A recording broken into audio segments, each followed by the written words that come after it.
It's out of my hands. You can never take away the power of my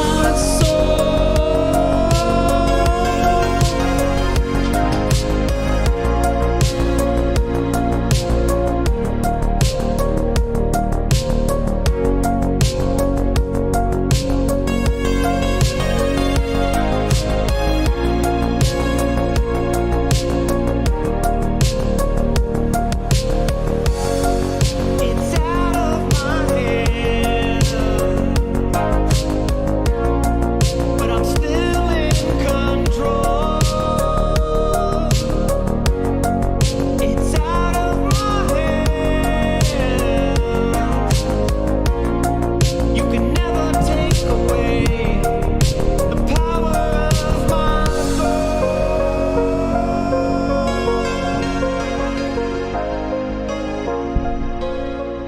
That song just hits. That song, ooh, it just hits. No, can't play that song. I'm gonna have to remix it before we can play it. I'm gonna try.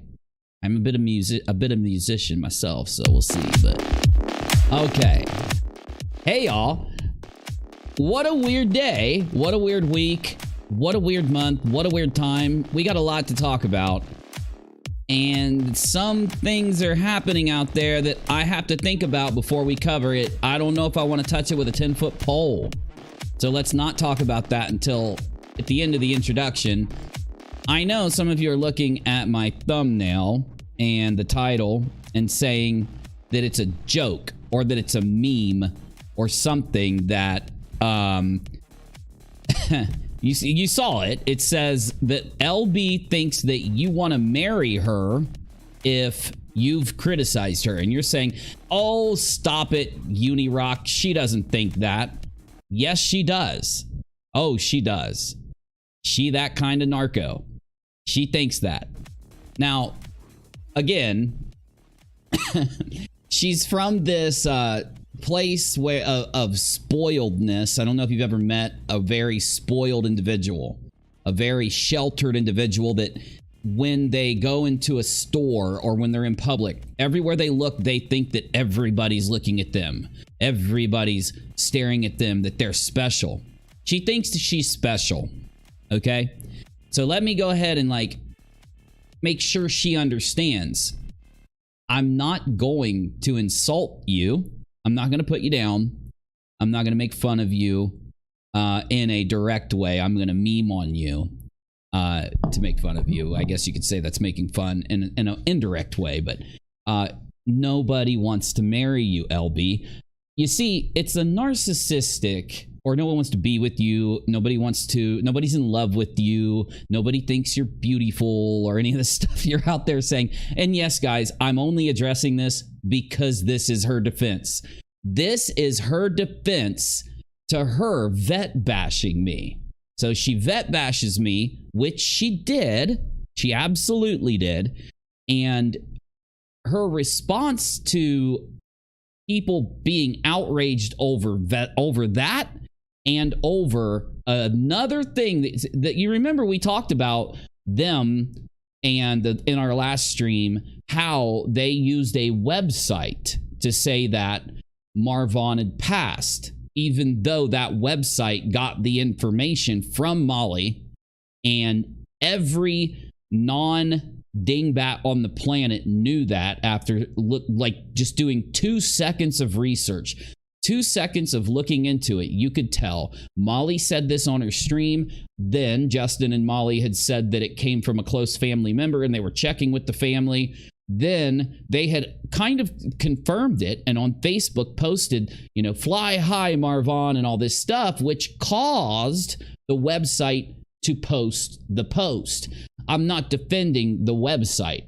I hate fake news more than probably anyone in this entire community that we're in now, because I started on YouTube debunking it. I actually did that for a long time when I covered the news, which was one of the first things I actually covered until YouTube in 2017 demonetized us YouTubers when we tried to, they prioritized the news over us and wouldn't really let us have a fair shake in reporting on the news. So I moved on to debunking conspiracies, debunking other topics, and then eventually to fraud raisers. So I, more than anybody, hate fake news, and I will not defend the websites that peddle and make their money selling their souls to mislead and cause the kind of damage to our nation, our world, our countries, our societies by profiting off of fake news. I hate it. So I'm not defending them.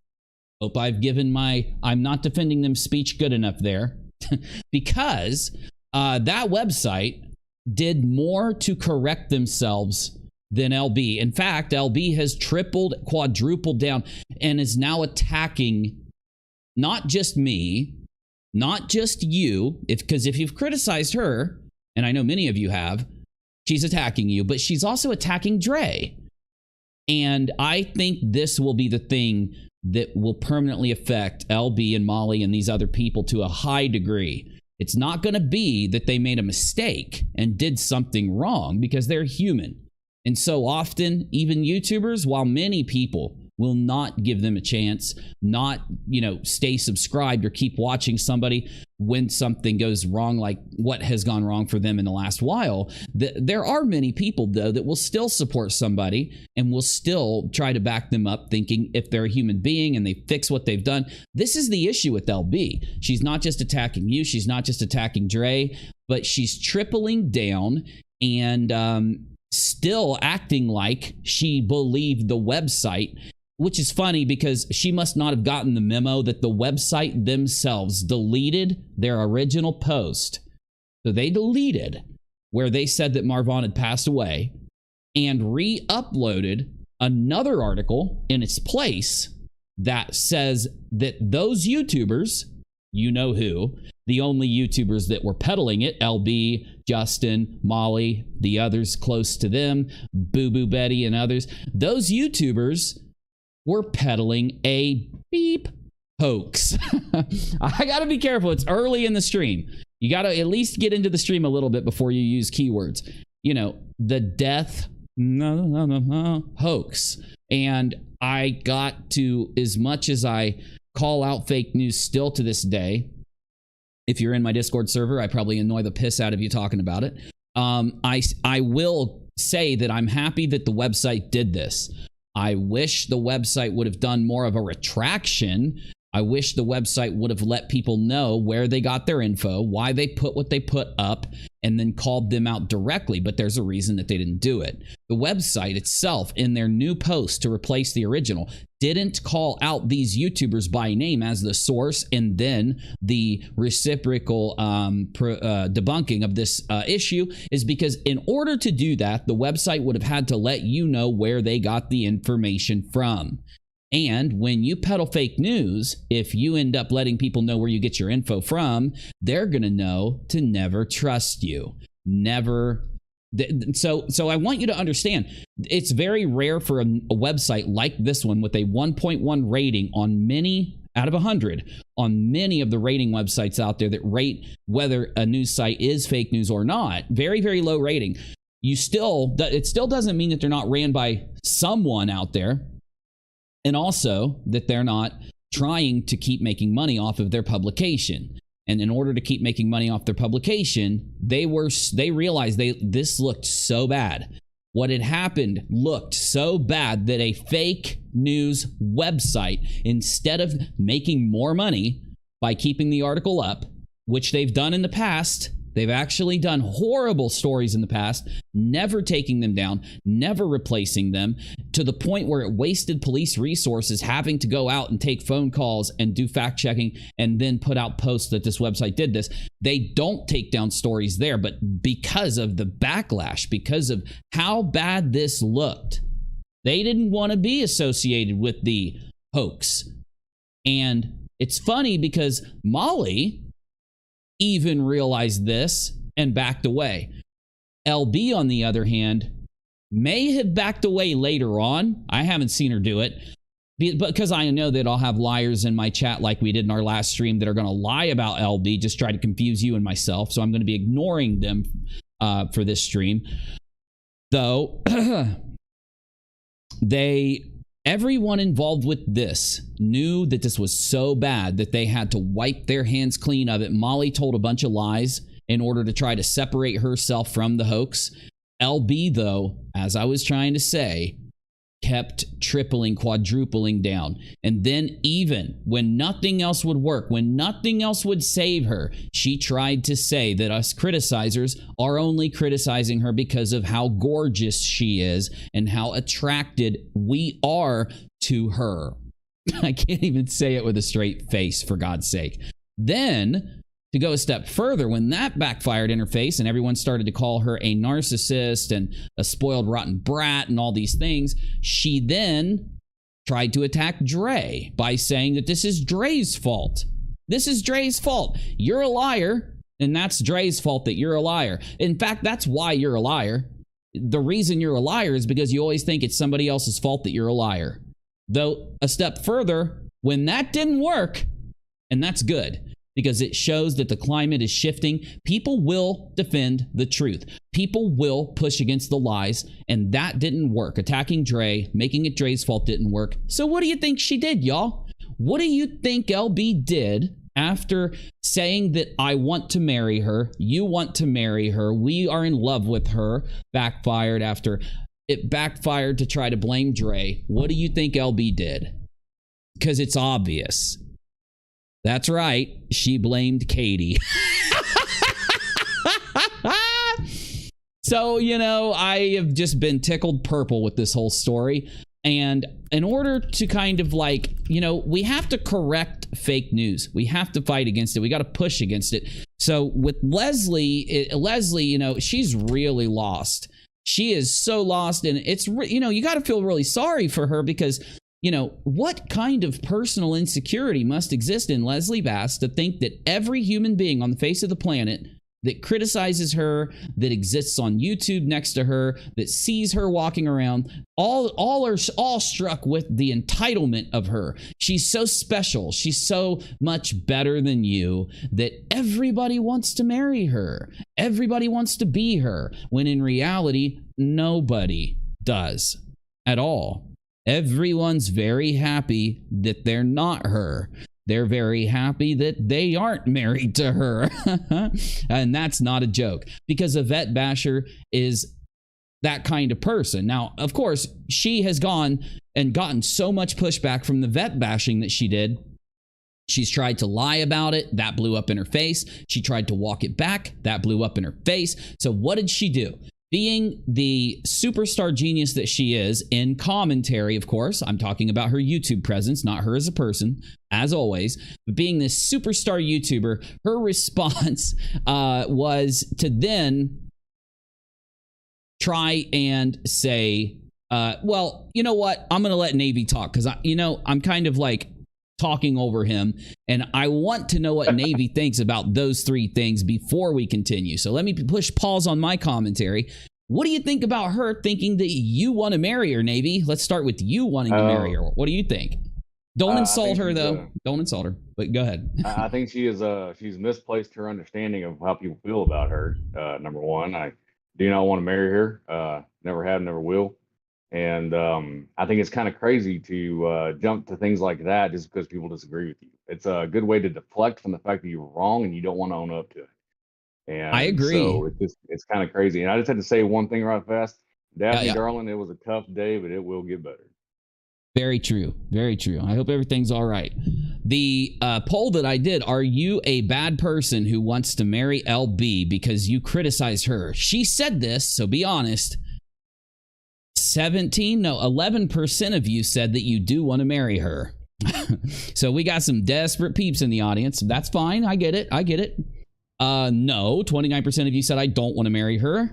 Though 58% of you said that she's really reaching. And I agree. What I was going to continue with really quick was that she's using the fact that her hubby is a veteran to say that she's not a vet basher. How can she be a vet basher when she's married to a vet basher? Well, that's simple, LB. Vet bashers typically have vets in their family, so they will not bash the vets in their family. They'll only bash the vets that they don't like, that they don't agree with, that they're mad at. So pretty obvious there.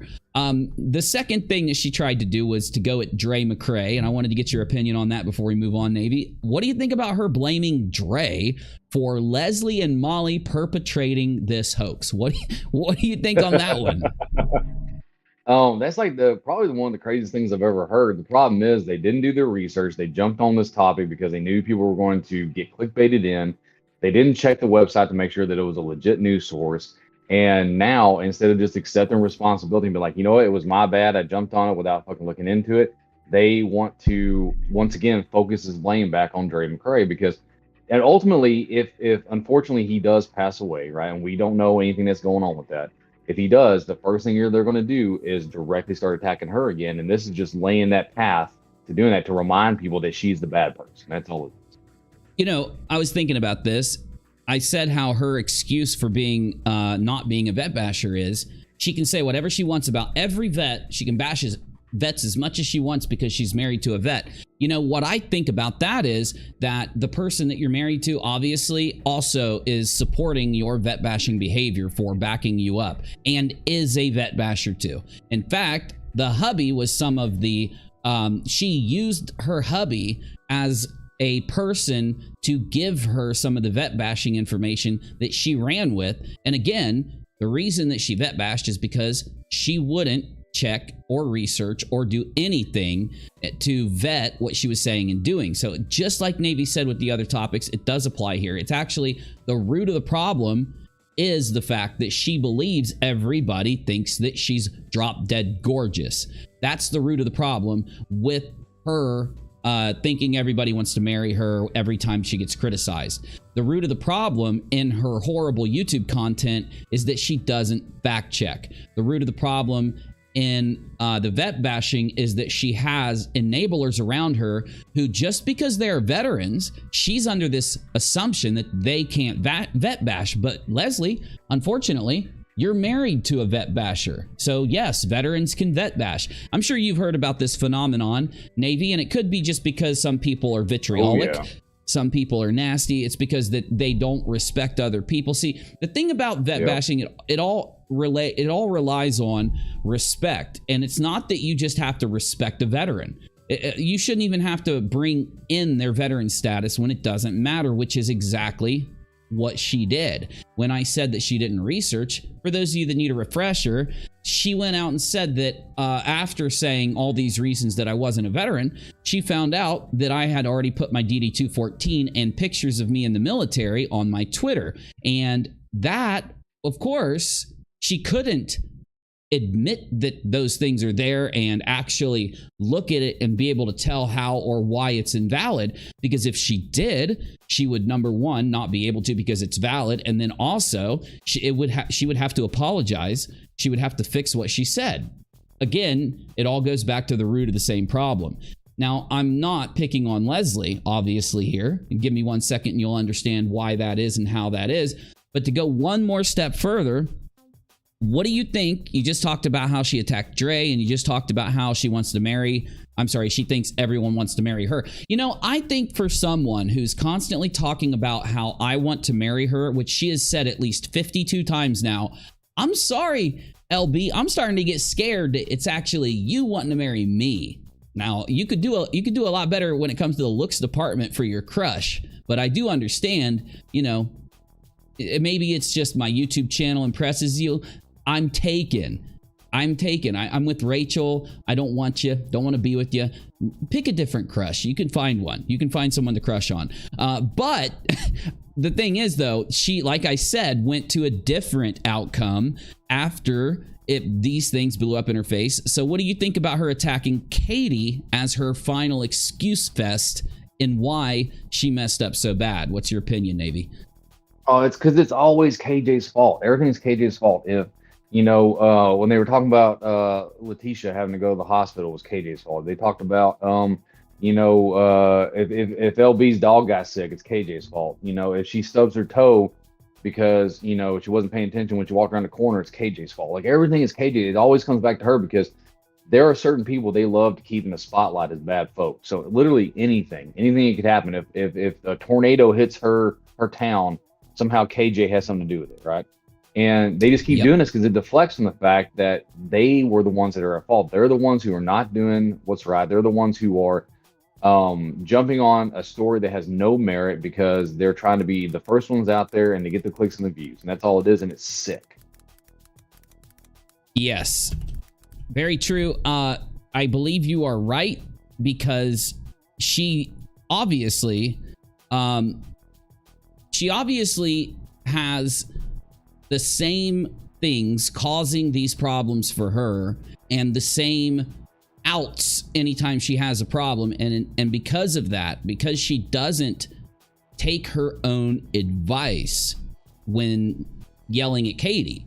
So she says Katie needs to fact check more. Actually, you are worse than her when it comes to fact checking, LB, and these things are checkable. When you start to not check anything, you get into a mindset that you can say whatever you want, and that it can never be debunked, it can never be confirmed, people can't prove things against you, and that's not true. That's when you're living in a fantasy land, when you're living in a dream world, thinking that no one can ever prove anything.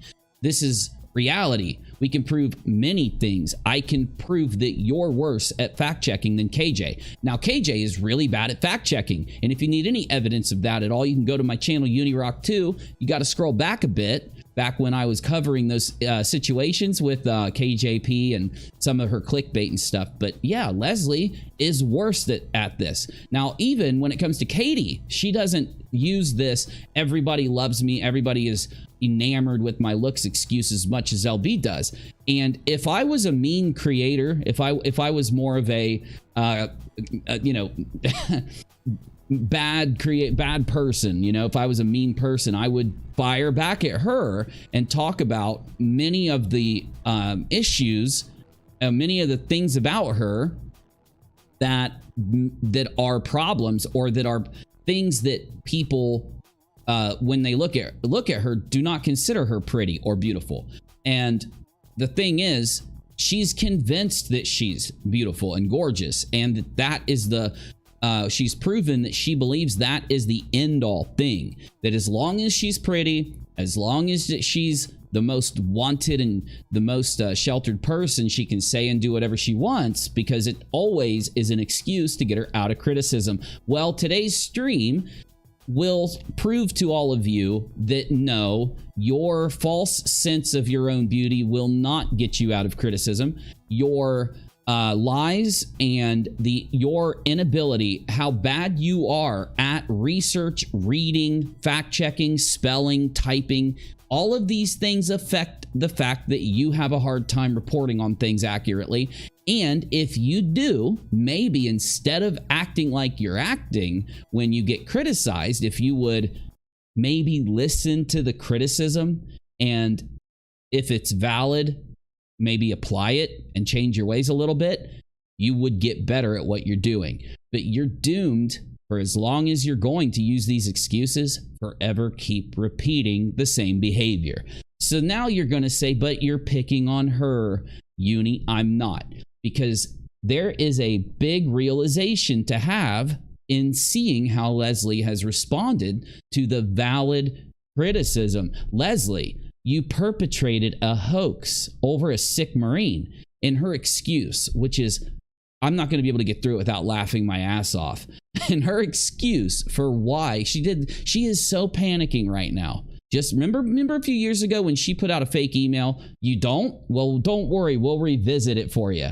She put out a fake email trying to prove that Katie struck her channel, and that's why she had to run a fundraiser. And since we've been talking about fundraisers so much, I think that the community needs to be re-educated to the fraud raisers of Leslie Bass LB, because this is a factual thing that happened. The community just forgave her for it. And it was her putting out this fake thing to try to prove this, right? Now, all of these things with Leslie apply to Molly. I'm just going to skip what I was going to say because I'm rambling. They all apply to Molly. Now, here's the weird thing. Those of you may know, and I'm not going to go into detail on this. It's not a topic that I want to cover or that I would like to cover. I don't think it's in the stage where it should responsibly be covered yet. It all just hit the internet. I don't mind reporting on it in the most general way. So here we go, because this all relates. Adventures with Purpose. One of the guys, or the leader, is Jared. Do you know how to say his last name? Because I have no clue. LASIK?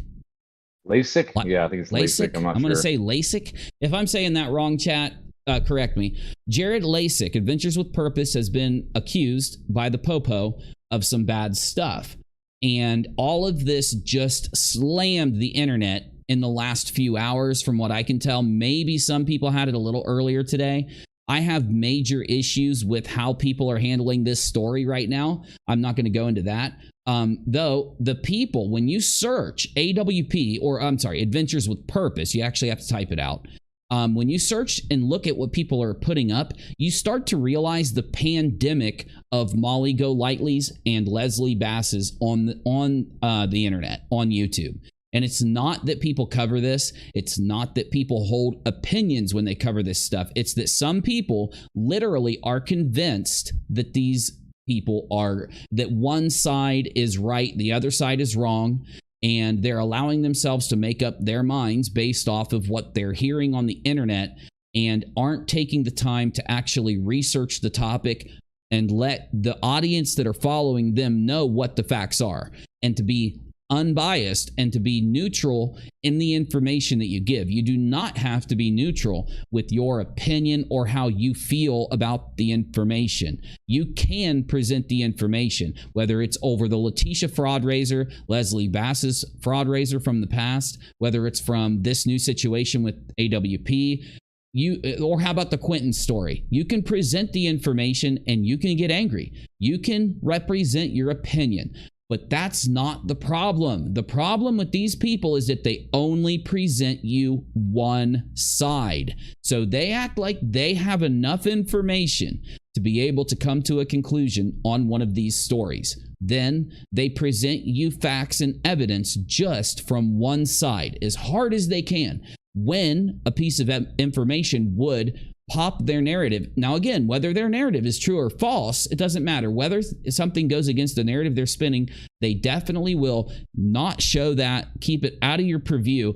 And no one in the audience is taking the time to slow down and ask themselves, why?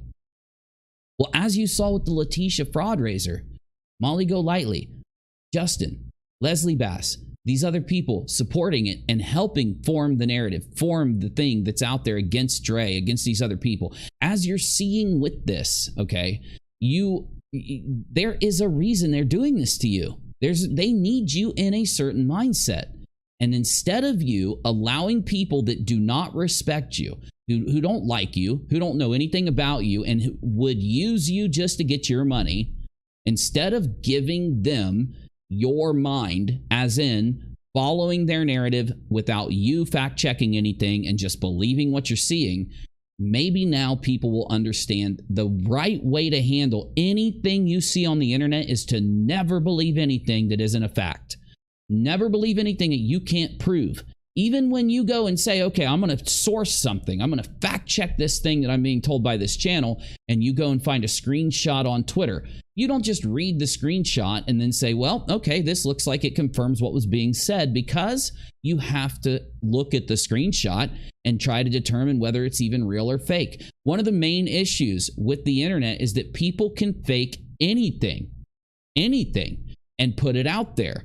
They can put it out on some anonymous Twitter account, literally make a new Twitter account, takes 10 seconds and put it out, then go and say, well, this is where I got my information, and they can lie to you as much as they want. They put on that face. The dishonesty of certain people.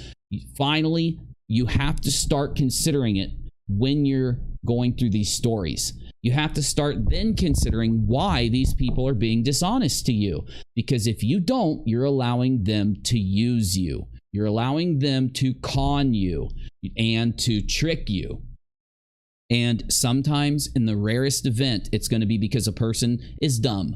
because a creator is dumb and they just don't realize what they're doing. Now, thankfully, a lot of creators that are like that don't really grow much on the platform. Though, sometimes you're going to get a creator that's so vicious that they'll raise their channel through doxing, harassment, fraud raisers, stealing money, and then the ill kind of fated tactics to protect themselves. Like you see with Molly, like you see with Leslie Bass, and like you see with some of the other creators like Katie out there who have grown their channels big in doing one thing, but when you actually go in and look at what they're doing, you realize if your eyes are open, if you're fact checking the things you're seeing, they're being dishonest. And once you realize a creator is dishonest, they need to be criticized.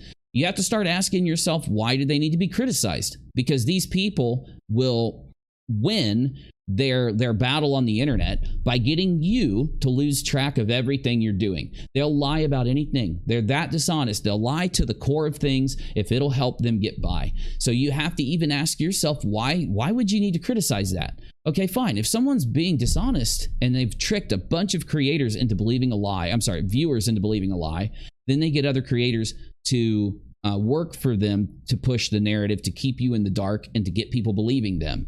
You should probably speak up, because then it'll help other people by supplying them with the facts.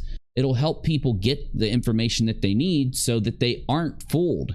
And the things that can debunk, the things that can actually do that they're simple.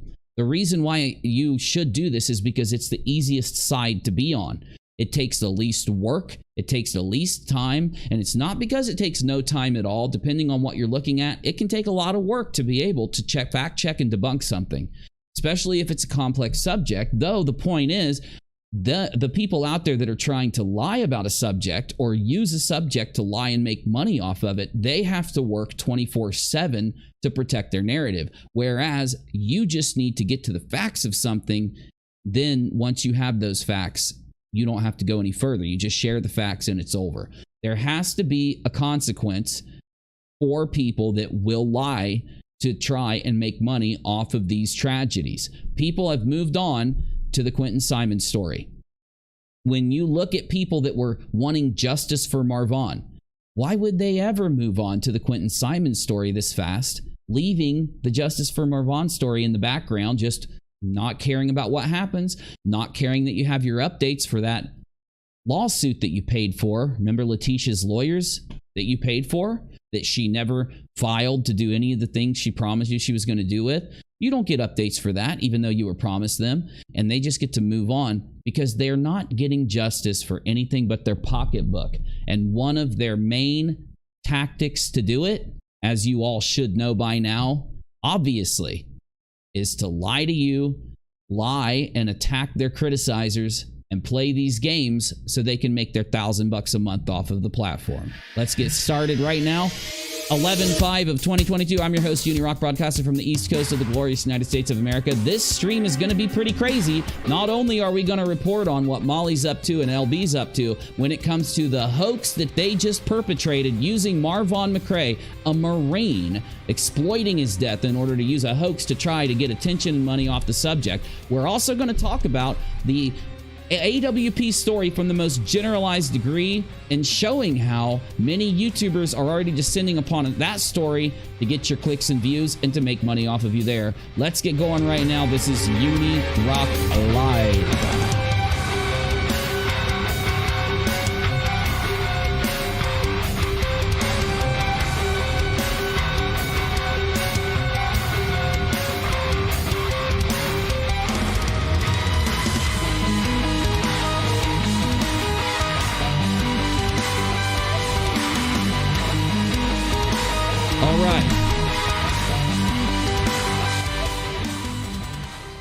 So, Navy, me and you were talking before this stream, you know.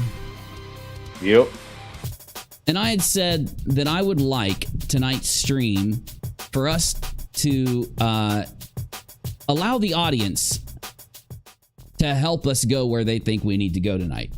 Because I think that with everything that's going on out there, it's hard for us to judge what is more important to talk about than the other. So, for those of you in the audience, I know we've been kind of avoiding doing this lately, But I would like you, if you want to tell us what you think is the most interesting thing that's happened, or the thing that you feel we should be going over right now or starting with. Of course, we're going to hit nonsense really quick, because I feel that nonsense has some things that we need to see, especially on the community tab and in a video, but we're going to go there. Though, I just want to let you know that if you're in the chat and you want to tell us something you've seen, or if you want us to address something that's going on, don't hesitate to tell us. Yeah. Because there's a lot. There's way too much. And let me make sure you can see everything we got going on. You can. We good? All right. Let's scroll the, you know what, and I feel bad because yesterday I gave you guys 500,000 rocks at the end of the stream. So what I'm going to do, I'm going to give you 500,000 rocks right now at the beginning of the stream to make up for yesterday, or not, day before yesterday. So if you want rocks, just type or emoji for me. I'll pull it up right now.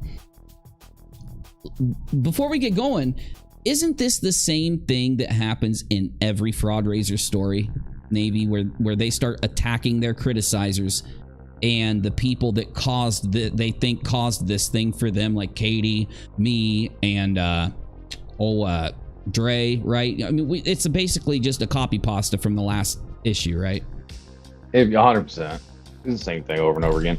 And they know that people want to come hear stuff, so they will clickbait the hell out of it to make sure people come in so they can get the views and clicks. And the problem is, what we're seeing is a lot of the other stuff they're doing, their view count is just going down. Like, it's just like no one cares anymore. It's not good content.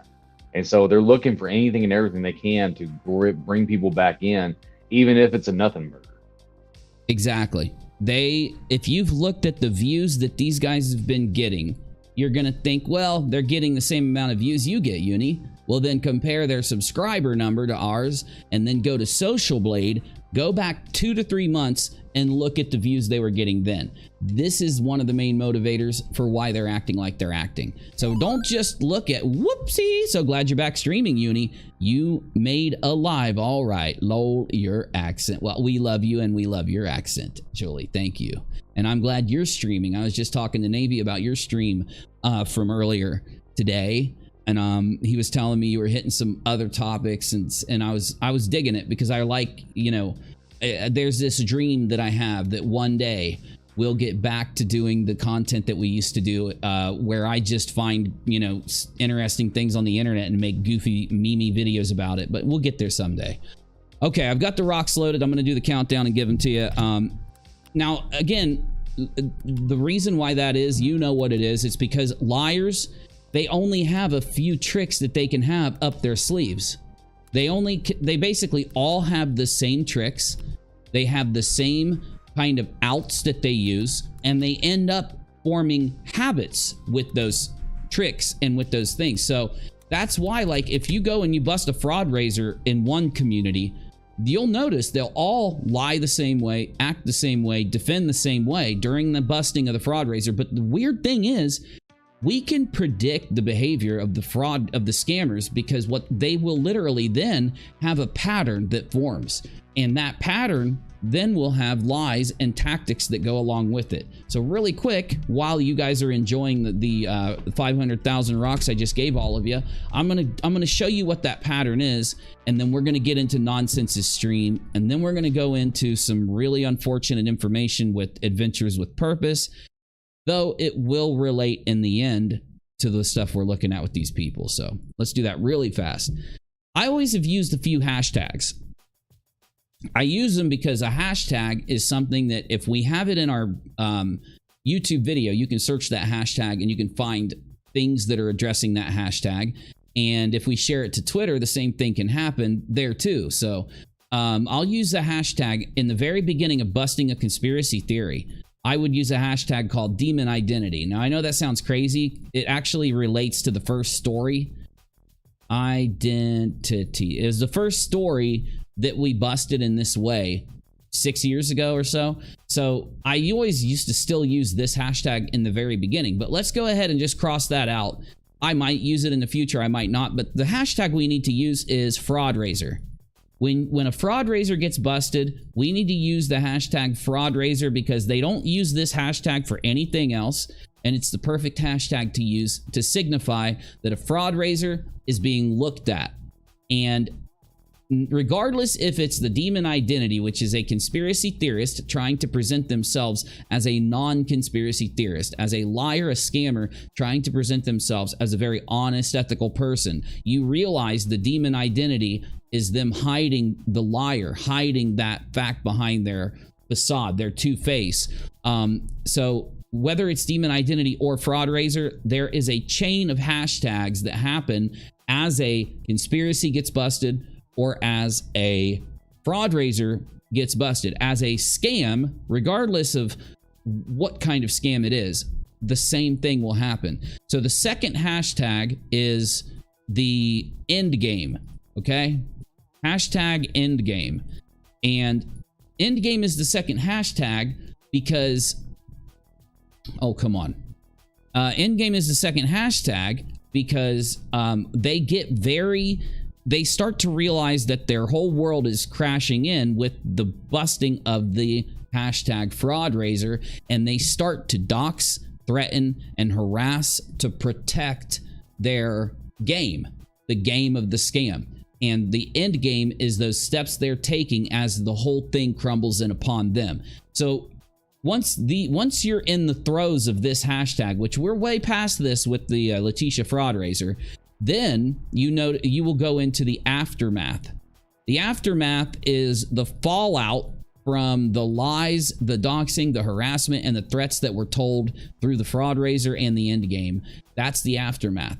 And there's something that they want to do at this stage of the scam being busted. There is a thing they will always vie for as hard as they possibly can in order to try and get themselves out of a little bit of the controversy and back into money.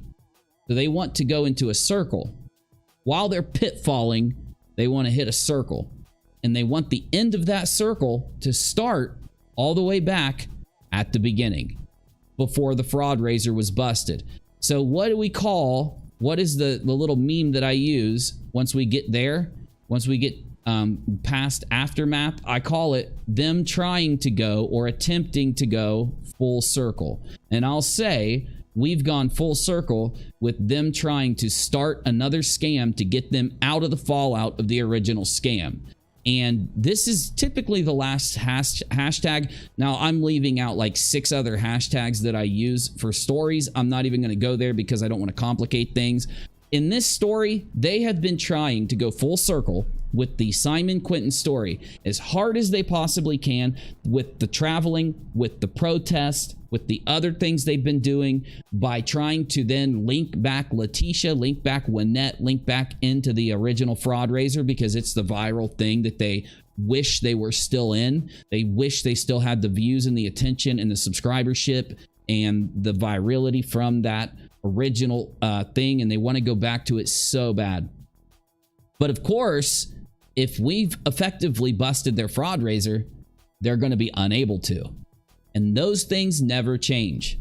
They never change about the scam on YouTube, because there's only a few. You imagine if you're a YouTuber, if you're somebody that broadcasts or uploads on the internet, and you're trying to get away with this scam, how many options are you really going to have? You can either walk away, right? Your fraud raiser's getting busted. You can either walk away, or you can take some drastic measures to try and get out of this. And that's when the end game has the doxings, the harassment, the threats, the lies. Those things happen in the beginning.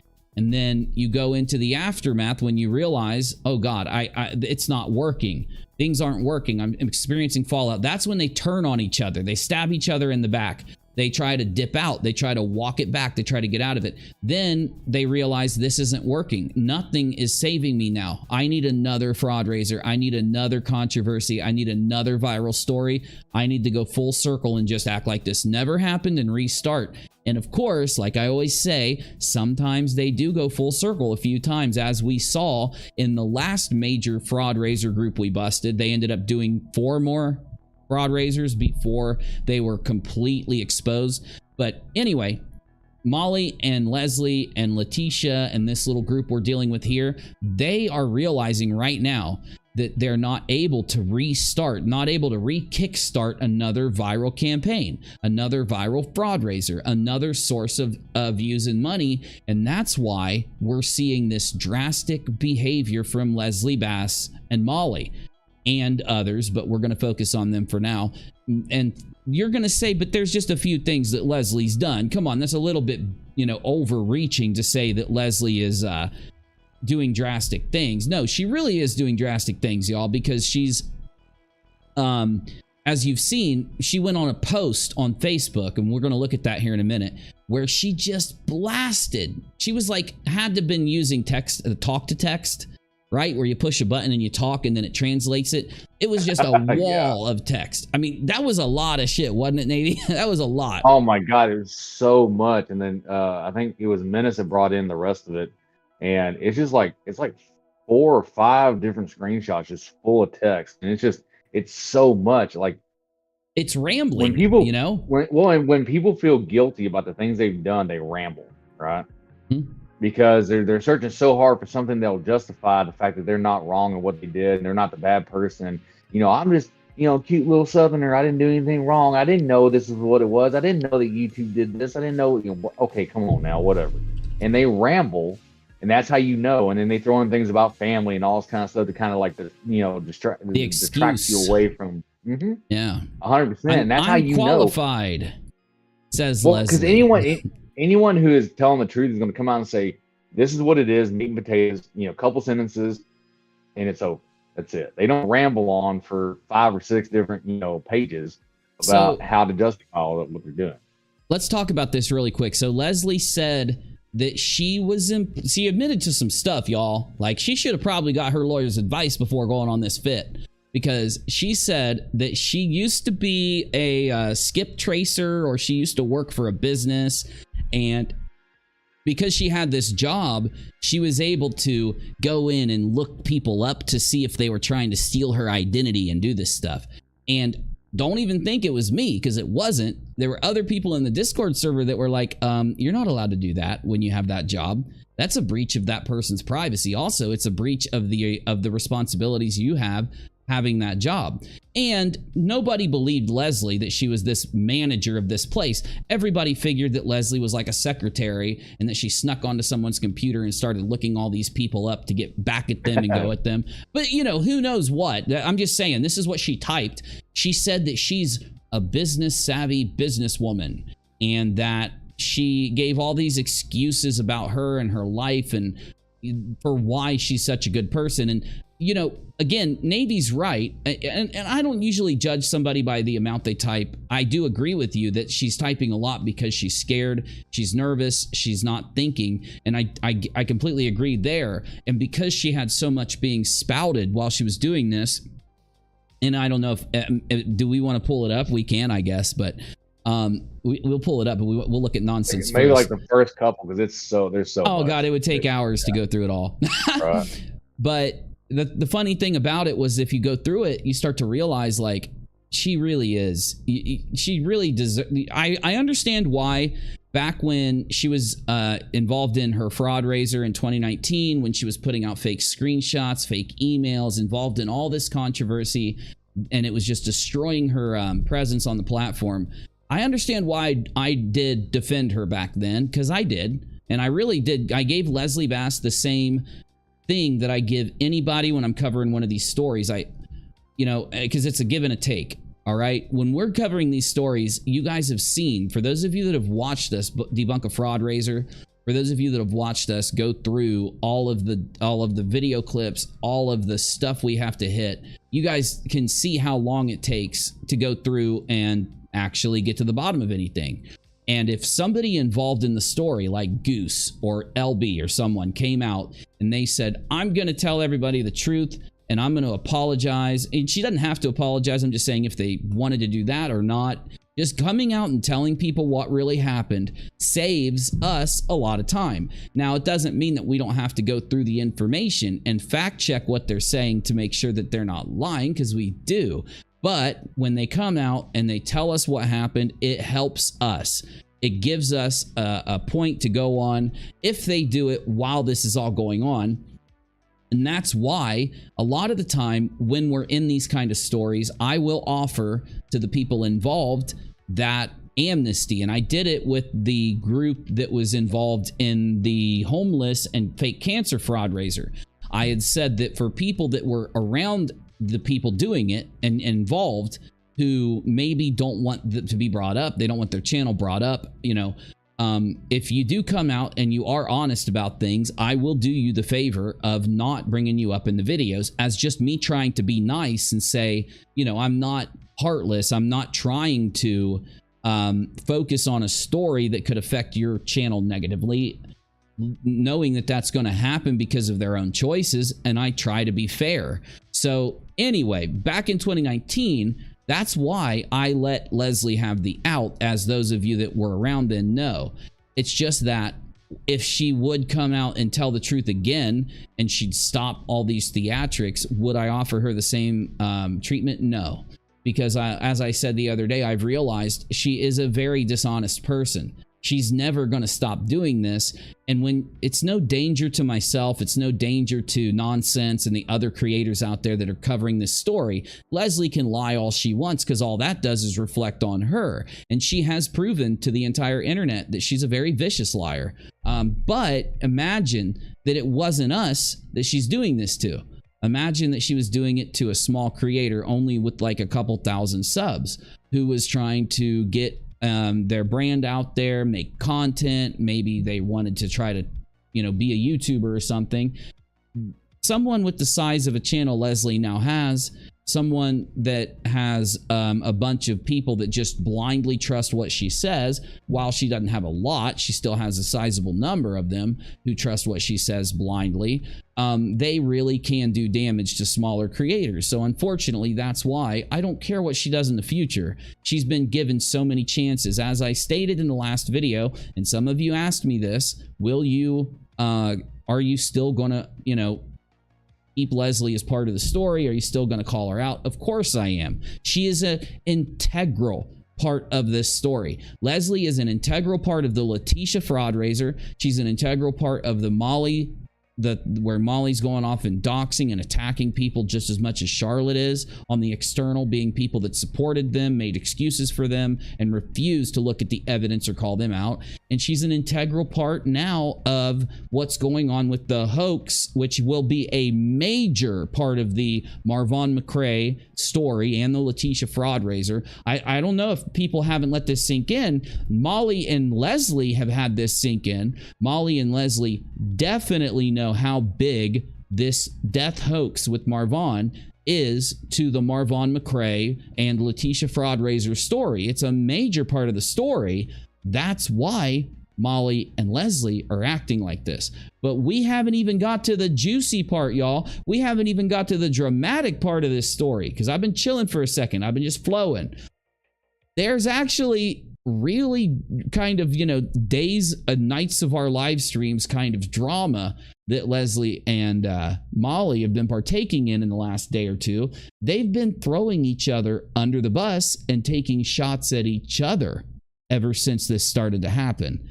Navy, will you remind me, when was the first time you saw that happen? Because you were on point when it first happened. There was something that happened where people were like, okay, Molly is definitely going to fire back at Leslie for that. It was where Leslie had said, yeah, go ahead. But yeah, so Leslie was on live stream and she was talking about how she disagreed with people going to like Quentin's grandmother's house, right? And protesting. Yeah. And of course, that's, you know, Molly and bullshit Betty's, you know, bread and butter. So that's what they do. That's where they get their, you know, big followers. They're willing to go out and do all this kind of stuff, justice for fuck whatever. And she basically called them out and said that she doesn't agree with them doing that. And I heard, the moment I heard that, because someone had brought it in and said that she had done this because they were trying to defend her, right? And the moment I heard them say this in her defense, I was like, oh, she's about to get it. She's about to get it. Because Molly is not going to be happy that somebody disagrees with her driving to these people's houses and doing the things that she does. Exactly. And I had made that prediction as part of the fraud raiser, if you guys recall.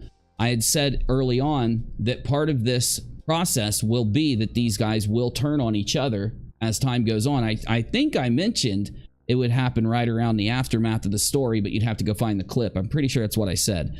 And like I always say, the reason that we can kind of like tell you what's going to happen with these stories if they end up being fraud raisers is not because we have a crystal ball or we're magic or that I'm Unistradamus, even though I am the internet Unistradamus, if you didn't know. I really can predict the internet future. These people always go through the same process because it's the only thing they can do to try to save their asses if they're dishonest. And if it is a fraud raiser. By the way, we already know it's a fraud raiser, and now we know how dishonest these people are. Now let's move on. Thank you, Kelly. Yes, I was. I'm doing a poll in the chat. I want your honest opinion. The reason that I'm doing a poll is because I try not to cover stories that involve CA. I try not to cover stories that I do cover true crime. I'll cover stories that involve disappearances. I'll uncover stories that I just don't try to cover stories that have that sexual kind of side to things. That's why I didn't cover the Duggar thing as much as everybody wanted me to back in the beginning of that whole thing. And I covered parts of the Duggar story, but then when that all started to be a part of the story, I backed off of it. Now, I will cover stories that relate to things we've been talking about. And while we were debunking the fraud raiser, the Letitia, Molly, LB, Justin fraud raiser, I was covering the Kylie Rodney case, if you recall. And it was when she was missing and she ended up being found. Now, Adventures with Purpose is the dive team that ended up finding Kylie Rodney's body. And I showed you the video that once they found her body, they were able to find, not them, but the internet was able to find a camera that was way far away, but could show the headlights of Kylie Rodney going into the water. And remember when all that happened, right? So because of the nature of the story of Adventures with Purpose, I have to be very careful. I want to be very careful. Even if you tell me you want me to cover it, I'm only going to report on it from a very neutral place. I'm not going to give my opinion that often to try to respect either the victim or regardless if the victim is the person making the claim that Adventures with Purpose did this or whether Adventures with Purpose is the victim and he's being lied on. Those are the two possibilities, by the way. I don't have a side. I don't have any stake in this at all. And that's why I want you to know if I do talk about this, I already have to because it relates to what we're talking about. But you're not going to get a full coverage from me when I look at this story. And most of you do want me to cover it. So we will talk about it and I'll think about it. I'll weigh in on it for a day or two and then we'll decide how we're going to proceed. Okay. Okay. I love Nonsense's posts. They're just so good. So good. Nonsense, keep going, please. Never stop. Join me in an hour on YouTube, and I think Is Nonsense still live? I'm not stomping on Nonsense's show. Let me double check. I don't think she is. I know Rabbit down the rabbit hole is live, but I don't think Nonsense is. Oh, yeah, she's still live. I think everybody's live right now, so everybody's probably jumping between everybody's streams, and so that's good. You know, we all can't. There's too many of us to account for us to try not to go live when everyone else is live. I do try. It's just that based on my schedule, my family schedule, and everything else, sometimes I have to go when I have to go. Right. So she said, join me in an hour on YouTube for some timeline of how the hoax breaks down. MGL and Justin, you might want to rewatch how obvious this was. Your own words. You are right, Nonsense. And Molly and Justin are acting way different than they normally would. Very strange. They're being very strange. You know, typically they would be very cocky. They're acting very scared. Typically they would be very head sure. They would have no apologies. They're running from this and they're doing everything they can to lie to their audience as much as humanly possible and try to put blame on someone else, LB. And while Molly isn't directly blaming LB every time that she tries to blame someone else, she is just destroying LB out there. And it's been really, I'm kind of happy. I'm happy that this is like finally happening because it signifies that this story hasn't stagnated. It's moving right along. I didn't think it would happen because of a death hoax, a MARVON hoax like this, but you know what? these guys never stop surprising us. I think I said on Nonsense's community tab, on a post that she did, I responded to it, and because it popped up in my feed on my phone when I was in bed, or maybe I was up, I don't know. But anyway, I said, you keep thinking they've gone as low as they can go, but they just go lower and lower and lower. I said something like that, right? And it was true. Now, this is good, because for those of you that are going to say, oh, UNIRock, she's not, Molly's not throwing LB under the bus. Well, Nonsense 13 hours ago has this awesome little post that says, anyone that needs further proof that Molly is tossing Leslie Bass under the bus to save her own ass, MGL and crew created all this mess and are using Letitia now as their fall guy. Nope. Oh, okay. So she's saying LB as in Letitia. This is hard. We have to start coming up with a way to separate Letitia from Leslie Bass, because they have the same initials. Again, I have my thoughts on how this happened in the beginning, but facts are facts. In MGL this time, it was all you and your team of cronies. True, it was, and yes, Leslie has a big blame in this, because she took their claim and then acted as if it was true, spread it further, and then armed a bunch of her followers to go out and start posting how much they missed Marvon and loved him and cared about him. And the thing is, you really start to realize how nasty some of the followers are on YouTube, because people were out there attacking Dre like crazy. Attacking Dre, someone that just lost her husband. And it just shows how evil some of the people out there are. Because I'm sorry, whether you like someone or you hate someone, no, not just Dre, not Katie, not LB, not Molly, anyone. And I'm saying the same thing for Molly. I'm saying the same thing for Leslie, whether you like them or whether you hate them.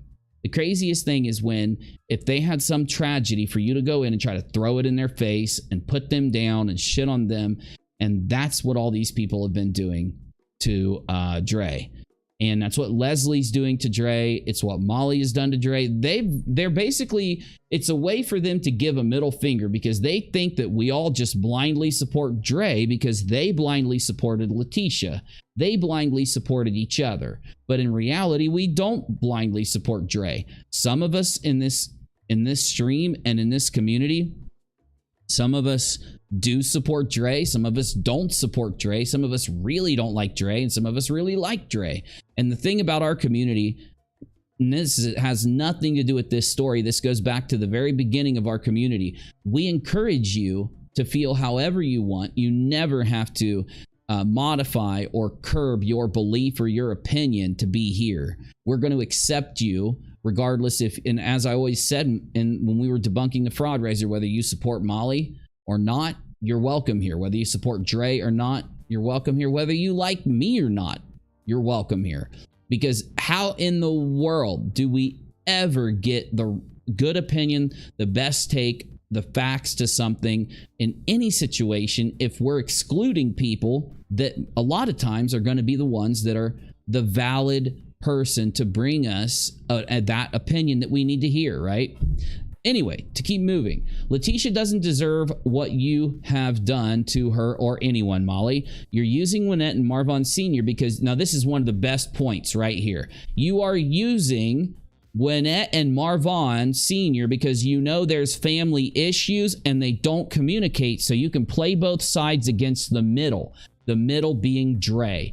Oh my God. I have to give a clap. That is one of the best takes. This is why I keep pushing nonsense in your face.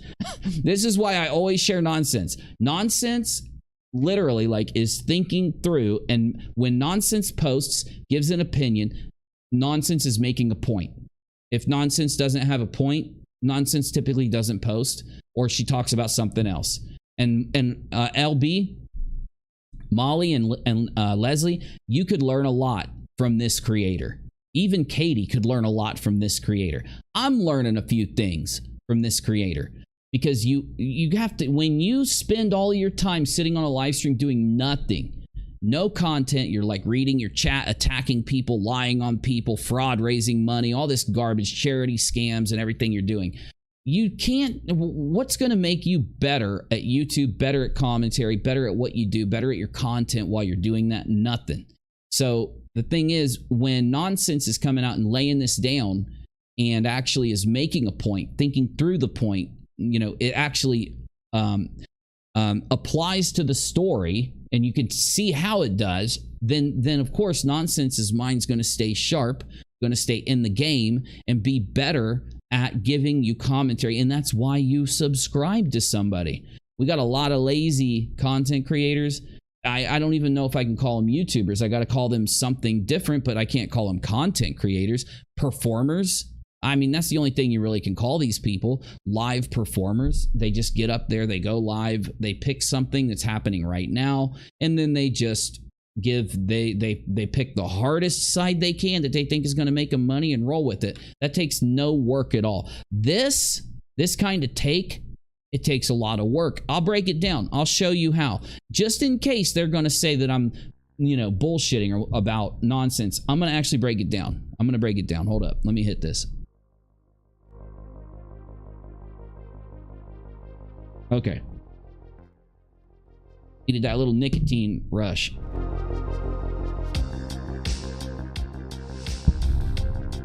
Okay, one more time, and I wasn't even done. You are using Wynette and Marvon Sr. because there's family issues. And they don't communicate. So you can play both sides against the middle. Absolutely true. She's trying to play these two families, these two sides, and the pressure that's being applied to the children and the people that are on that side over there that Dre interacts with, Marvon used to interact with, the family that they were still in communication with, and you're playing with the side of the family that was ostracized due to their support of Letitia ripping off Dre, ripping off Marvon. Molly focuses on the break in the family and tries to further divide the family through the lies, through the rumors, through the accusations, unfounded, some that are completely clipped together out of long live streams, false narratives that literally is defamatory and slanderous for you to take a live stream, clip it down to where it doesn't say what you're trying to act like it says so you can present it to people and fool them into thinking something. This is why this commentary from Nonsense is so on point, because this is exactly what Molly, Leslie, and Justin did. Exactly what they did. Though, to go further, she says playing them against the middle, which is Dre. I'm telling you, LB has had nothing to do with this stunt they pulled about him possibly passing, in my opinion. I agree. LB being Letitia. Leslie, oh yeah. Letitia, oh no. MGL, you missed the memo. Some of us care about the facts and the facts only. She's right. Some of us do, because there are people out there that don't. But in reality, what is the thing that says whether you care about the facts or whether you don't care about the facts and you're willing to run with the lies? You're willing to not fact check. When you find out that you've been wrong and you've been supporting a liar like LB, like Leslie, or like Molly, what is that thing? What is a label for you that's the opposite of what the people are who want the facts the whole time and who are going to follow those facts? You're dishonest, and those people that are following the facts are honest. And that, what I'm saying, is factual. That's what the definition of being honest is. You literally are not going to take what is better for you, what's better for what you believe, what's better for the narrative that you want out there, what your personal self, narcissistic self, not concerned about the self, you're concerned about the facts. The self doesn't apply. You're not being selfish because you want to actually have a tangible, justice. You want a thing, which is reality, which is the truth, which is the facts that every person out there must be judged against in order for people to be able to not just go around lying and creating their own fantasy world, right? Because when you do go around lying and believe the lies, that's what you're doing, living in the fantasy world. When you followed their little version of events when it came to the Letitia thing and her trying to go to court and help Marvon and stop Dre from being able to poison Marvon and being able to starve the kids, you were being dishonest. You're being lied to. You were not doing the small bit of fact checking you could have done to be able to figure out the truth. And for those of you who actually saw the evidence and changed your mind, you did do what you needed to do. Sometimes other people need to present it. Sometimes you have to go out and look at what other people are showing you. Because unfortunately, in this situation, it actually draws that out. Because you remember, and I just brought it up, how they edited videos to make Dre look like she was starving the kids when she didn't. They had to fake those videos. They had to use these faked videos. And those faked videos, by the way, they only started popping up after Letitia got on Facebook. So, I mean, there's a lot of reason to actually consider who it was that was behind the campaign against Dre that led to Molly getting involved, that led to the fraud raiser.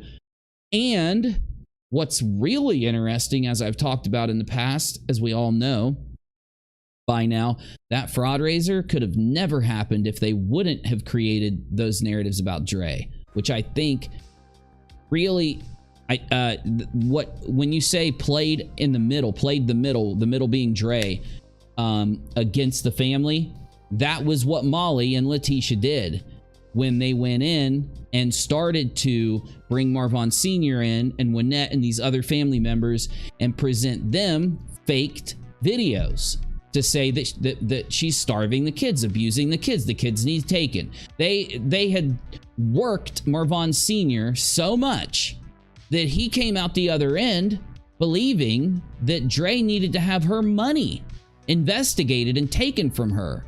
He believed the kids should have been taken from her. You've seen these clips. I even have them on my computer.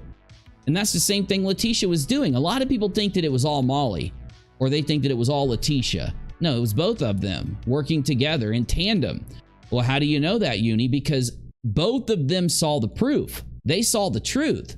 Both of them were faced with the truth once we all found it and started to give it to everybody. In the comments sections, on Twitter, out all over the place. Even on Facebook, when Letitia went into Nonsense's Facebook group. Remember that stream? We saw what happened when Letitia was presented with the facts and couldn't avoid them. We saw what happened when Molly was presented with the facts and couldn't avoid them. Goose, LB, Justin, they all lied. They all would, if you put in front of any of those people a video that showed Molly doxing the fuck out of donators or Letitia siphoning money out of an account, they would ignore it, and they would only ignore the videos that exposed them, and they would then run, and if they saw a video that would help their little narrative, they would run with it, but they would always ignore the videos that exposed their narrative as a lie. That is important, because some of you are going to say, but yeah, you've brought this up before. You've brought this up a bunch of times. I'm only bringing it up today because Leslie did it today. Molly, and she probably did do it today, but I know Molly did it yesterday, and I know that Leslie did it today.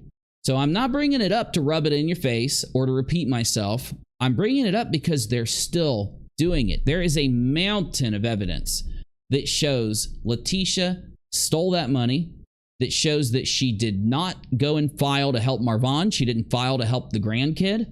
That she did not prove that she spent your money in the right way. That money is gone. It's just disappeared, and Letitia's just out to the wind. Okay? And all that evidence is right in front of Leslie and Molly and the rest. Have any of them taken that evidence and shown it on their streams? Did Charlotte or Leslie accept my challenge that I know they heard about because they complained about me making the challenge? Did any of them go to their channels and show my video compilation of Molly doxing, threatening, and harassing people, and then give their opinion on why they still are okay with it or if they're against it? They didn't. They did not. But ironically, on Twitter, Leslie in the last few days has brought up that Katie Joy is a horrible person because she's doxed people. Probably shouldn't have brought that up, because what that says is you're still calling out Katie for her doxing, which she does dox, and she has maybe up to 6 months ago. I don't remember when the sassy thing was, but she's doxed semi-recently. Why then are you okay working and supporting and talking about stories that go in line and sitting on the side of a story that Molly's on, even though it can be debunked completely, and you're still pushing Molly's narrative? but you won't call out Molly for those. These things are not just empty points. This is behavioral evidence. There is a reason these people act this way. You literally can look and say, well, what does it do when she ignores that fact? Does that ignoring that fact help Katie Joy to continue making content? No, but it helps Molly. It helps her keep her spell cast over her subs. So when they go out there and try to stomp around and say, you're lying when you say I still support Molly Golightly, because Leslie has tried to call me a liar, saying that she supports Molly. Another point I want to address before I finish this too, just because I didn't do it earlier and I meant to. Leslie thinks that she can change her opinion from one day to the next and then call me or you a liar because we won't allow it, right? So she'll sit there and she'll lie and say one thing, but then the next day, she'll pretend like, remember when she started to walk away from Molly? Remember that? She was walking away from the story right when we started to debunk it. And people would get mad if you said Leslie Bass was involved with this fraud raiser. Because she was, it's factual, but you weren't allowed to say it according to her audience because, as everybody knows, she had walked away from it. Well, a few weeks in, she started to defend Molly's narrative. The debunked narrative, started to attack Dre, is still accusing Dre. And why am I bringing that up? Because again, today, she still accused Dre. And those spamming things that she's throwing out there, she is accusing Dre. Let's get back to this because we got some stuff to show you about Leslie. We got some stuff that you guys, that the internet has forgotten about Leslie. People think Leslie is this trustable YouTuber. We're going to show you some stuff. Okay. Molly, you missed the memo. Some of us care about the facts and the facts only. The facts are that you, Molly, have done this. You've used the family's tragedy for gain, and it will be stopped. One way or another, this will no longer be allowed. This is far from over, Molly, and you aren't washing your hands of the situation you created. Quote, we did get a lawyer. Who's we? Now, I agree. We did get a lawyer. What this is Molly admitting that she was right in there with Letitia the whole time. So she feels that she has to make excuses for Letitia using we language. Okay? This is something that if you look at how liars operate, it's a tell. This is where they tell on themselves. Okay? They go in here and instead of her saying Letitia did get a lawyer, she says we did get a lawyer because she knows where that money went. Letitia and Molly know where Letitia spent the money. They know that she didn't get a lawyer and file to help Marvon and the grandchild because she wasn't just supposed to go. If I go and tell you that I'm raising $1 million to help somebody with cancer, to help kids with cancer at the Children's Cancer Hospital, and I raise that $1 million, you give me $1 million to go and give to that hospital. And instead of doing that, I give it to Rachel. And then you say, why are you giving your girlfriend the $1 million that you were supposed to give to cancer victims? Because Rachel has cancer, right? Imagine she did, right? And I use that. You can't do that. It's still stealing the money, right? So what I'm trying to say is you can't say, I'm going to go get a lawyer and I'm going to file to save the baby and to save Marvon. And I need your money right now because it's so imperative. Dre's going to hurt them and I need your money. Because that's what they did. Created the narrative that Dre was going to hurt them and took your money to get a lawyer to help them. And you can't just go around saying, we did get a lawyer and act like you didn't steal the money, right? Because I don't believe you got a lawyer. And I definitely know for a fact you didn't get a lawyer to help Marvon or the grandchild. That's a fact. So why do they keep saying they got a lawyer? Because they feel like it'll appease the masses. They feel like some people will say, well, I guess they could have got a lawyer, so I'm not going to criticize them. Even if and then we know they also got that one. What was that one kind of lawyer? Go ahead, maybe. I don't want to keep rambling here. Well, no, the thing is, though, is that this idea that we got the lawyer comes in and sits there and it puts her in an aspect that she's able to use Letitia as the scapegoat. We got the lawyer. If she didn't use it right or whatnot, it's not my fault because we got the lawyer. So anything that comes from this, that all the fallout that's going to happen from this being a fraud raiser is not my fault because I did what I said I was going to do is help her get a lawyer. We got a lawyer And then if she didn't use it or she ended up using the money for something else, Yeah. like I got her and what's going to happen is this narrative comes out that, well, I got her the contact. The next thing's going to be, if this comes out any further, is that, well, I got her the contact to a lawyer, and then she got the money, and if she didn't use it to contact that lawyer, then it's not my fault, right? Exactly. You're right. This is her further. See, and this is why she's already thrown Letitia under the bus. We've got many examples of her doing that in the last couple days. And this is where she's turning on Letitia, because you're right. It's going to evolve from her saying, we got Letitia the lawyer to, well, we gave her the number to the lawyer. We gave her all that money, and it's not my fault if she didn't do it. And that's when she's going to turn her subs on Letitia. Though, the thing is, it's also a tell. It's also a tell because you weren't supposed to get her a lawyer. That's not what you were supposed to do. You were supposed to put the fundraiser money in that lawyer's hands. Okay, so don't say you got a lawyer, because it doesn't matter. Don't say any of this other garbage. If you didn't hand every dime of that money, other than the couple $1,000 it took for her to go see Marvon, if you didn't hand every single dime of that money to that lawyer, then you guys stole the money. Yes, Molly, you and Letitia and the other YouTubers involved stole the money, because it was you guys and your audience that led your audience to give the money.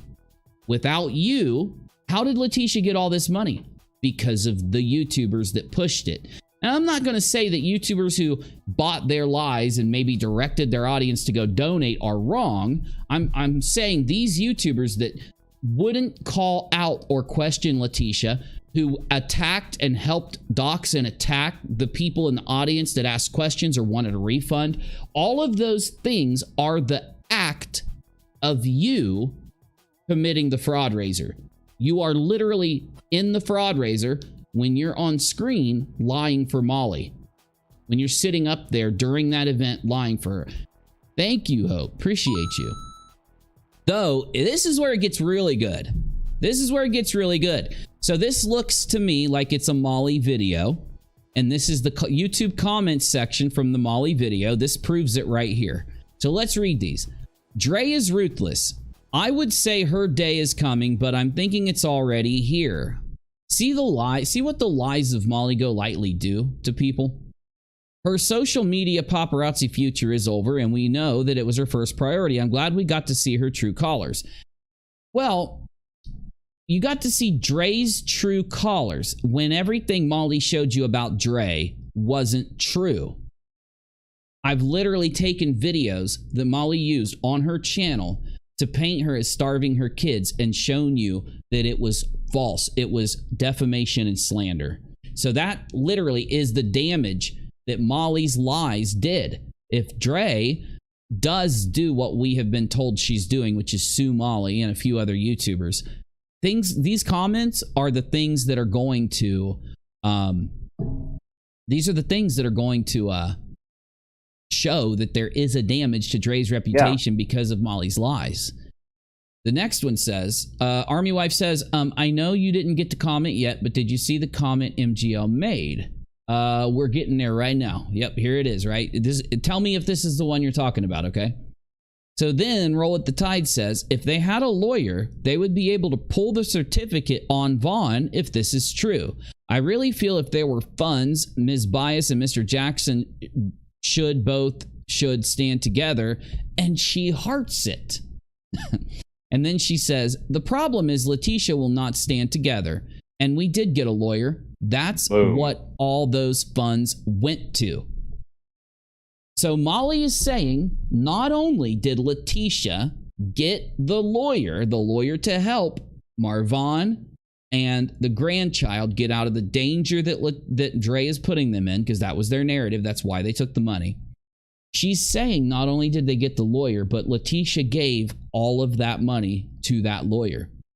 Now, Molly, I don't know if you understand how lawyers work, and I don't know if Letitia does either.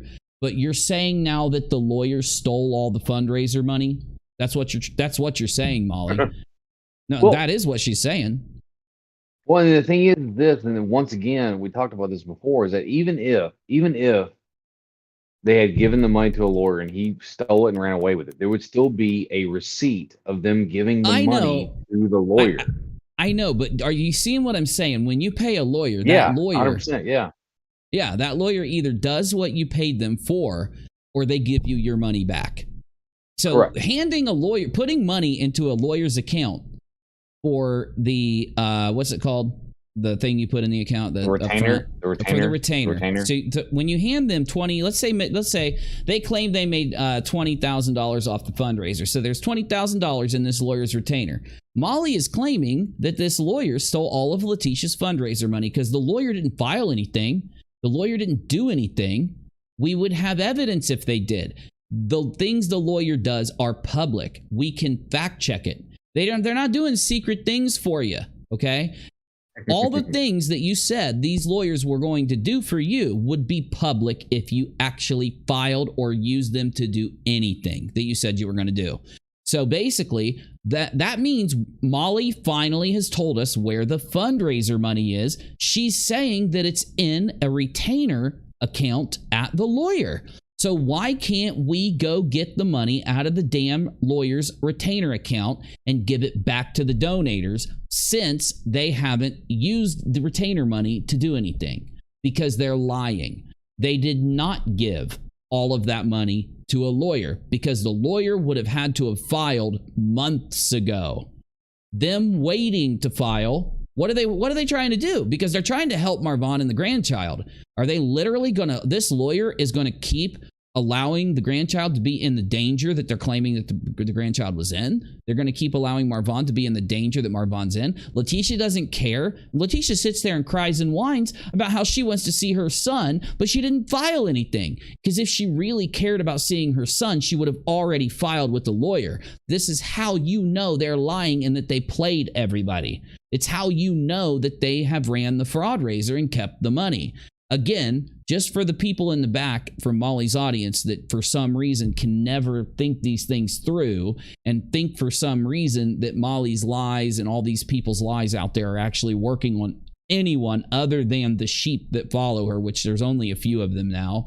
When you have a retainer through a lawyer, the lawyer does not get to keep that money. They don't just get to pocket the damn retainer money. The lawyer only gets to keep what the lawyer can prove they did. So if the lawyer drafted up his thing to file in the court and then had to go pay to file it and file it, that lawyer charges you for the time and expertise to draft the paperwork and then the fee to file it along with the time they spent.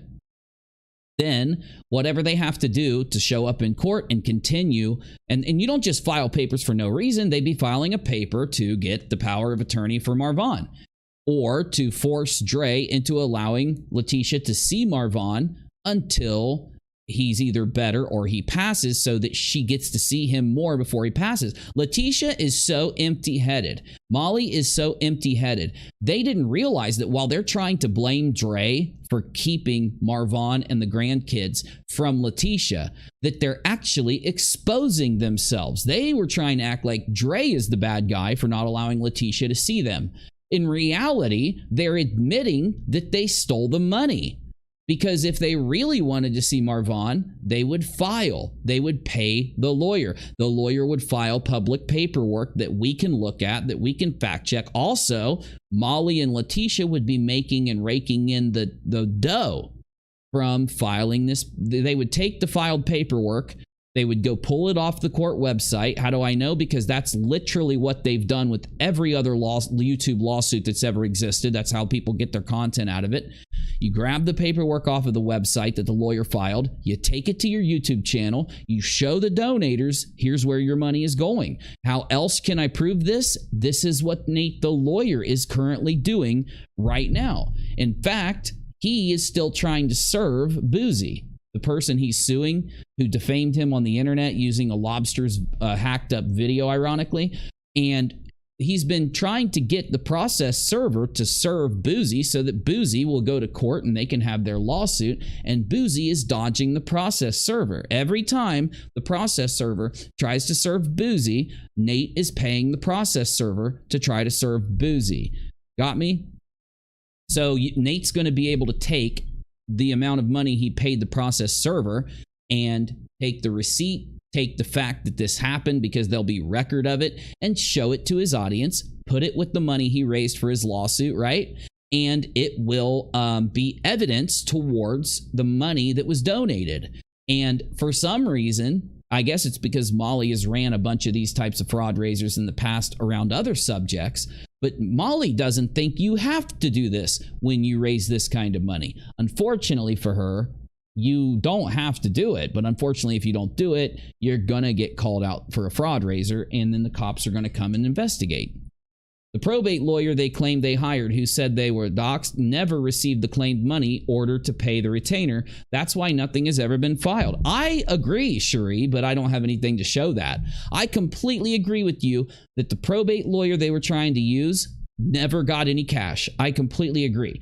Or they did give the probate lawyer some cash and then walked in and said, I want my money back. I'm going to use a different lawyer. And the probate lawyer gave the cash back. Molly is conning you by saying this. Molly knows that you can go and get your money back out of the retainer at a lawyer's office if they don't, before they've done any work.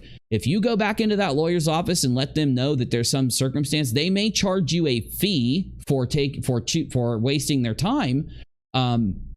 They'll charge you for the amount of time to sit down and talk, for them to create the account, whatever. There might be a fee for you to cancel the retainer and cancel them working for you. Maybe out of the $20,000 in the account, it would be $200, $800, who knows, something very small. They're going to give you back all that money, though. So even if Letitia did give a probate lawyer all this money, the fact that you have no filings, the fact that Letitia has no receipts, the fact that Letitia has disappeared, the fact that Molly is still lying about this, not telling people what's going on with the lawsuit, and this is months later. This is months after Letitia supposedly paid the lawyer. Molly, why has that money been sitting in that retainer for months with nothing happening? Why? Because Molly doesn't understand true crime or commentary. She doesn't understand how to tell the truth. Molly and Leslie Bass don't even know how to tell the truth. They don't know what a fact is. They don't know how to commentate on things honestly. They are making it up as they go. And we have more proof to that. And we're going to show you more right now. After I take a drink.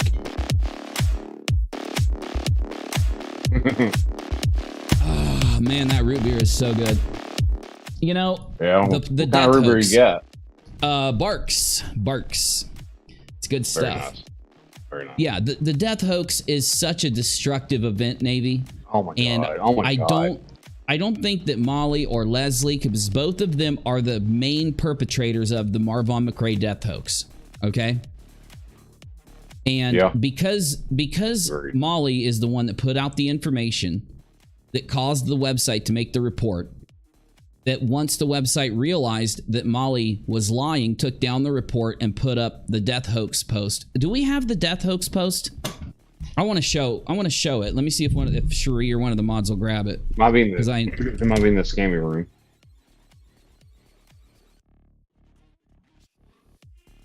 Yeah. So bad. Oh my god.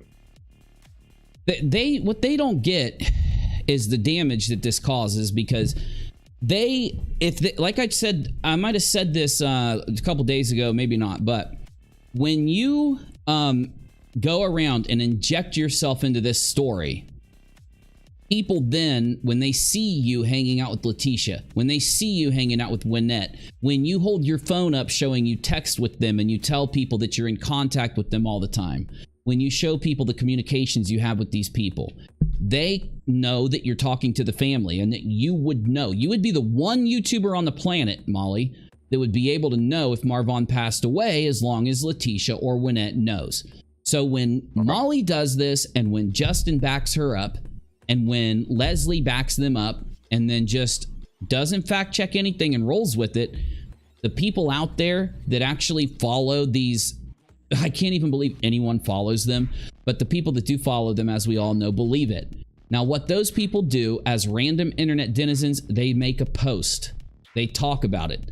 because they obviously have been groomed by Leslie and Molly to care about Marvon through the lies they tell, through the danger that they imagine for him being around Dre, through the lies they tell about Dre hurting the kids. This causes an increased emotional attachment to the idea of Marvon getting this horrible life, this horrible stick, this horrible shtick that they've pushed on him, the narrative they pushed on him, really does affect the audience. And when they see Molly put this out and they see that it's validated by Molly's buddy, and they hear them, they assume, and literally they do, because I've been in the position where I have trusted YouTubers that were scammers, that were running fraud raisers, that did these things. I exposed them, but still, they assume that those people would never be evil or nasty or childish or disgusting enough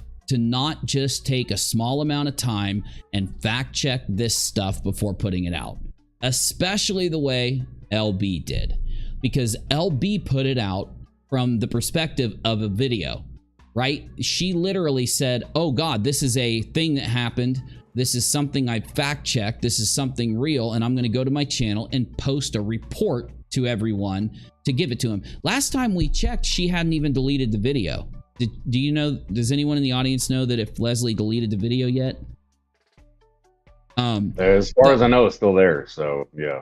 From before the stream, earlier today it was there, but I you know, she could have deleted it. So I'll just say up until earlier today, Leslie, knowing that Leslie used this website, not this specific part of the website. It was a deleted post from the website as her proof that it happened. No, Leslie knows that they took it down.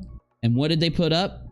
MARVON MCCRAY, Yuma, Arizona, U.S. Marine specialist on death hoax.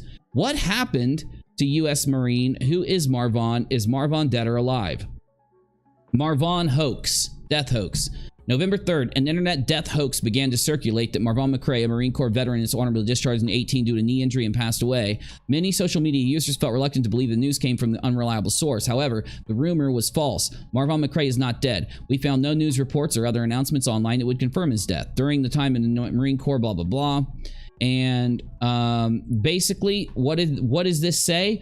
The same website that Leslie Bass used to draft her report and try to gain donations and subs and clicks and shares off of Marvon's passing without fact-checking anything, took down their report and uploaded a new report that I just showed you, calling them death hoaxers. The YouTubers that spread this, the ones that did this, hoaxed it. So pretty powerful stuff, considering Molly is sitting there going, I didn't hoax anything. What was that video she did? I think we watched, but there was another one she did too. Let's just go ahead and pull it up. She did a video telling everybody that she didn't hoax anything. Also, yeah, 100%. One of the reasons why Leslie is spasming out so bad, as we all know, is because she's trying to, you know, act like she didn't do anything wrong here. But the problem is, in her little, like, I did nothing wrong thing where everyone loves her and everyone thinks she's beautiful and she's the most narcissistic thing you've ever seen. She also had said something about, you know what? Let's see if I can just grab it, because you guys are going to lose your shit. I think I've got it right here.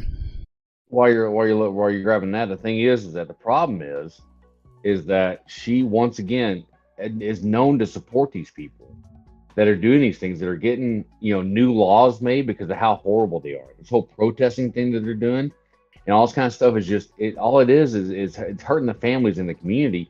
And people can go back and watch her going on the live streams with Molly and everybody else who goes down there and does all that stuff. And she's trying to, like, separate herself because now, once again, she's connected to people that are doing horrible shit. Exactly. But look, I found two thumbnails that I agree with. Look, here's a thumbnail saying get her off YouTube, saying that LB should be getting off YouTube. Yeah, I agree. Whoever made this thumbnail, I completely agree with you. She needs to get her ass off YouTube pushing all these death hoaxes. Oh, look, another one.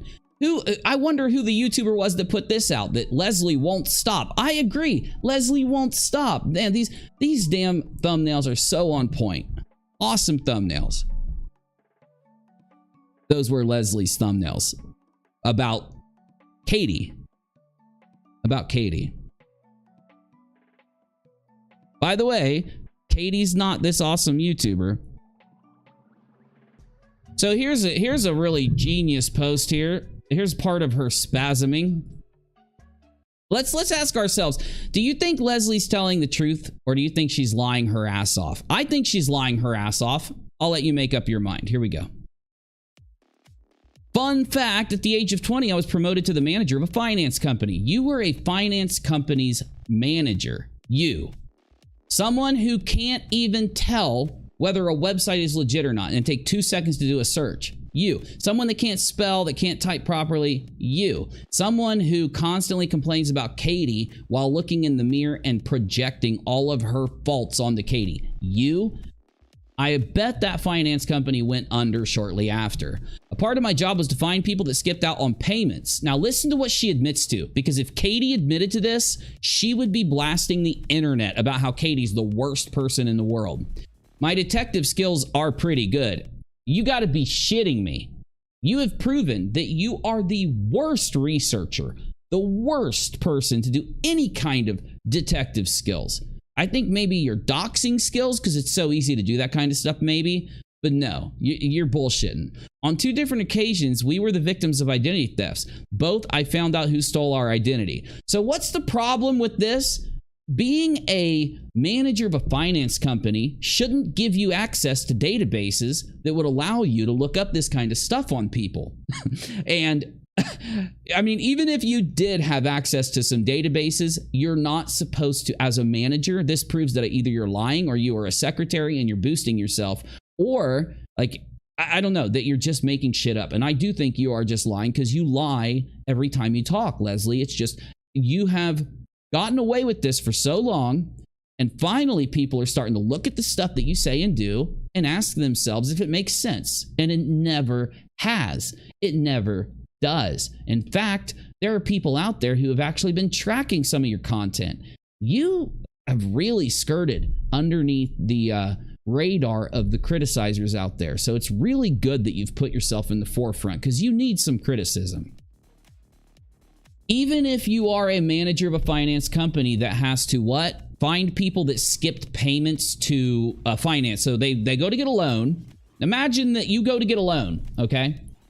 And you miss some of your payments. Maybe you get cancer. Maybe a family member dies. Maybe something happened, but you miss payments. Next thing you know, LB is admitting to going into the databases to try to find personal information on you. That's not legal. That is a violation of someone's privacy rights. You are only allowed to use your authority as a manager to do what you're supposed to do for your job, not for the stuff that happens in your private life, Leslie. Now imagine, I don't even care. I'm not criticizing her for this. I'm criticizing how ridiculous her lies are, one. And then also, could you imagine if Katie or anyone she's mad at posted this? Imagine they posted this. I was able to find the name, address, phone number, and his mother's number. I was able to turn both guys in for identity theft. So someone steals an identity, and you're saying that you can use the data that you get by being able to, by looking into financial information to find out whether they stole someone's identity. You're lying. That kind of, when you steal someone's identity, you use their social. You use their name. For fuck's sake. You get a credit card and you have it mailed to a P.O. box. How in the world would you use a database and find all this? You didn't. You're lying.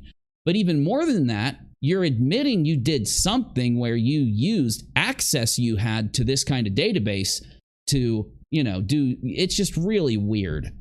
Really, really. Oh, I enjoyed Nonsense's video very much. So that's one little weird thing. She's like going out and admitting to all these really messed up stuff that she's done to violate people's rights in the past. She doesn't give a shit about privacy. She doesn't give a shit about whether or not she's allowed to do this or not with this stuff. She's just a little, you know, she thinks she's the damn Matrix doxer. it's kind of cringy. The fact that she like typed. Now imagine that she typed all of this thinking it made her look good. She typed all of this thinking that it made her look skilled. It made her look good. You guys are going to say that I did a death hoax? Well, I was the manager for a finance company and I illegally used my access to databases that contained private information about people to try and, you know, use it for my own personal gain and my own personal problems. So what should you have done, Leslie Bass, if you weren't a horrible person and you actually cared about people's rights and stuff and you weren't lying your ass off? If you had someone steal your identity, you would have turned them into the police and let them investigate it. But you thinking that you're Mrs. Matrix over here, all you've done is expose that you're not this good little person that you say you are. And that makes sense considering the other things that people have exposed you for in the past. But either way, we're going to keep going though. Hey, did AZ go on Julie's channel? I don't want to miss that. Oh my God, no way.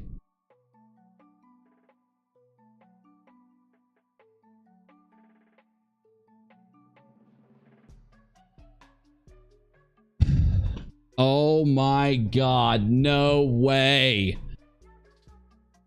No way. He is out there trying to skis on women again through his Twitter.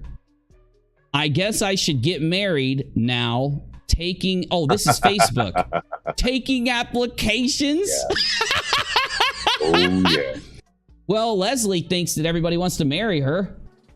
The Steve costume includes Applebee's gift card. I blow up Kino's couch. Resistance bands. Ew. Fake college degree. Yup. PhD by association. Yup. Bonus. Katie Joy biggest fan pin. Yup. One size fits most. Yup. Sorry, I had somebody put that in general. I couldn't help myself. I know it's my rule not to talk about him. I couldn't help myself. He's too irrelevant and desperate. I couldn't help myself. Oh, did Drag put that out? Oh my God, I have to retweet it. I got to tag Menace on it. So the original one was him being like marriage material and all this kind of stuff. He posted it. Drag was like, Drag reposted and was like, "Are you serious?"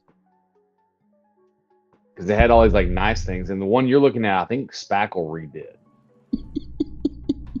Yeah. Oh.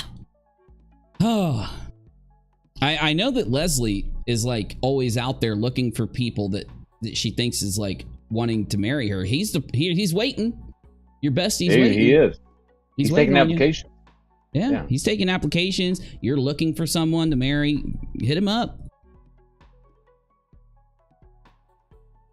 Okay, I'm looking for a few other things that Leslie's posted, but honestly, I'm getting freaking bored.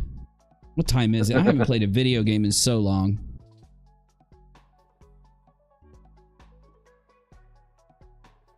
Oh, that's right. I got to go follow Mama Virgo on Twitter. I guess she made a Twitter account. Yeah, I need to follow it. No, she does. It's tag me if you it's at LG aka Mammy Virgo. Okay. At LG aka Mammy Virgo. Yep. Here we go. It's hilarious. Like you read some of them tweets, you can actually pull them up. They're hilarious. She's got the freedom now because she claims that her daughter can't censor her anymore on live streams. So now she can do it on Twitter.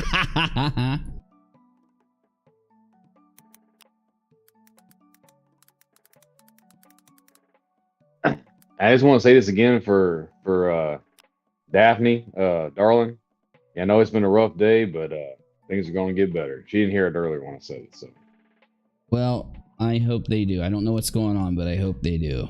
And I know there hasn't been a lot of positivity lately, especially looking at all the stuff we've been looking at. Don't worry, y'all, because I'm getting so bored reporting on these people. And no matter what, what I've been realizing, no matter what we do to just report on what they're doing, the amount of people out there that are going to stop supporting their hypocrisy and literally just allowing them to lie and steal money and cheat people. The people that are awake are the ones that are going to be awake. So there's only one other thing to do. And that's to go back to doing our nightly live show where we meme out and laugh at their craziness every night. So, and then once we run out of stuff to talk about for that night, we play some video games and in the stream. That's what we need to do. So we getting back to that real soon. Janie dropped the original in the bottom of general.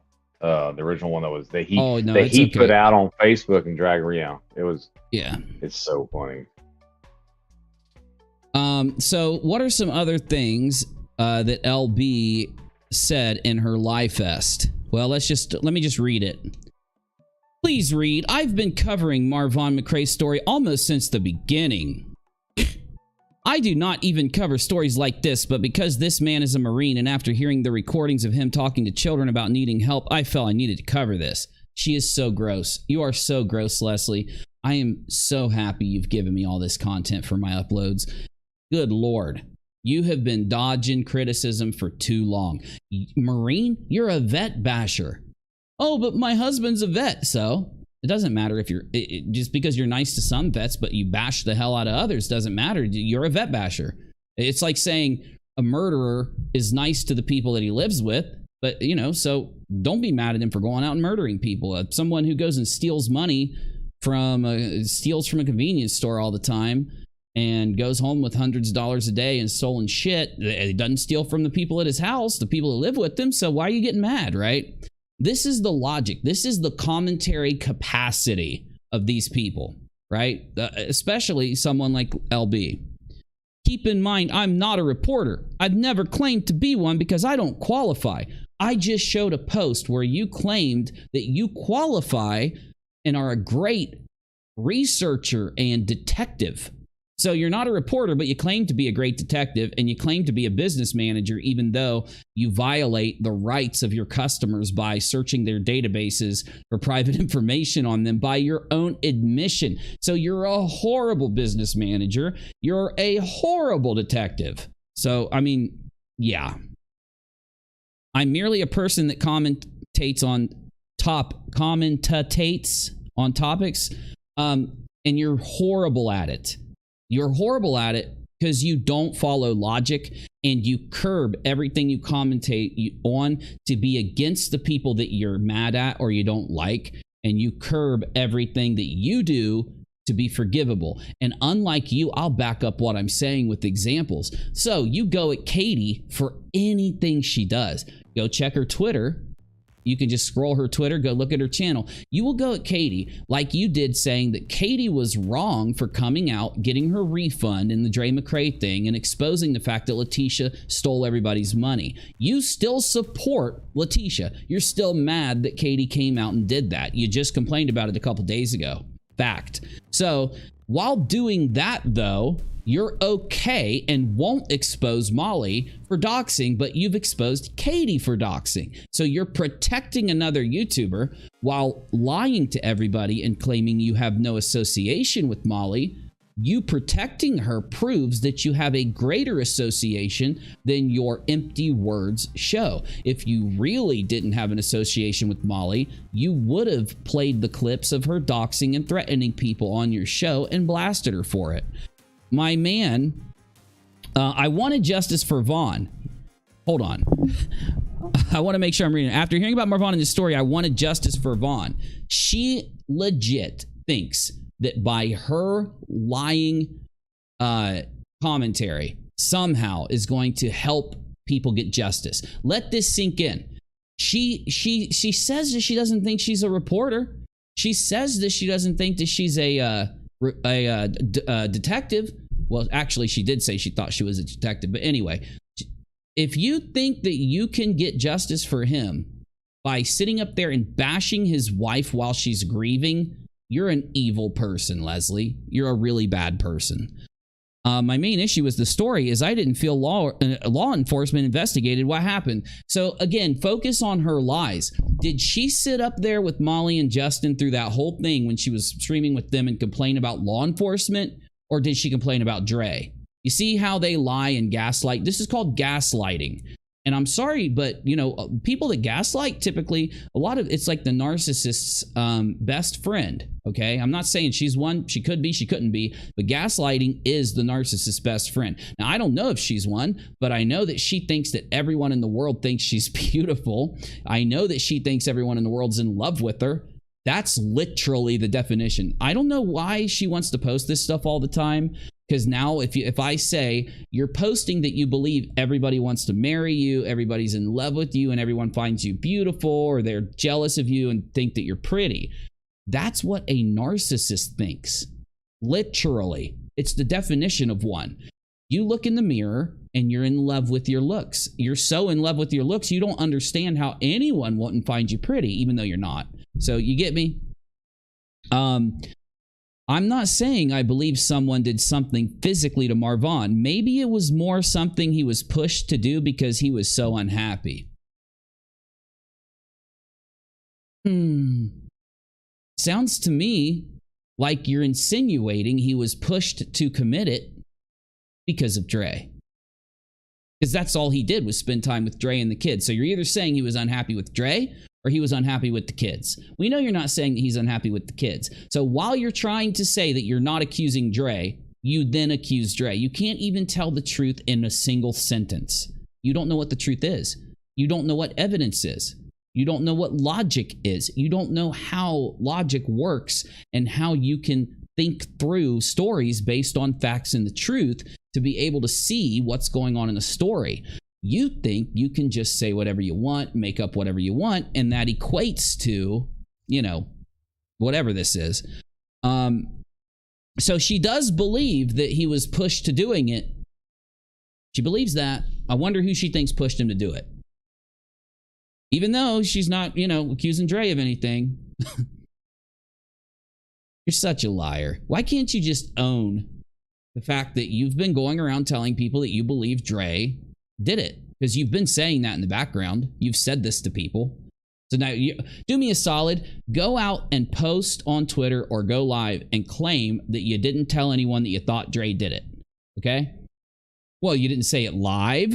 You didn't say it on video. Did you say it, though? Did you tell people that? Did you tell people that you thought Dre did it? I need to know. I'm going to need to know. During my hours of covering this, yeah, you're a couple hours of covering this. Yes, that's justice for Marvon, isn't it? Where in hours of covering this, I discussed many theories of what could have led to him being in the hospital in a coma. See, Leslie, that's the thing. You're admitting that you did discuss these, because I know you did. I factually know that you accused Dre of doing it physically. And so that's what I'm trying to say here. Like, you are not honest. You're not an honest person. You're not an honest commentator. And it's easy to see. You've gotten yourself in over your head. You need to stick to talking about reality TV and chasing the scraps of Katie Joy while hating on her. Because you can do that. Almost. You might as well stick to what you can almost do. Now, here's where it gets gross. My husband is a vet that deals with PTSD. So you're saying that he deals with it. Okay, well, I'm one that was diagnosed with it. Okay? I have it. I am a vet, and you bashed me, and you lied on me. I don't care about the vets that you don't bash. Vet bashers don't bash every vet in the world, mostly. Most vet bashers just bash certain vets that they don't like. That's what a vet basher is. That's 95% of all vet bashers. I've heard my husband say the same things about just needing to get himself okay. I have heard my husband say the same things about just needing to get himself okay. So knowing Marvon was going through that broke my heart. I don't believe you at all. I don't believe you one single bit. If you cared about Marvon, you would actually go and watch the videos. You know those hours and hours that you spent on this story? I guarantee I've spent more hours just watching the streams from Dre and Marvon times 50 than you spent across this entire story for all that you said. Ellen says she can't own anything. I made one comment of criticism and she made 3 community posts and a live. She was so angry and I wasn't rude. And Ellen, I love you and I appreciate you. and you're welcome to criticize here. All of you are. The problem with these people is, you know why you can't criticize LB? Because she thinks she's better than you. She thinks that her husband is a better veteran than others. That's why she can bash them, but she, you know, she's not going to bash her husband, right?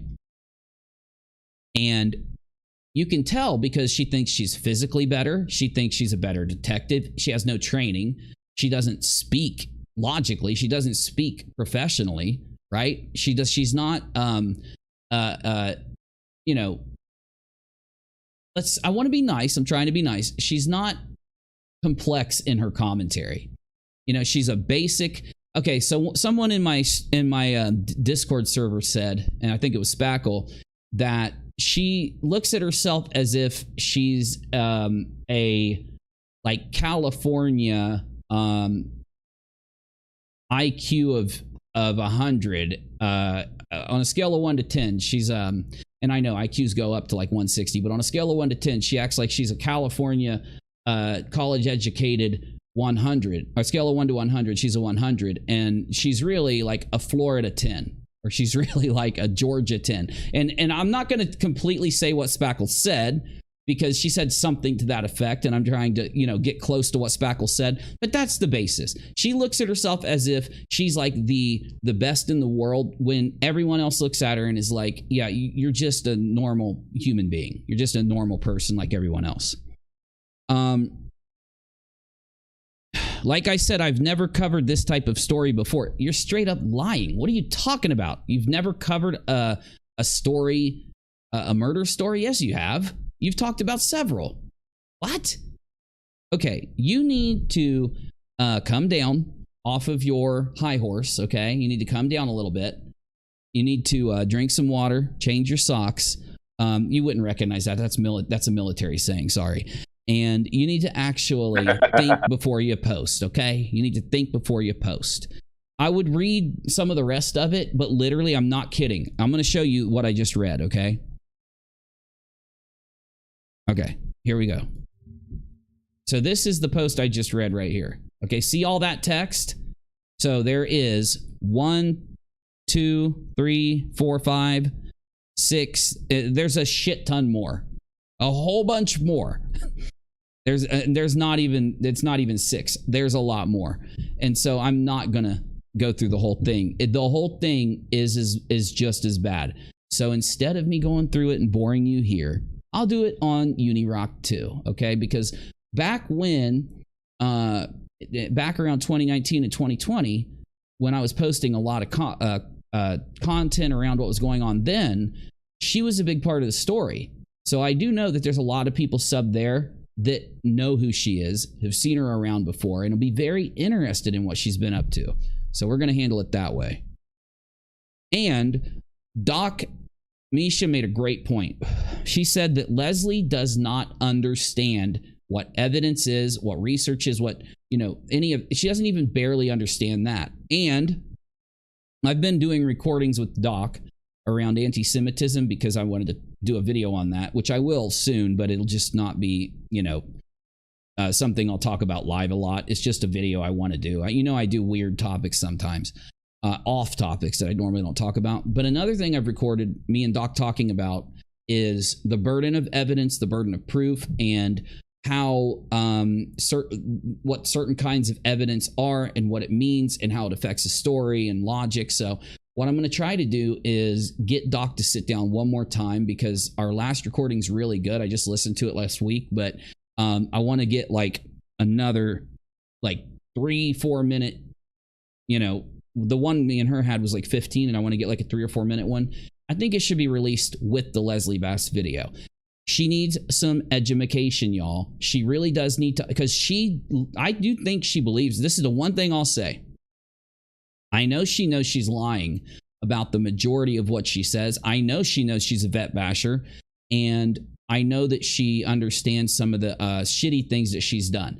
But I think the one thing she's being honest about is when she says that she believes everyone who's criticizing her believes that she's all these great things. I think she really does. And I'm taking her own words, her own behavior, her own actions, not just in this story. This is like the 50th time Leslie's done this. She's been criticized in the past.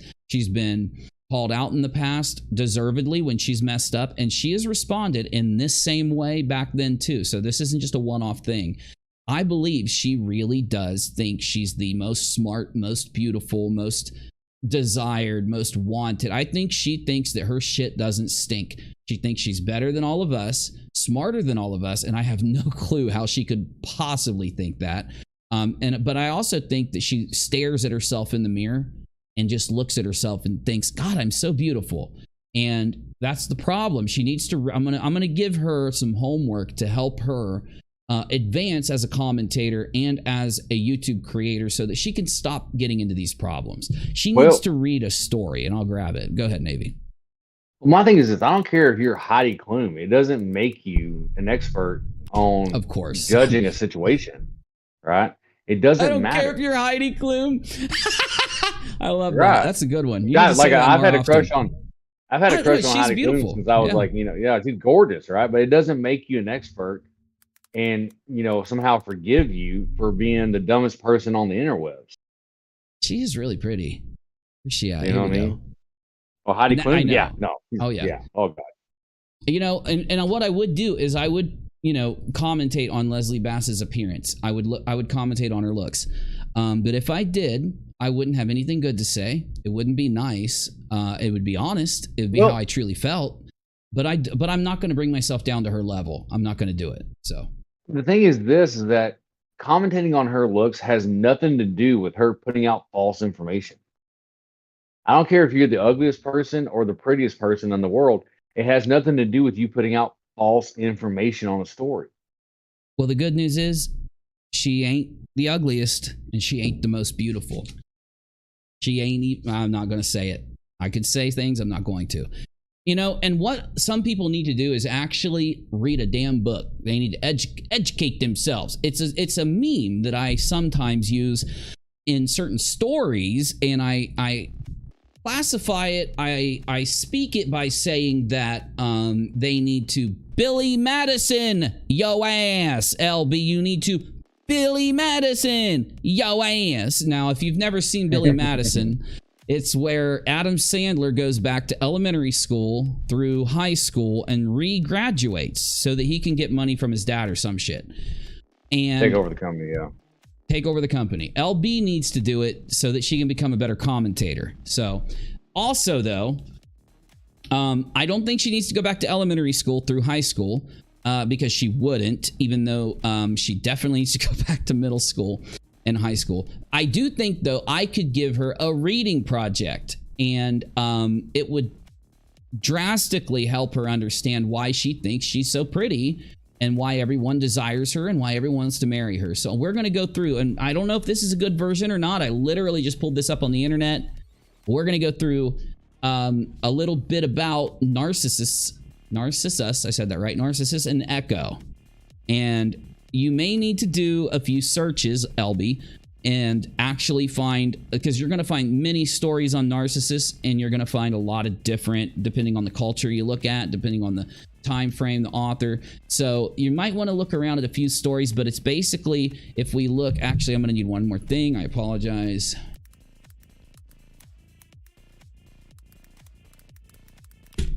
All right. I'm fast. At least I'm fast.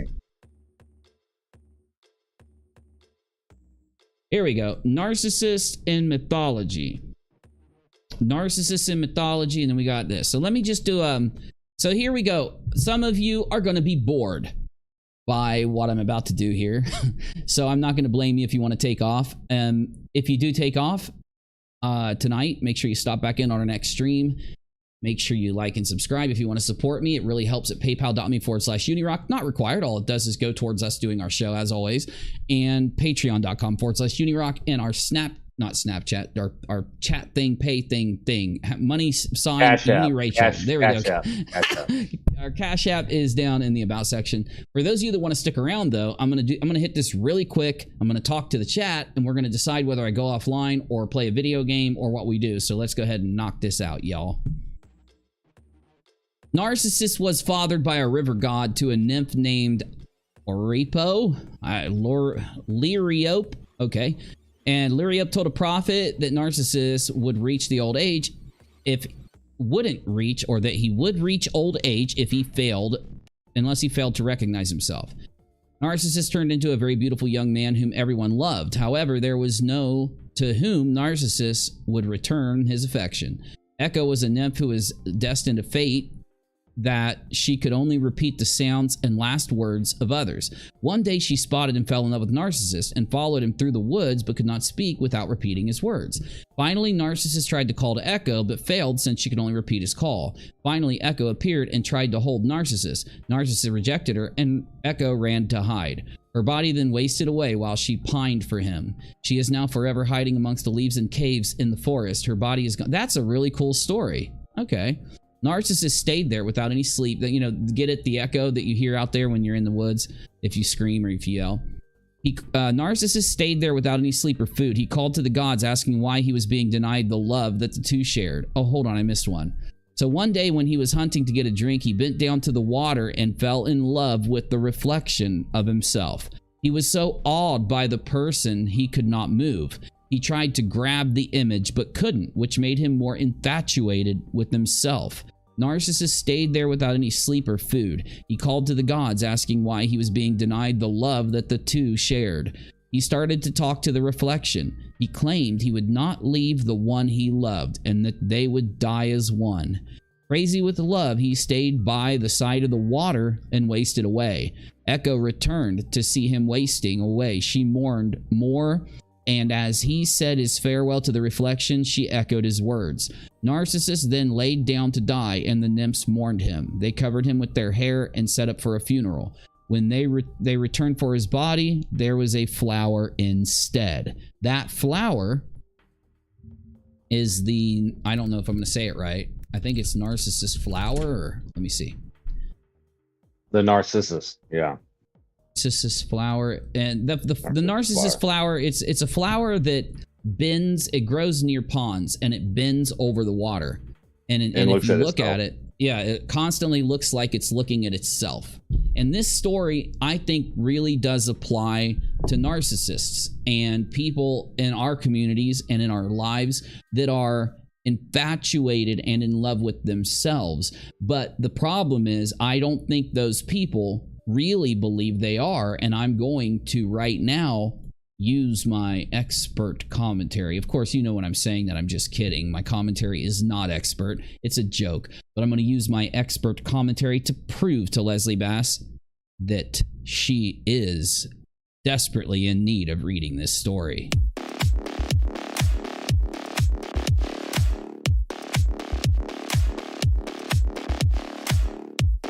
You see,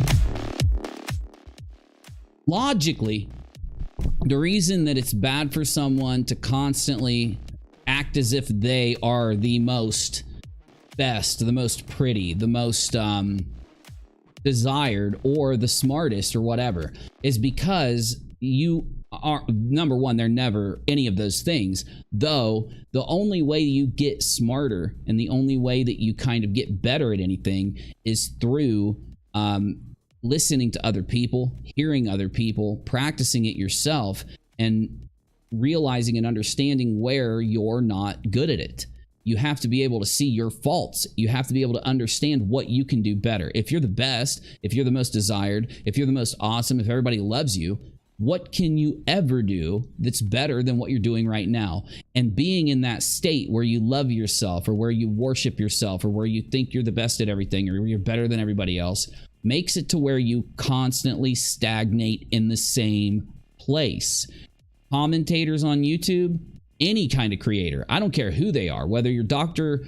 Disillusion and you do a video stuff and comedy, whether you're PewDiePie, whether you're Markiplier, whether you're a gaming YouTuber, whether you're a commentator, whether you're Mutahar or some ordinary gamers, or anyone. If you literally think that you are the best, or that you're better than everyone, or that you're doing it the best way, you're never going to get better. The problem is Leslie is the exact same person. I mean, the exact same person from back in 2019 when she had like 3,000 or 4,000 subs and was lying and faking emails and screenshots to try to frame Katie for striking her channel so she could run a Christmas fraud raiser with the Grinch.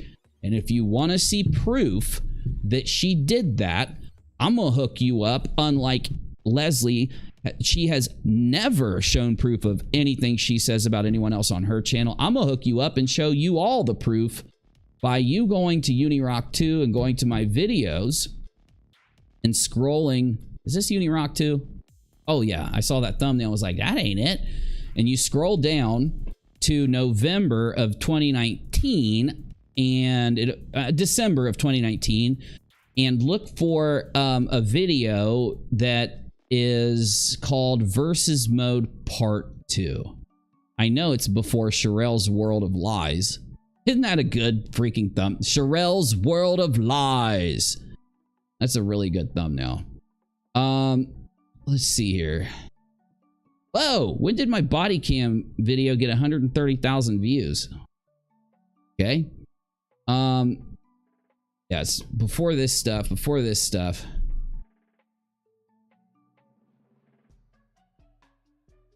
Here we go. Versus Mode Part 2. So what I'm going to do is I'm going to share this right here on Twitter so that you can find it. And let me grab this link. I'm going to put it in my chat in case you want to watch it. Versus, you want to watch it after the stream or whatever. Versus Mode Part 2.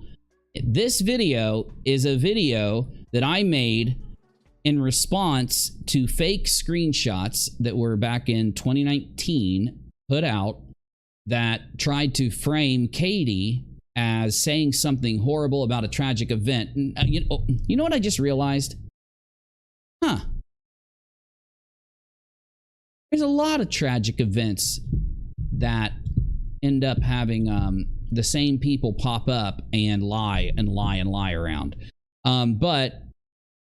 So the super chat drive, the first thing that's in Versus Mode Part 2 is my live stream proved that the super chat drive asked for money using a lie to back it. Now, you can actually look at all of the other videos around December of 2019 on UNIRock 2.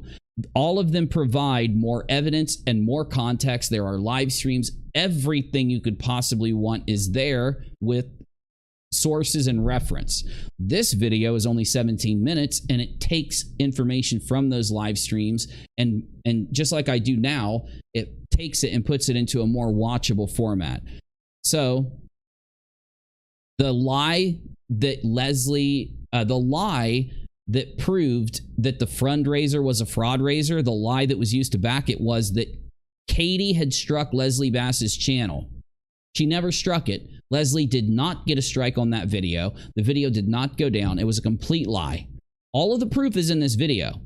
So I'm going to prove that in this video. I'm going to give you reasons why the community should care that this happened. If more people would have listened to this video back then, I don't know how many views it got, 8,000 views. If more people would have listened to this video back then and would literally have just not canceled Leslie, but criticize her and let her know that we're not going to accept her lying and attacking other creators and making fake screenshots to frame other creators, and she would have listened to the criticism, we wouldn't be in this position right now because she would be, able to not keep finding herself here. This is her fault, no one else's. Oh, but she's going to blame anyone and everyone because she needs to read that story about Narcissus and it'll help her understand why she's blaming everyone, okay? Yeah, just right fast. I want to come in because there have been people that have been trying to defend the fact that this wasn't a fundraiser, right? Fraud raiser. And the thing was, that when you go back, like the Christmas one that you're talking about here, 2019, yeah, right, 2019, right. So there have been people that come in like the other night. Some people coming in and being like, it wasn't a fundraiser. There was no fundraiser. This and a third. Okay, so let's explain something right here. One thing you're going to see in this video that Uni dropped, that he did, that we, was back in 2019, is that the whole reason that the super chats and all this kind of stuff came in was because the narrative was put out there that she got struck by this evil person, KJP, and Yes, because of that, she wasn't going to be able to have the revenue to buy Christmas presents for her kids. exactly. And the person running the channel was like, well, I'll take whatever super chats we get and I will give you the super chats so that you can buy presents for your kids. That And they in made and of itself, over 1,000. Yeah, right, is a fundraiser, and it was that a fraud is. raiser because it was a lie when And she it came in and was said that. definitely. But either way, here's the proof. So Leslie had gotten strikes and couldn't live stream. She had played, and here is the literal videos of her playing television shows on her live stream, and the strikes that she got for doing it that stopped her from being able to live stream for 90 days, an extended period of time. Strike number 1, here's the show she's playing. This is her channel. Comments are turned off. This video contains content from something, Viacom, who has blocked it on copyright grounds. She did 3 of these where she was so desperate to be a YouTuber and to get views and money that she was playing television shows on live streams. Literally playing television shows on her streams. It gets much worse. This really tells you the person she is, okay? Because she hasn't changed at all. So, after getting these strikes and not being able to stream, she and the Lobster Man had a brilliant idea. Well, since you're not going to make any money and be able to get Christmas for your kids because you can't stream, let's do a fundraiser for you. And it was like at the end of November, beginning of December back then. So a major issue, a major point here is that, again, the reason she couldn't stream, she had went out and blasted all over the internet, all over the Katie hate channels. Everyone was blasting that Katie struck Leslie's channel falsely, using her bigger channel to bully the smaller YouTuber. This is all. You can even go watch the fundraiser is still up on that channel. You can go watch it. He's desperate for views, so go hook him up. But you can go watch them demonize Katie the entire time, talk about how it's her fault because she did this to Leslie, and how Leslie's kids wouldn't get Christmas because of the fact that Katie did this, right? So the thing is, these are the real strikes. These is what really happened, and this is whose fault's this? Whose fault is this? Is it Katie's fault that she streamed full television shows on her channel and got them blocked and got strikes for them and couldn't stream because of it? And couldn't get extra money for Christmas because of it? Or is it Katie's? She has a history of lying on other people so that she can gain from it. A very good history of doing it. Big history. Now, what did she do in order to... What I did, though, was go out and say, I've got some evidence that your video wasn't struck. And she said, no, that's not true. That's a lie. And I said, okay, fine. So do me a favor. Release the strike. It'll be in your email account. It'll be from YouTube. It'll be in your email account. Release the strike, and I'll show everybody the strike, and that way we can prove to people you actually did have a strike from Katie, and that way you will be exonerated, because she was literally lying and lying and lying, screaming and lying and screaming and whining and lying and crying. Everybody's being mean to me. Everybody's putting me down. Everybody's lying on me. This is how far she'll go as a liar, okay? Realize this. So she did release the email, the strike that she got. So let me show it to you. Now, I urge you to go watch this video.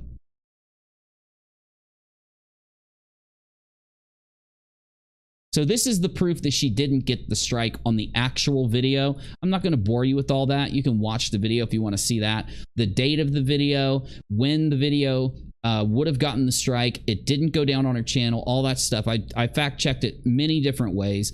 So here's the strike. Now it's going to zoom in here in a second. This is what Leslie Bass has admitted a million times, even recently, that she released herself. From her email, she says, she took a screenshot of her email where this came in and released it. We have always asked Leslie to come out and tell the truth about this and apologize. She is still holding on to the lie. Now, how do you know that this email is fake? Because let's just read it. YouTube does not write your strikes out. YouTube strikes are automatically sent. They have never sent a strike with spelling errors. They have never sent a strike. This strike is in the format of 2016 YouTube. This strike that she claims happened was in 2019, because every once in a while, YouTube will update the way that their strikes look when you get the email. It'll say different things in the email when they did different code, and different community guideline changes and copyright changes will cause them to change the verbiage of their strikes and the layout of their strikes. This is a 2016 strike that Leslie grabbed off of the internet, pulled into an editor, and edited it so that it looked like she got a strike. And it's one thing that kind of, by the way, Nate the lawyer was the one that did the first video proving that this strike was fake and helped bust the fraud raiser all the way back then when Nate only had like 5,000 subs. And we've assigned a community guideline strike or a temporary penalty to you account. Now, there are many errors in this strike, but just to show you, you can go watch the rest if you want to see everything. This is a huge proof that the strike was fake. So how do you get a strike from YouTube? Well, the only way you can show your strike from YouTube like this is to go into your email that's attached to your monetized YouTube account and take a screenshot of it and put it out. So when she put this out, she still claimed that it was real. She claimed that she didn't lie, and I showed all the evidence. There's much more evidence than just the strike, and I said, okay, fine. So you're saying you really did get this email. It's a real email from YouTube. So you can give me the header information from your email, and I will prove that you're telling the truth, Leslie, and that you've been framed, or that someone set you up, or whatever you're trying to claim. Do that, and I'll prove to everybody that you're innocent, because I've always tried to help the people that are getting in these situations, that keep getting themselves into these situations. If they're going to come out and keep lying, I'm going to debunk them, and I'm going to give them how they can prove to everybody the truth. By the way, she could have easily given us the header information. She said she deleted the strike. And I said, how? You literally just took a screenshot of it. How did you delete it? And she said, I just deleted it. And I said, why? And of course, she gave some dumb excuse. And I said, okay, fine. Well, guess what? When you delete an email, guess what it does? It goes to your trash folder. So go to your trash folder and go click on it, the email, and put it back. Click it and say undo, because it'll be in your trash folder for like 3 months, 2 months, whatever. And undo that so that we can get the header information. Or we could have gotten the header information from her trash folder. Anyway, then she says, oh, I just cleared my trash folder. She didn't clear her trash folder. She didn't get this email. The email was fake. The whole thing was fake. This video proves it. So there's other things in this video that definitely... And she put the strike came from YouTube creators.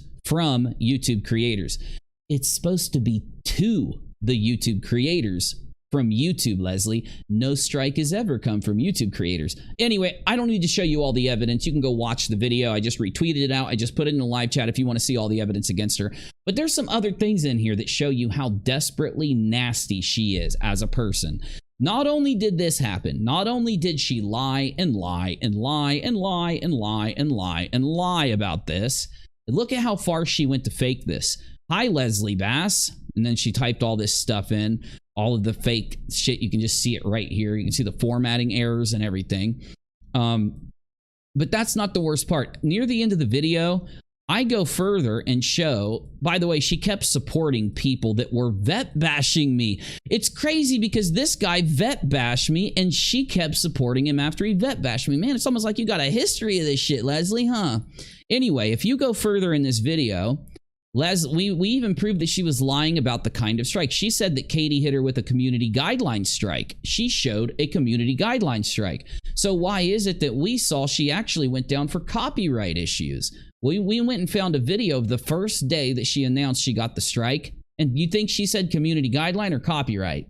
She said copyright because she was trying to use copyright strikes that she got, lie, create fake screenshots, blame it on Katie, frame her, make a fraud raiser off of it, make money off of it, and then get people that were mad at Katie over the whole thing to come support her, sub to her, and help her by having all these other YouTubers spread the lie. She was okay with this. She is a fake news producer, a fake news aficionado. So one thing that she did back then, after she got exposed, she panicked so bad that she took her channel down.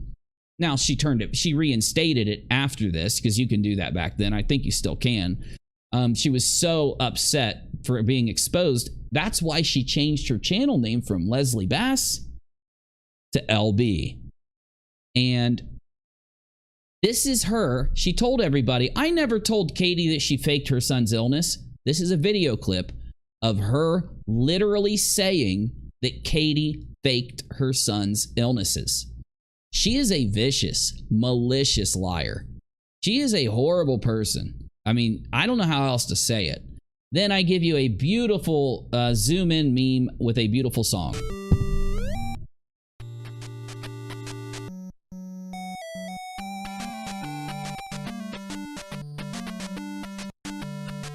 Okay, so what's the point here? I am not shocked that Leslie is doing what she's doing. Vet bashing me a week ago, which she's been doing it ever since. Then telling all the lies she's telling, and then perpetrating a death hoax to try to profit off of Marvon MCCRAY further than she already has and his horrible situation.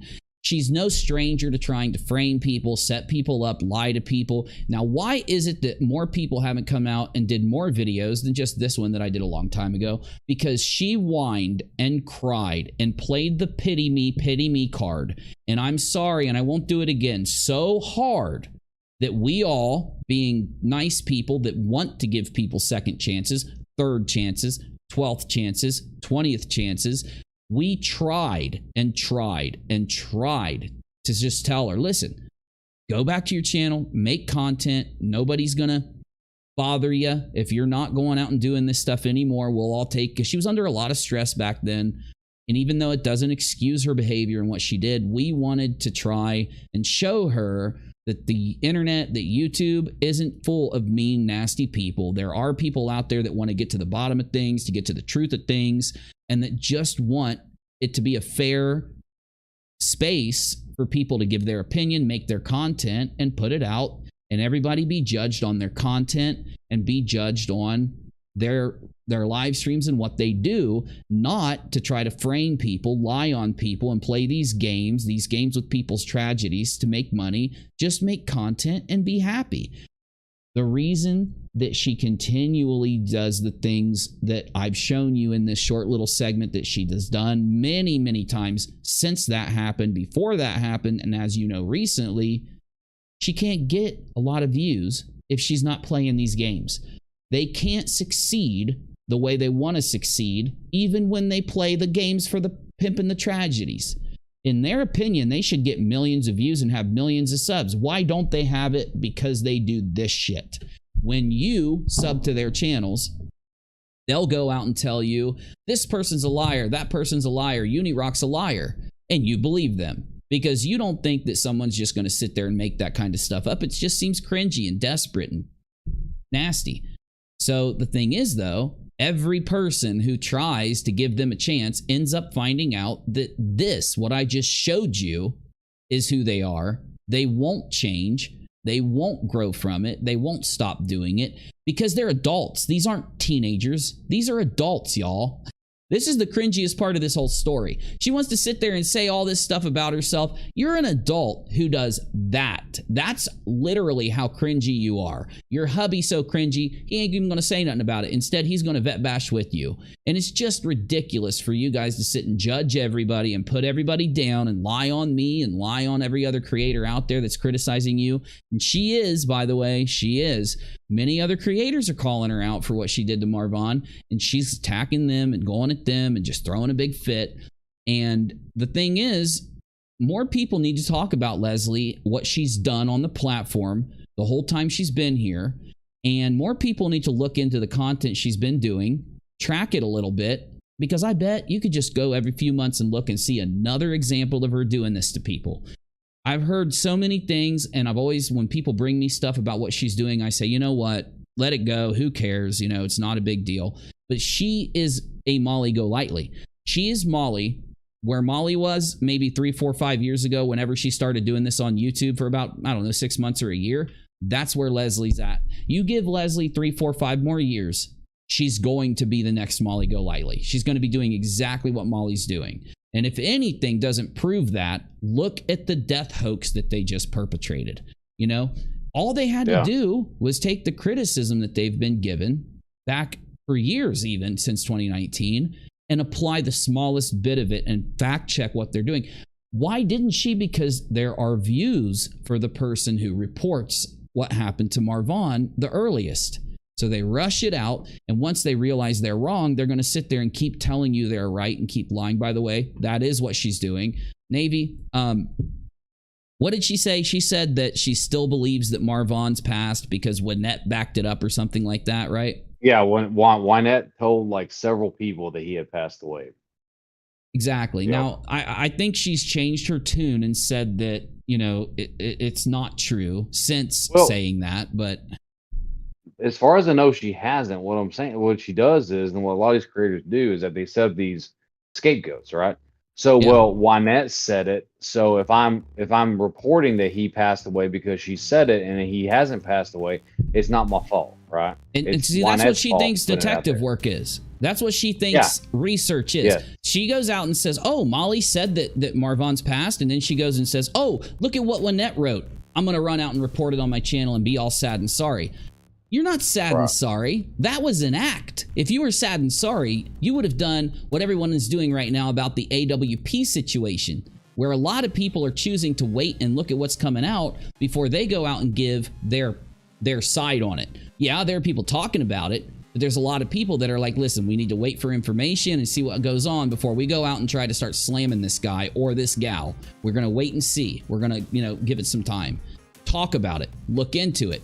I guarantee you, we put more time being late for this stream, trying to get as much information as we could about AWP than she's done for the entirety of her researching or looking into MARVON, because she hasn't. She repeats what Molly says. That's not fucking prep.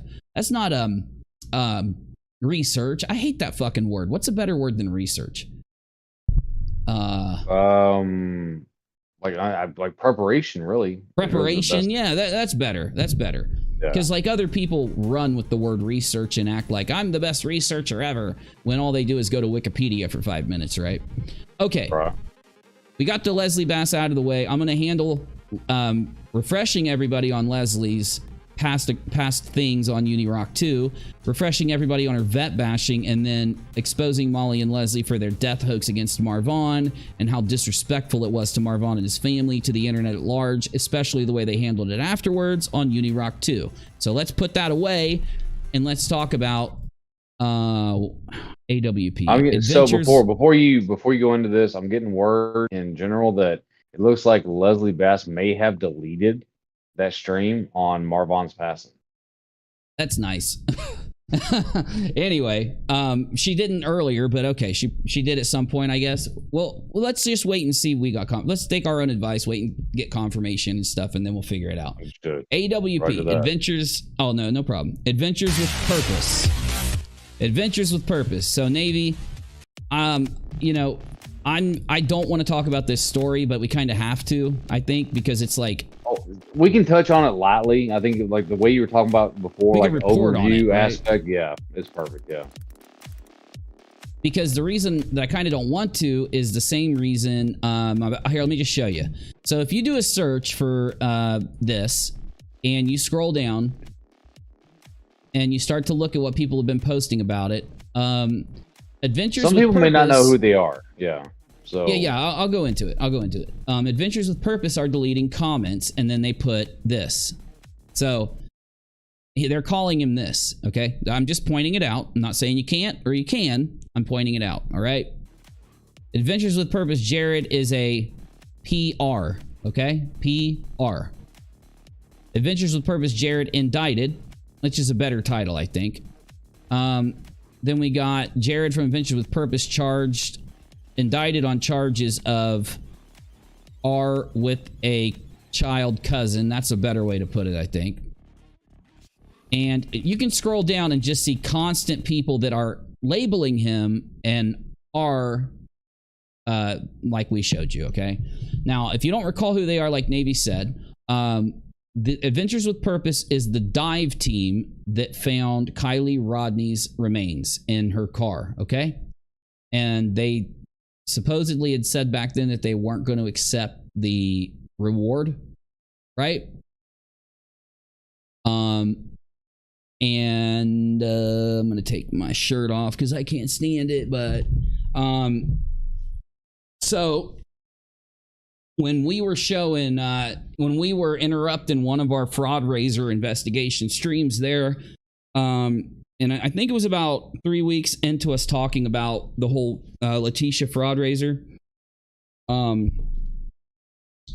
we were investigating that whole thing, we actually had played one of their videos, Adventures with Purpose, because they were the people that dove and did everything. So what happened? What's come out? Well, luckily we have a good amount of stuff here. We have emails that I think Menace found. They seem to be emails sent to the AWP support team, and these are very strange. I don't know what to think about them. I don't want to read them. Let me give you a little overview. So what I'll do is I'll scan it real quick with my eyes, and then I'll tell you what it's saying as instead of reading it to you completely. I'll do 3 pages. And there's this is from Jared to support. It says, "Do you feel better as a person doing things like this? Does this make you feel like less of a?" And then they call him a bunch of names. And now I'll just sum it up. So they say there's no forgiveness. They say that it happened in a home in Utah and at Grandma and Grandpa's house in Las Vegas, and right above Grandma and Grandpa's head in their own truck. So then they say the family's angry. She's mad at some of the family members for not, calling him out for this, implying that they knew or something. And the family's just much to blame and blah, blah, blah. Then, I'm sorry for things we cannot change. This is a new email. I'm sorry for things we cannot change. It's unfortunate that I think this is them writing them back. Oh, it's unfortunate Lasek and Lineage experienced that stuff, yada yada. So then we got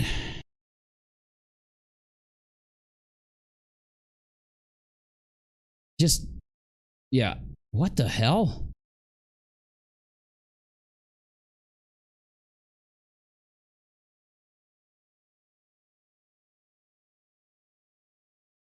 Yeah, I have no clue what this is, so I'm not even gonna. It's someone else writing back, so I'm not gonna read it.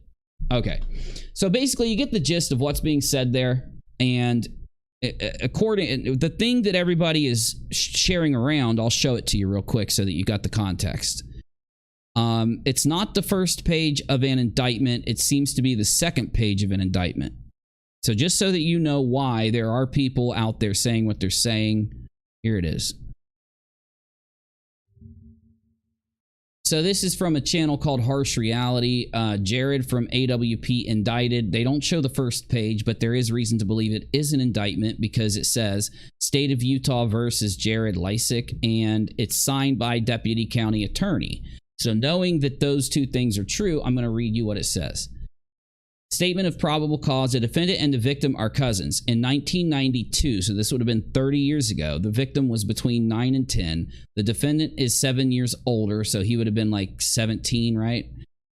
Just before November 1st, 1992, the victim, which is blah, blah, blah, blah. And about this time, they went into the bedroom where he AR'd her twice in 2 separate occasions. So they've got 2 separate occasions. Now, what's strange to me is, why does this not include the third accusation, which was in the truck? Who knows? I'm just saying. So what people have been doing since this happened is taking the fact that he's been indicted like this and calling him a PR. You know what I mean by a PR right here. Now, I don't know what to think, because the first thing is like, he just got indicted on it. It was a very long time ago, and I'm sure that the case is going to be public, or because they're adults now and it was a long time ago, and We're going to find out about things as they go. So my whole thing is like, we've got a person claiming that he did these things 30 years ago. And before you run out and say that he is a PR, I would think you would say that there is someone claiming that he is, or claiming that these kind of things happen. That's the issue I have. And I feel that it's kind of one of those things where maybe if the situation was different and it was like farther along past the initial information, or maybe if like it had happened yesterday or a year ago or a month ago or something, and he's getting in trouble for it, or they had arrested him for it or something, which I don't think they have arrested him yet. So yeah, it's kind of like one of those things where you get an image like this that comes out, and we don't have a statement from the cops yet. If you've seen it, throw it out, because literally it could have happened since we went live, or someone could have shared something since we went live. So let me know in the chat. And so it's like, I don't expect people, it's not that I'm saying that people shouldn't report on it. If they want to report on it, report on it. I just don't know why they're like literally labeling him this when he hasn't been even, all we have is this image. But here, let's see what this dude says. Lamont on the run. Gang, gang, hey. Okay, I'm not gonna use him. He just said gay, gay, gay for some reason, so I'm just gonna skip to someone else. It into people's homes. What is The going live on chat saying he YouTube? admitted to it in the emails. Well, I just scanned the email. And that's why I was like, what the fuck? I didn't think that he had honestly admitted to it. It sounded to me like Apparently, he was talking about someone else when I read it. I'll have to reread it. Are you looking at Web Sleuths? Because Aussie Trisha says Web Sleuths doesn't go live without facts. I have no clue. I don't know. I'm looking at Lamont at large. I don't know who Web Sleuths is. Lamont at large. Today I am in Buffalo, New York, So finishing I'm up guessing on a another channel. story that I'm doing, and I got Yeah, I think people apparently might. Oh, go ahead. What? I was just saying, like, apparently it's another channel that talks about this kind of stuff. Yeah, I assume that. Yeah, but I just don't yeah. have it up. I'm not looking at it. Why? What's up with that channel? Oh, so Aussie Trisha, can you give us some more? Wait. Cherise says the link is in general. For what though? Like, for what? What are we looking at? The link for what? I'm assuming Web Sleuths, the channel, is talking about what you're currently talking about with the whole. Yeah, the but Jared I don't know who Web Sleuth is, so I'm not even gonna. I don't know what. Like, give me a reason to pull him up, and I might. But you know what I'm saying? very breaking, Oh shit! I'm sorry, man. My thing minimized. disgusting news to share with you from the tubes of you. Leader of Adventures with Purpose. Yeah, it's the weird thing is when I read that second email, what I think about it, when you read it, the body of it, it sounds like it's not Jared in the email, because it sounds like it's someone else talking about it, or it sounds like that, and that's possible because it's like you got a signature line at the bottom and at the top, you don't know who wrote the email because it was to Adventures with Purpose support. It wasn't to him. So anyway, though it could have been. The problem I have is if you read what he's saying, it just doesn't make sense. It was really nonsensical. I'll go back and read it again, but it just was really strangely written. And what it said was, like, here's an example. I'll give you an example. He said, whoever's writing here, and it could be Jared, but it's unfortunate that the Lisek and some other family lineage experienced that shit. The shit that you and I and many other cousins were brought into. Like yourself, I was once a victim by multiple people, both in and out of the family. This does not sound like it's him writing this as and admitting to anything. So I just don't see it. I'm sorry. And again, I'm not saying that he didn't. He might have, but I'm not making my mind up off of these emails. I don't know if these are real images. I don't know if these are really him writing. I don't know anything about these emails. I'm going to wait until I have information. If he pleads guilty, then yeah, I'll when he responds in court and pleads, I'm sure if he admitted to it in the email, he'll either plead guilty or no contest, and then I'll hold that opinion. And I'll blast him myself, because that's some sick shit right there, and he deserves to be blasted. What I'm saying, though, is that right now, everything just came out. We have no clue what's going on yet, and people are acting like that a few screenshots off of Twitter or a few screenshots from somewhere else equates to an admission or something. And again, I don't see it that way. I'm so used to things either coming out to be fake, coming out to be different than what they seem, coming out to be written by someone else, or something like that happens, especially when it comes to, we just went over fake emails being made. So, and again, I'm not saying that these are fake. God knows. Jared Lysick has been indicted on 2 counts of child rape. You can see the documents right there. He has a court date on November 30th. This piece of filth not only raped his 9-year-old cousin. Okay, I'm gonna skip this part because he says not only AR'd her in one way, but he AR'd her in another. He's talking about 2 incidents, so he says it weird. My cousin, yes, my own flesh and blood, and I wasn't his only family victim. Yeah, so he's gonna go through the emails that we have, and so yeah, I'm not gonna go. I don't want to go off of them yet. I want to wait until we have more information. Yeah, basically, apparently, Web Sleuths is one of the big good true crime channels. And all they did was they confirmed the fact that there was the filing of the indictment. So sure, I believe that there's a filing of the indictment. Sure, yeah, right. And so that's basically what it is. That's what people were talking about. So when they were talking about that channel, so apparently the indictment has been filed, and whether or not what happens in court is what's going to happen. But overall, he's got a court date on the 30th, right? Yeah. So that's just a few weeks away, and he'll plead before that, right? He won't plead. Does he have to plead then, or he would plead before that? Well, no, he'll have to.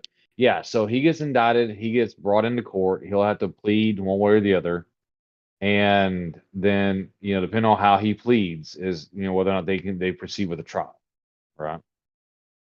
Well, sure, but either way, he most likely is going to face his day in court, and that will be shown evidence in the court and all that stuff. So, yes. I called him out because I said there was just something about him I didn't really like. I didn't know what it was. I didn't know none of this.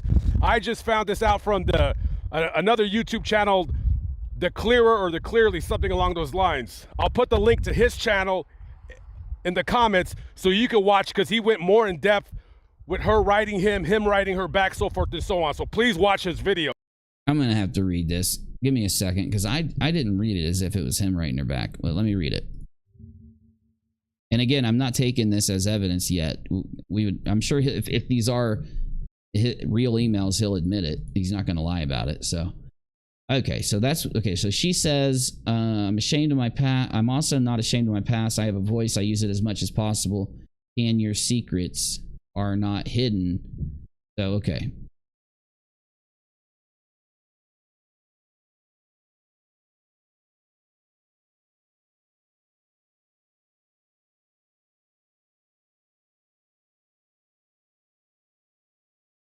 Yeah, he's okay. So he hasn't admitted to it yet. I'm like halfway in.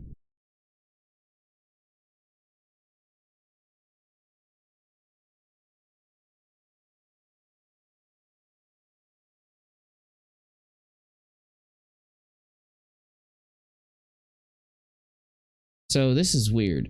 He says, I tried to apologize to you. First time I apologized to you, I'm sorry for the way it was handled, or I was under the impression that our mother knew and I felt it was appropriate at the time in conversation with both of you. I did not mean to embarrass you or catch you off guard. Second time I tried, it was not clear in my unconscious, blah, blah, blah, struggles I'm having and learn how to overcome it forward.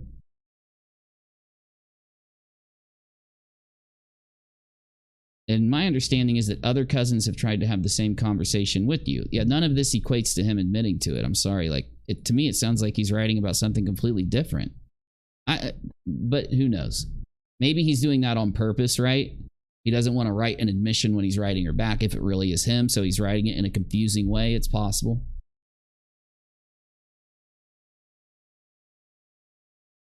And if anything, I can tell what I can take from the second page, and I'm on the third page, is that he's saying that he was molested, abandoned.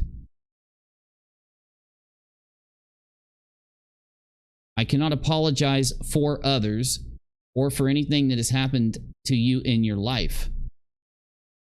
I don't understand how this is a yeah, I haven't seen the admission yet, but hold on. Okay, so he's censored out just or they have censored out, whoever censored it, names of other family members.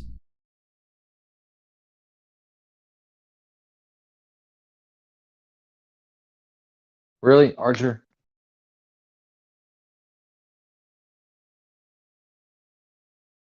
Ceremony? You'd have your time with grandma and the rest of the family. This doesn't make any sense as a response to what I just saw. Okay. There's no way for me to understand the hatred and resentment you must have for me over the decades. I heard about your driving to the cemetery. Trust me, I'd known you desire to be there and was the only reason keeping you away. I would have 100% given up on my time I could do avoid the ceremony. Okay, never mind, I read it wrong. He was admitting to it right here, but I was wrong. He was admitting to her not wanting to be around him, but he didn't say that he did it, so. Yeah, I don't know if it's because he's doing it on purpose so that he doesn't, you know, have to get in trouble for it or something, but again, the way that things are worded there, he's definitely not directly admitting to it. Hold on, but there's another email, so maybe that's what's wrong. Let me read it.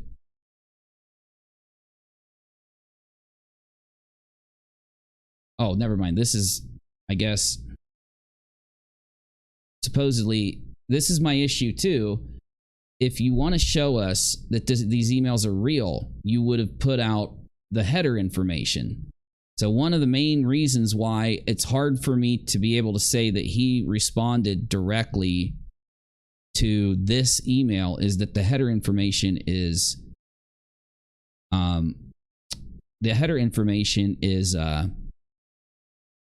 what do you call it? It's not expanded. You get me? So we don't know what time this was written and responded and all that. And we can't see email addresses and such. It just says to AWP. I don't like that. But hold on.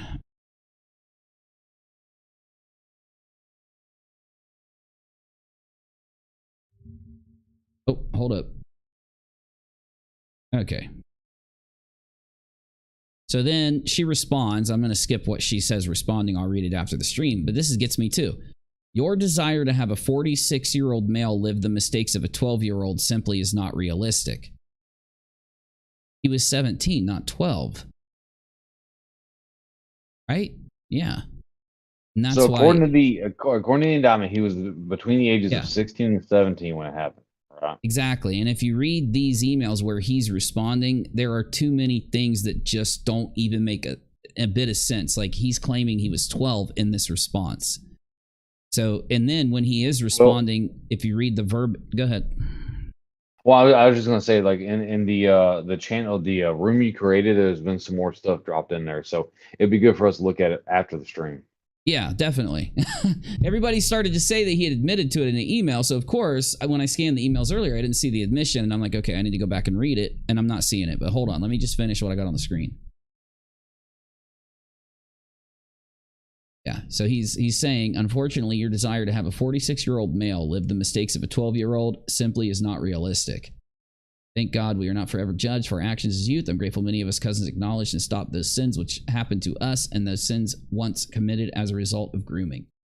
Healthy for you to now be open and talk about the past. As a full-grown woman in your early 40s are to be commended for facing and standing up to actions which happened in your past. Spread awareness. Stop the cycle.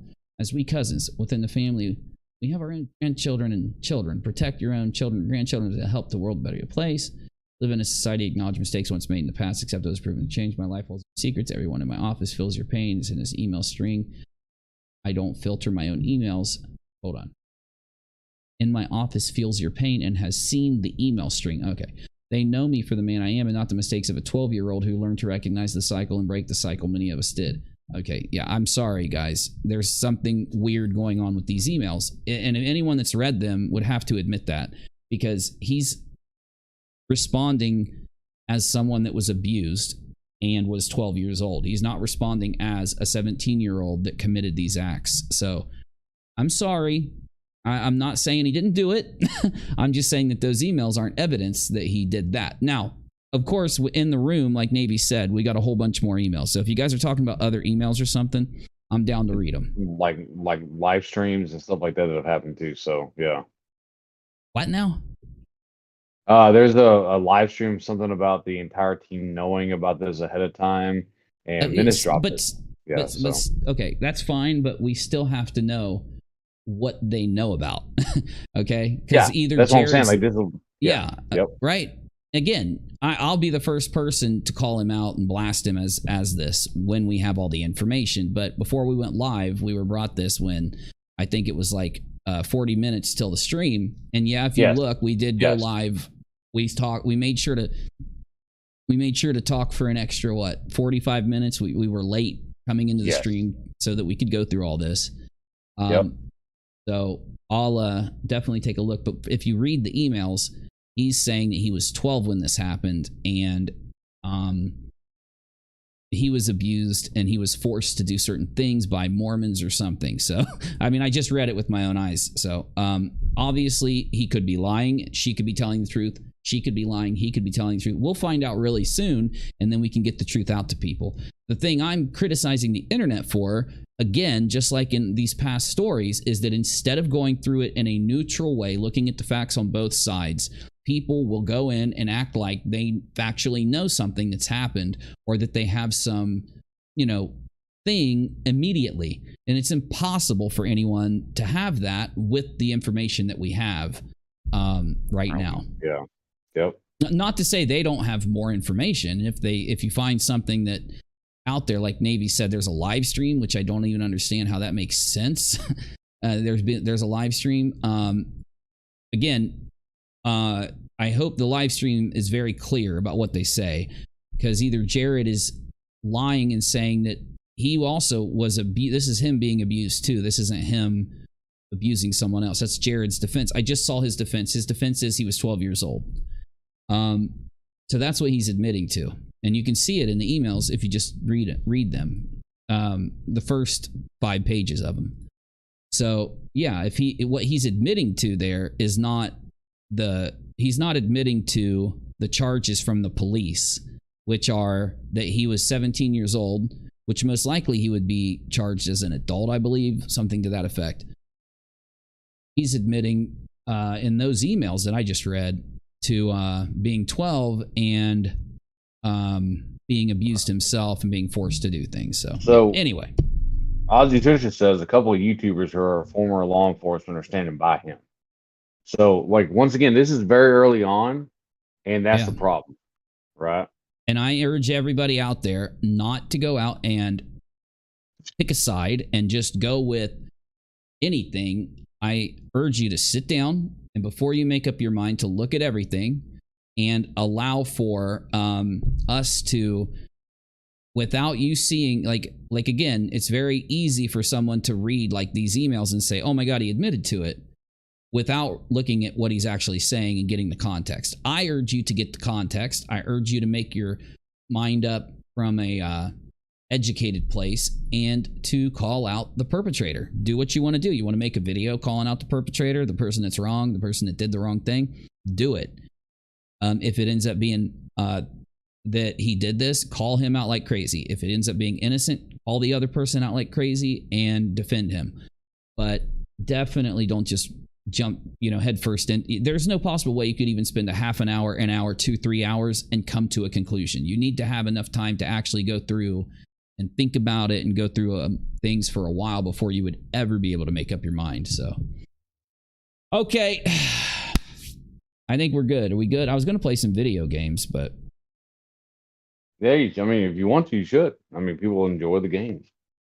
Yeah, I don't think that Kai says, I don't think the prosecutor decided to indict based solely on those emails. Definitely. That's what we were talking about. We just don't have it, though. We just don't have it. Yeah, well, I know. I think that's what Kai's saying.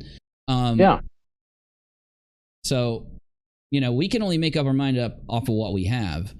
And that's what court is for. And it's what also the news is for. It's what, you know, fact checking is for. So unfortunately, those things take time and they're not instantaneous like some YouTubers and some people in the community would have you think, that they can take 10 minutes or 5 minutes and come to a determination. And that's what leads to people backing fraud raisers, people going after Johnny Depp when he was innocent, and him losing everything up until he proved his innocence in court, right? And this dude, you know, could be guiltier than sin. We'll find out, I'm pretty sure. I with seeing that he's been open about talking about what happened to him, I think it's going to be pretty obvious that, I mean, he said other people know what happened and he knows what happens and all that. So we'll get to the bottom of this. We'll know what's going on very soon. That's the point. So there's no reason to worry. I mean, unlike most situations, in this story seems to have more available information than most others. So, oh my God, exactly. man, is it 12:30, Brett? Damn it! Yeah, I wanted to play a video game. Yeah, it is. I wanted to play. I don't know what video game I'd play because Tarkov is sucking right now. And well, I just want to put this out right fast. Like, I left my mic open earlier when I was talking to my dog Archer. I have 2 dogs, Archer and Eden. So if y'all ever hear me with my mic open, like you know, talking to them or yelling at them, they're not children. They are my dogs. And so yes. Yeah, and even if they were kids, so what? Kids need to be yelled at sometimes. I'm just kidding.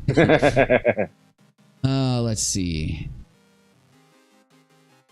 No, so the thing about this is that, you know, and this is my final comment on it, is that right now this is very early on and everything that's happening. So nobody has the complete information. I'm assuming that's what they're going with. I know Down the Rabbit Hole did a stream about tonight. I want to go watch that when we're done here to see what she said, because she's really good about just bringing the facts. Right? Her and Nonsense are very good about just bringing the facts of the, you know, the way things are and what they have to this point. So,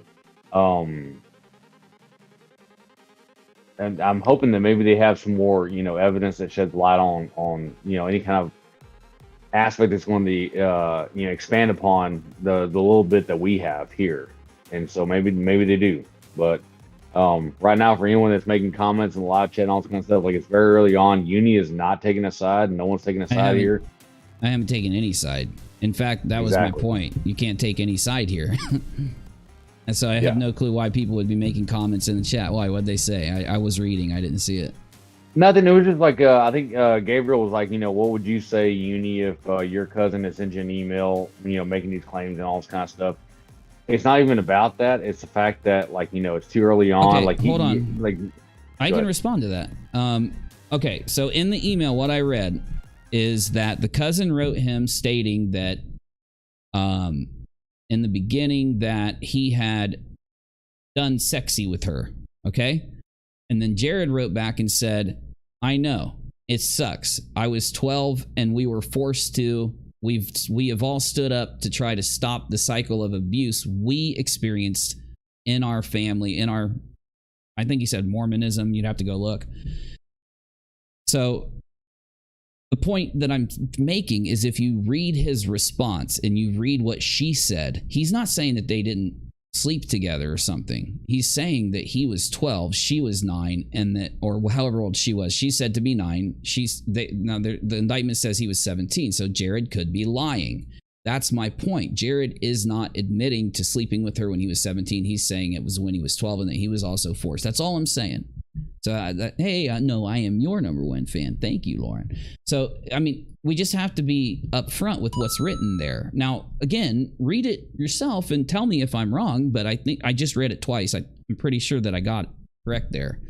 So, again, I haven't gone through it. Before I bring things like this to you guys, for one, if it was any other story, if it was any other topic, it wasn't serious, I would go ahead and just show you everything, as you know, about the story and give you my opinion. But because it is such a serious topic, I would normally go through everything before I went live, right?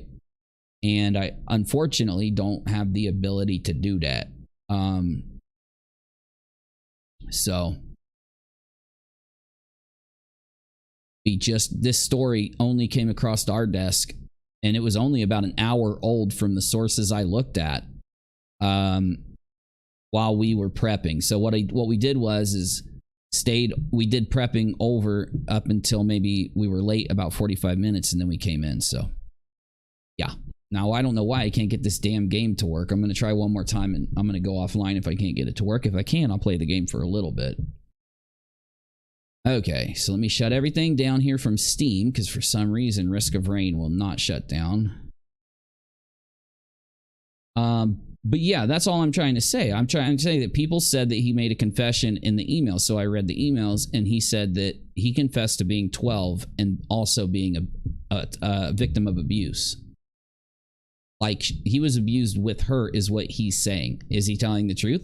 Probably not. But I can't go off of I can't assume that he's lying or anything yet, or that she's lying or anything. I'm not assuming she's lying. I'm not assuming he's lying. I'm just looking at what was there. You know what I'm saying? You know what I'm saying, Navy? Maybe you want to skim the first couple of emails and let me know if you agree with me or not. I'll have to go back and look at them. Let me go. You don't have to go back to the channel. No, I mean we're on here. I might as well. Because you're looking to see if the game will work. Let me go scan. All right, so this is stuff. I'm gonna go grab my charger real quick. All right, so I'm gonna scan these emails. And Daphne, once again, if you didn't hear before, darling, you know, I know you're having a tough day, and you know, sometimes life just hits us hard, you know, and you can see the people in this chat when we all come together whenever we have a hard day or a hard week or a hard life, right? We're all here for each other. So I just hope, darling, that you're doing good, and tomorrow's going to be a new bright day. So hope everything works out. I hope whatever's going on is fixed, and you know, that tomorrow's a better day.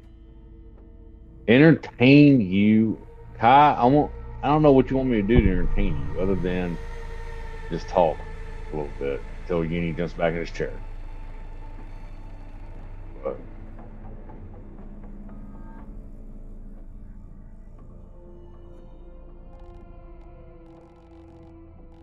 I don't know what game he's gonna play. It looks like Marauders.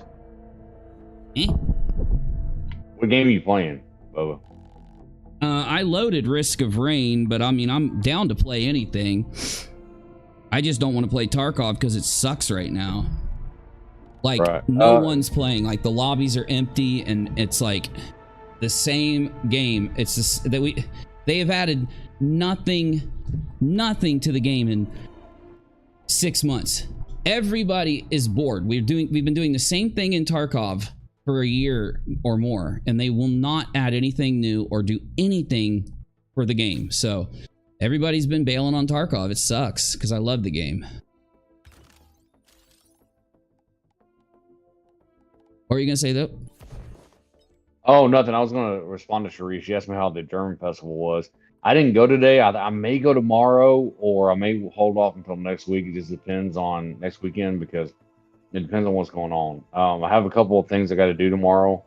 Couple streams. I got a game going on, and so my weekend gets kind of busy because I love being on YouTube. So me too. I'm not going to sing on Uni stream, Wicked. You know, I just hope the people out there, you know, that actually are representing the truth of this story is all I hope, you know. And I'm sure there are YouTubers out there that are. So, well, and you know, so I do like there's a couple people I run into, we've ran into since this whole like Molly thing happened, like Nonsense, and another one is Down the Rabbit Hole, and they are good channels. They will give you the facts as they are presented. They are good channels, and so if you want to know more about this, because it's honestly, like Uni, you said, this is not something you normally cover, right? These are not things that you normally delve into. You will, but it's not like, you know. Yeah, I mean, I don't mind if my audience wants me to give an opinion on it, I'll do it on an upload is how I'll do it. Right. It's not the kind of subject that you should do live, I don't think.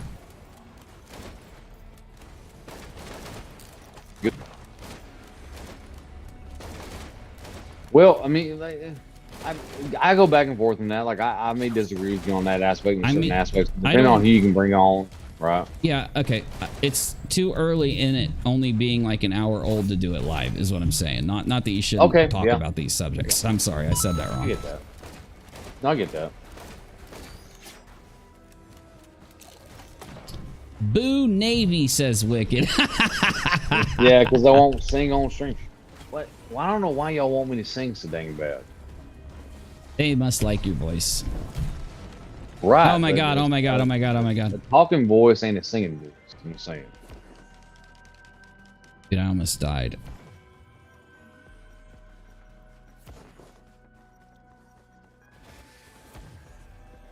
This is called Risk of Rain 2. It's random. Every time you play it, it's different. It's a very hard game. I'm going to try to beat it real quick because I need to beat it with this character. I need to unlock some stuff for this character, so. And it's better played with up to 4 people. If any of you play it and you want to play it with me, let me know. I'll freaking join up with you right now. Oh, son of a bitch. Where did that come from? Well, you know you have one fan guaranteed who loves watching you game, and that's Mama Virgo. Really? Oh, right. Mama Virgo. Mama Virgo. I've been told multiple times that she loves your streams when you're gaming. So hell yeah, man. I can't wait till the day when I'm just gaming all the time, because I do have a pretty big gaming audience. It actually shocks me every time I... So, if you don't mind, can I do a couple promotions while you're gaming? Sure, sure. So, the first promotion I want to do is tomorrow night, or right around, I want to say 7 o'clock Eastern time, I think, Nerd Angle is going to go live. And we're going to talk about the new Doctor Who situation. So if you enjoy things like Doctor Who and Marvel and all this kind of stuff being discussed, Nerd Angle's channel is a great place to go with him and Miss Nerd. And then on top of that, Julie's coming out, and I'll be on there as well, doing an advice show where people can email in and they can ask questions and all this kind of stuff. And it's going to be Mama Virgo, Julie Virgo, and myself giving advice. Nice.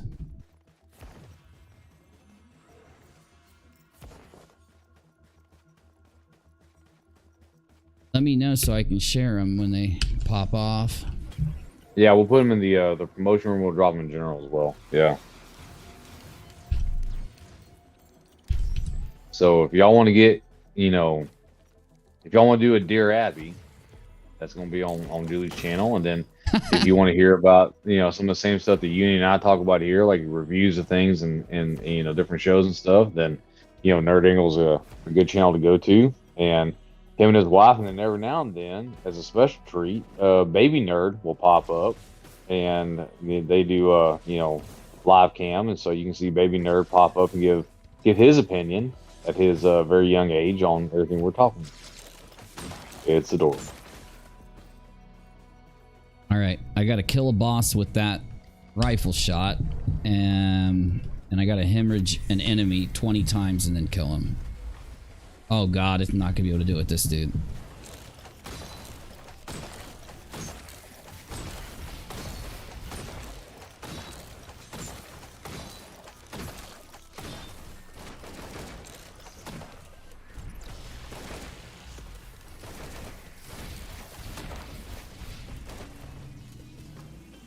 Fuck. Ah! God, I hate that fucking thing, dude. I almost had it, bro. This is how quick you can die in this game. Oh, let's see. As a commando, land the killing blow on an overloading worm. And as a commando, clear 20 stages without picking up lunar items. Okay, let's do it. So that was the bandit. Now we're going to try the commando. I like them both, honestly. So you got this shot. You got your regular shot. You got super shot. And then you got the roll. And again, random enemies, random stuff. Game gets harder as it goes. The difficulty increases at the top right of the screen. You'll notice it'll increase.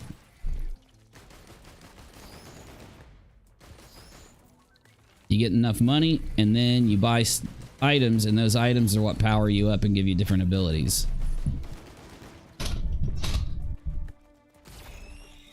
So this drops a healing orb on kill is what that item does.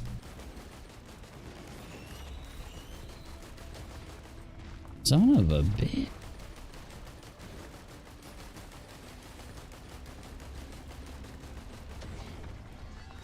So what is the goal in this game? You can beat it. You gotta kill this like big psycho thing to win. You gotta go through a bunch of stages and you gotta get more powerful so that you can defeat the guy at the end.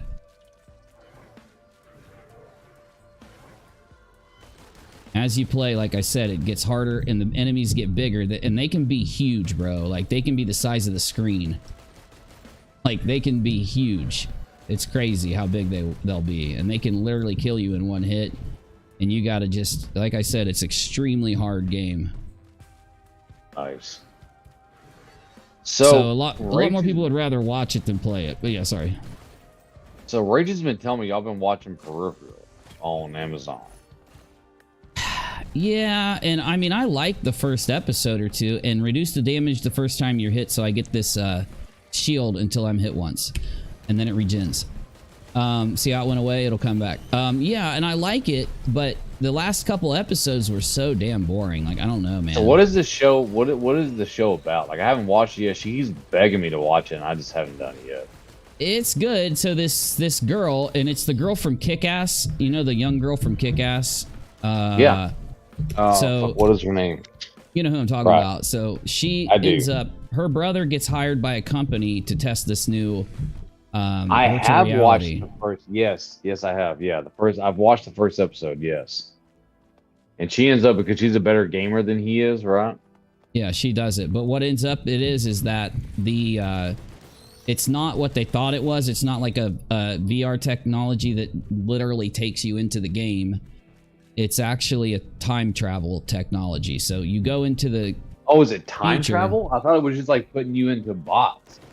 It's like time travel. You go into a robot that they made in the future to accept your body. What? Yeah. And the future's all jacked up and shit and crazy. It's a really cool show, but like the last couple episodes, I don't know, maybe if I just wasn't paying attention, or the whole time I'm sitting there, I have a beautiful woman sitting next to me, flirting with me the whole time. It's really hard. It's hard to pay attention. And you know, and hashtag it's the women's fault. I'm telling you, like, we try to do stuff, but they sit next to us, being all pretty and all gorgeous and stuff, and there's nothing we can do. You know, we're just simple men. That's all it is. Simple-minded men. I can't resist. So. Oh, okay. We got a couple upgrades here. Oh god, I hate this thing. It shoots the money, my money away. I don't want that. Okay, so we got drop a orb on kill, we got the shield, and then we got a chance to stun enemies when you hit them. So as you build these powers up, you will become very powerful, but the enemies become just as powerful as you. So it gets really insane, y'all. I have no stake in Adventures with Purpose, by the way. I don't know who he is. I don't care. I don't like him, and I don't not like him. I don't know anything about him or anyone else, so. You know. Make sure you get that. Like I said, I will fucking expose him just as quick as anyone else, and I'll actually do an effective job at it. Unlike these people that get up there and just scream and yell and re-out, and I'll actually, you know, do an effective. Okay, I'm getting distracted. I gotta pay attention. Yeah, eat that shit, bitch. Well, I'll tell you what I'd like to do, and if you're okay with this, I would like to, since I've talked nonsense a couple times, you let me up on our panel a couple times, is talk to her and see if she would like to join the Discord. And next time we talk about all the Molly stuff, anything going forward with that, I would love for her to come on. And I know, I'm pretty sure the viewers would love it too, for her to come on and give I'm her down. perspective on things, right? And so let me reach out to her and see if she's amenable to that. I think she would be.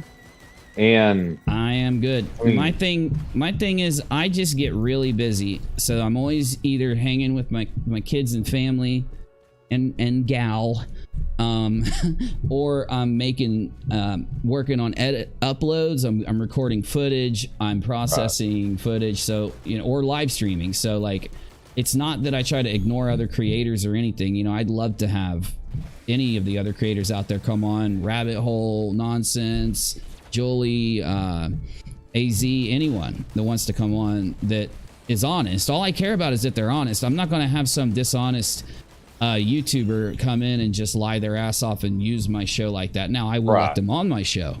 That's the thing. I'm not saying that dishonest YouTubers can't come on my show, but when they come on, we're going to have a talk like I tried to have with a few other YouTubers in the past. And if they lie to me and if they bullshit me, I'll do a video and expose them for it. So that's just how it goes. Right. Well, and one of the things is that, like, you and I've been friends for a minute, and so I would never recommend somebody who's not going to be an honest YouTuber coming on. Oh no, yeah, I know. Nonsense is definitely shown that she's sticks to the facts. I was just trying to say, like, if Leslie Bass, because we talked about her tonight, if she said, well, I want to go on his channel and yell at him, that's fine. She's more than welcome to, but I'm going to bring up all the things I brought up tonight and try to get her response to it. So if she would, she won't. Well, and that's the thing. That's the thing you always do, right? So one of the things that I do respect you for a lot, right, is that you are willing to have these people on who have made,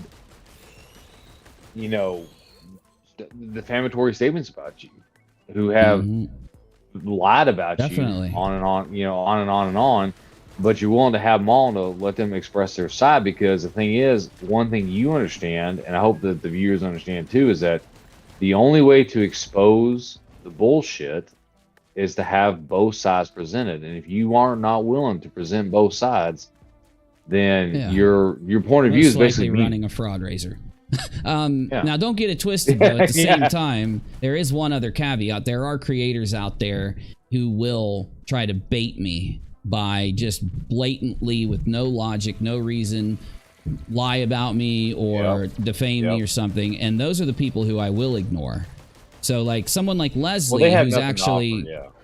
but someone like Leslie, who actually is lying about me for a reason, because I criticized her and because she was part of a story, those are the people who I'll have on and address them because it relates to our content. Some random dude going live and just lying and threatening me and all this, no, you're not coming on, especially when you're into bestiality and shit, but you're not coming on, and I'm not going to respond and play that game and give them the attention and all that, so.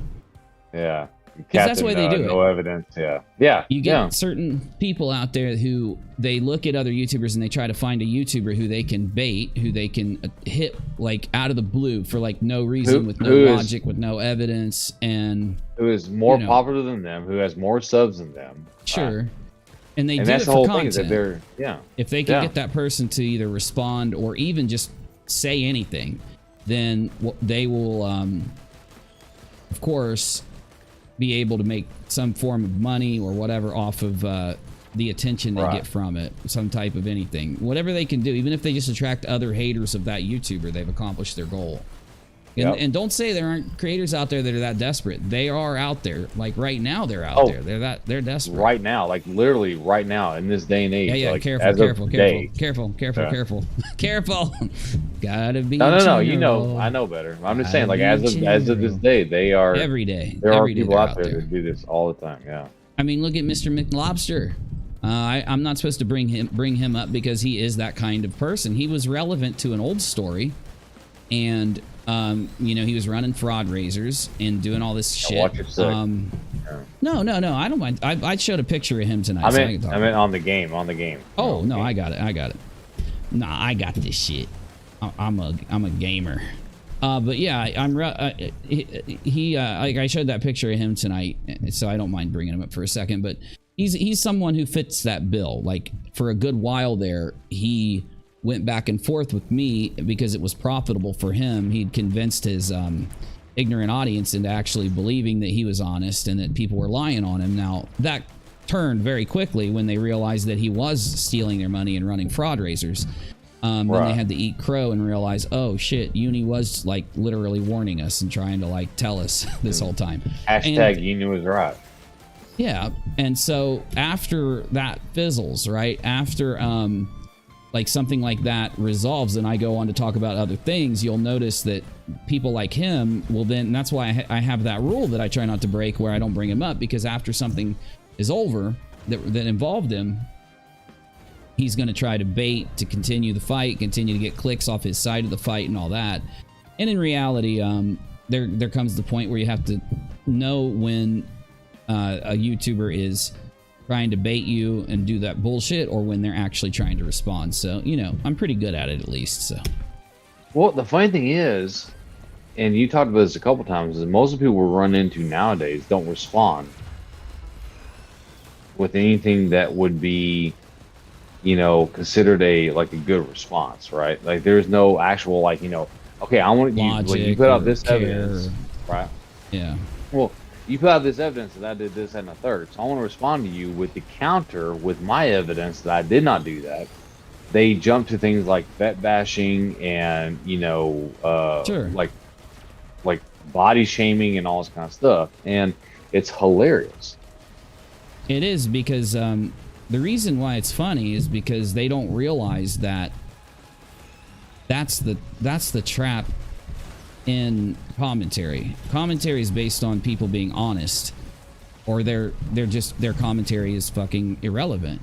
So when you show people that they're willing to vet bash and that they're willing to lie, like Leslie, that's when when Leslie and them will say to themselves, no, I'm gonna lie on him and my audience will buy it, and you know, I'm not gonna have any negative effect from it. What people like Leslie don't realize is, yes, you will have a negative effect from it, because your audience will, you know, at some point realize that you've been lying, and they'll see it. And, you know, some of them will ignore it to keep supporting you, but that won't last long. That's where cognitive dissonance factors in, and it will wear off, and it will be bad for your brand. So. Well, and it's one of the things that Leslie Bass, like, what cracks me about her and her recent tirade about the fact that she's so pretty, and that's the reason why people disagree with her, is the same fucking argument when you have these gorgeous women out there who come on YouTube and offer a absolute amazing opinion on things, who have studied things and stuff like that, and people don't listen to them because they're pretty. It happens sometimes. You know, sometimes what I'm saying is, like, do. she's doing a detriment to that whole aspect. That I don't think she is, because I don't think she's pretty at all. Like, I don't know where she gets off on this, like, narcissistic version of herself. I think she's not. I don't know, man. Something's going on. Something weird's going on with her. I don't know. No, I mean, she's your typical fucking. So, you know, being from the South. I'm better than you, cheerleader type of person. Yeah. Right, like the mean girl No, aspect. cheerleaders are cool, just not the ones that think they're better than you. But sorry. Well, and I call this, and I've said this like a couple times, is the Uncle Rico. Oh my God! Yeah, I love that guy.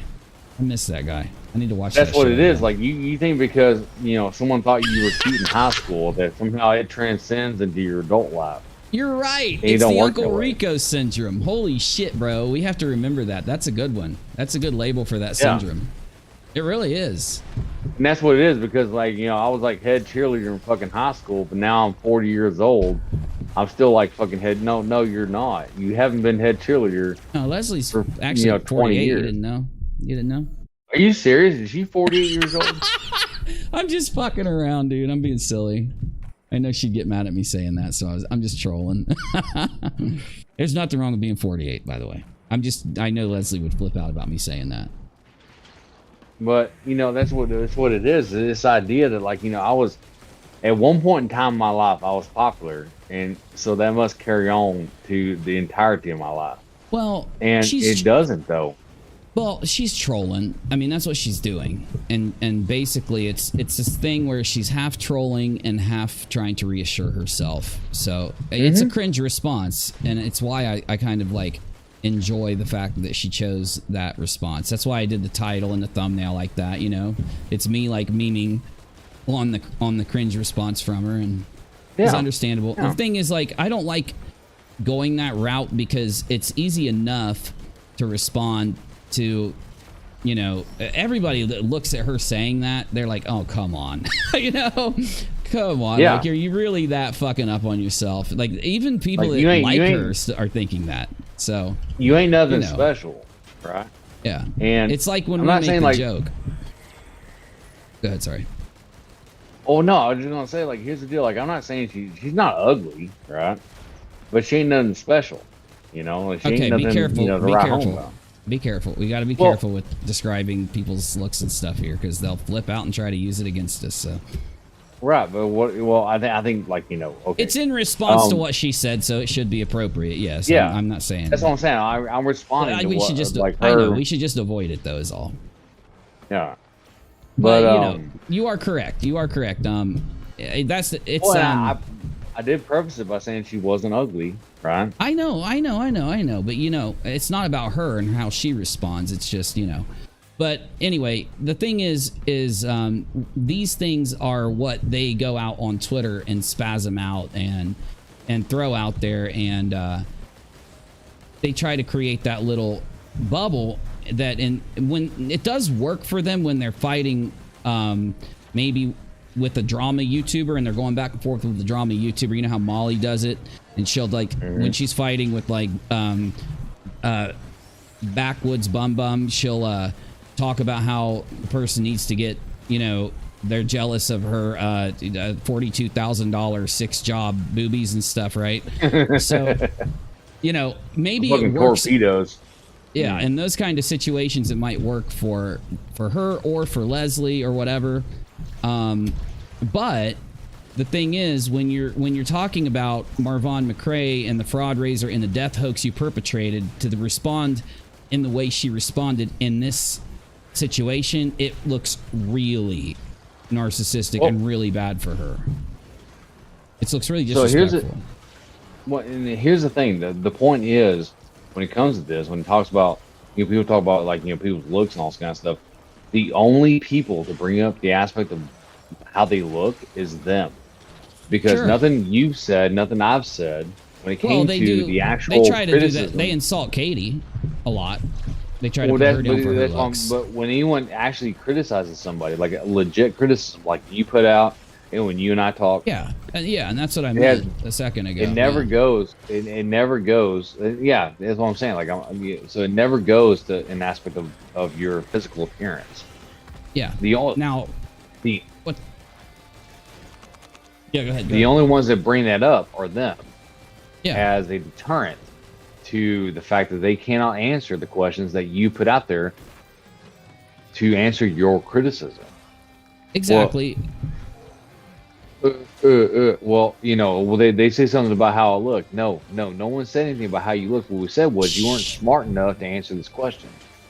Yeah, sorry, I just fell off of a cliff. No, and that's the thing. I brought up what they say about Katie's looks because it's funny. They go after her really hard with her on her looks. Yes. You know? And that's bullshit.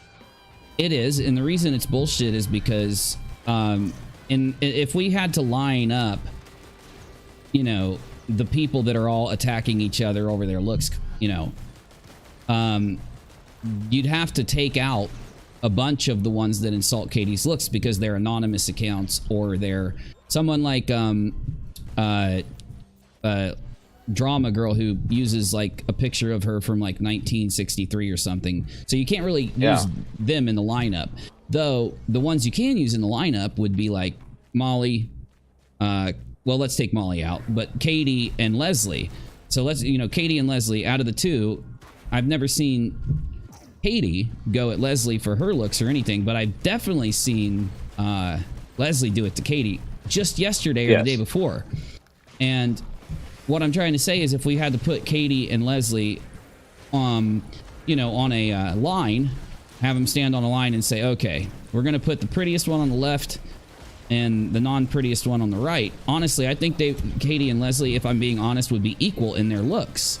And that's pretty funny to me, because I truly mean what I'm saying. I think that they are both equally pretty, equally whatever they are, whatever Leslie thinks that she is, whatever she thinks she is. I think every person out there that doesn't know anything about Leslie doesn't know. I don't know where this little fucking fly could be on my screen. I don't know. But anyway, I'm being dead serial. When people see Katie or Leslie, if they were to go and rank, and I don't care what the rank is. I don't want to say what the rank is because I don't want to, go there. I'm not ranking them. I'm not judging their appearance or anything. I'm saying that Katie and Leslie both have an equal physical appearance. Whereas if we had 100 people and we said, okay, I need you to rate this one on a scale of 1 to 10, and I need you to rate this one on a scale of 1 to 10.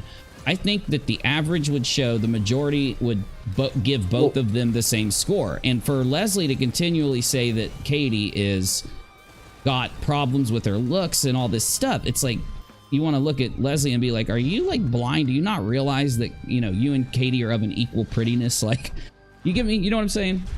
Yeah, no, I don't think one's better looking than the other. I think they're both equal. Well, the problem is that the whole aspect of bringing in, there's two aspects of bringing in someone's physicality, right? Sure. And one aspect is to attack somebody on a level that is going to hurt them. Oh yeah. And what do I mean is that, like, you can't respond to their criticism, so you attack the way they look, because most people, and men and women alike. Well, give me a second. Go ahead.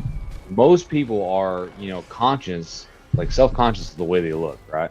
And so you could be like, heavy set, you could be like, super skinny. Well, no, just in general, right? And so you attack that because you're trying to get at something more personal, to get them deflected away and upset about things away from the actual topic. And then the second aspect is that you bring up your looks because you try to deflect from the fact that you cannot answer a criticism, and you say the only reason they attack me is because I'm pretty, and because I'm pretty they think I'm dumb or this, that, and the third, and that's why they're attacking me. And I get that. I get what you're saying. Either way, it's a deflection away from the actual I get what you're saying. Question. I just disagree with that in some instances that deal. No, but I disagree in instances when they're going at Katie. Like recently when Leslie went at Katie. I don't even think Katie was bringing her. But she can't answer. She can't answer Katie. So she attacks her looks. I don't think Katie mentioned her or anything. But yet, for whatever reason, Leslie went at Katie, and they were like literally trashing her looks and calling her all these gross names and stuff. And so I do think you're right. I think when Katie pisses them off and gets in it with them, they do, go at her looks for that exact reason. Though I think that one thing we've been noticing is that Katie's been ignoring these people a lot lately. And so there is another instance where these anonymous accounts, which is like Claire Bear and others, and people like Leslie, they go out and they'll start, like, one thing Leslie did, she was upset because she was getting a lot of pushback for the death hoax of MARVON MCCRAY, using MARVON for clicks and views and all this. And so what she did was she found an anonymous cater account that accidentally posted a screenshot and proved that she was Claire Bear a long time ago.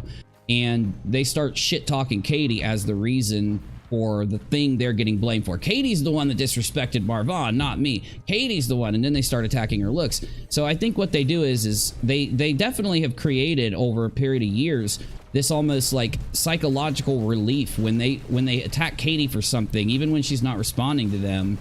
And then insult her, it makes them feel better about themselves. So I do think that exists too, is all I was trying to say. No, and I agree with that, but I think it came from an aspect of, if she's not going to respond to our, yelling at her about how she does things, we want to get her to respond by attacking her personally, which means we're going to attack her looks. Right. Yeah, I think that's possible. In that last scenario, I don't think that's why they did it, but I think that they do that. Well, I think that the problem is, though, they've gotten used to doing it, so they continue to do it. However, it does not garner the response they wish it did, because KJ doesn't respond to this stuff. Yeah, right? But I don't think that they wanted Katie to respond when they were on Twitter doing that yesterday or the day before, when Leslie was doing that to make herself feel better.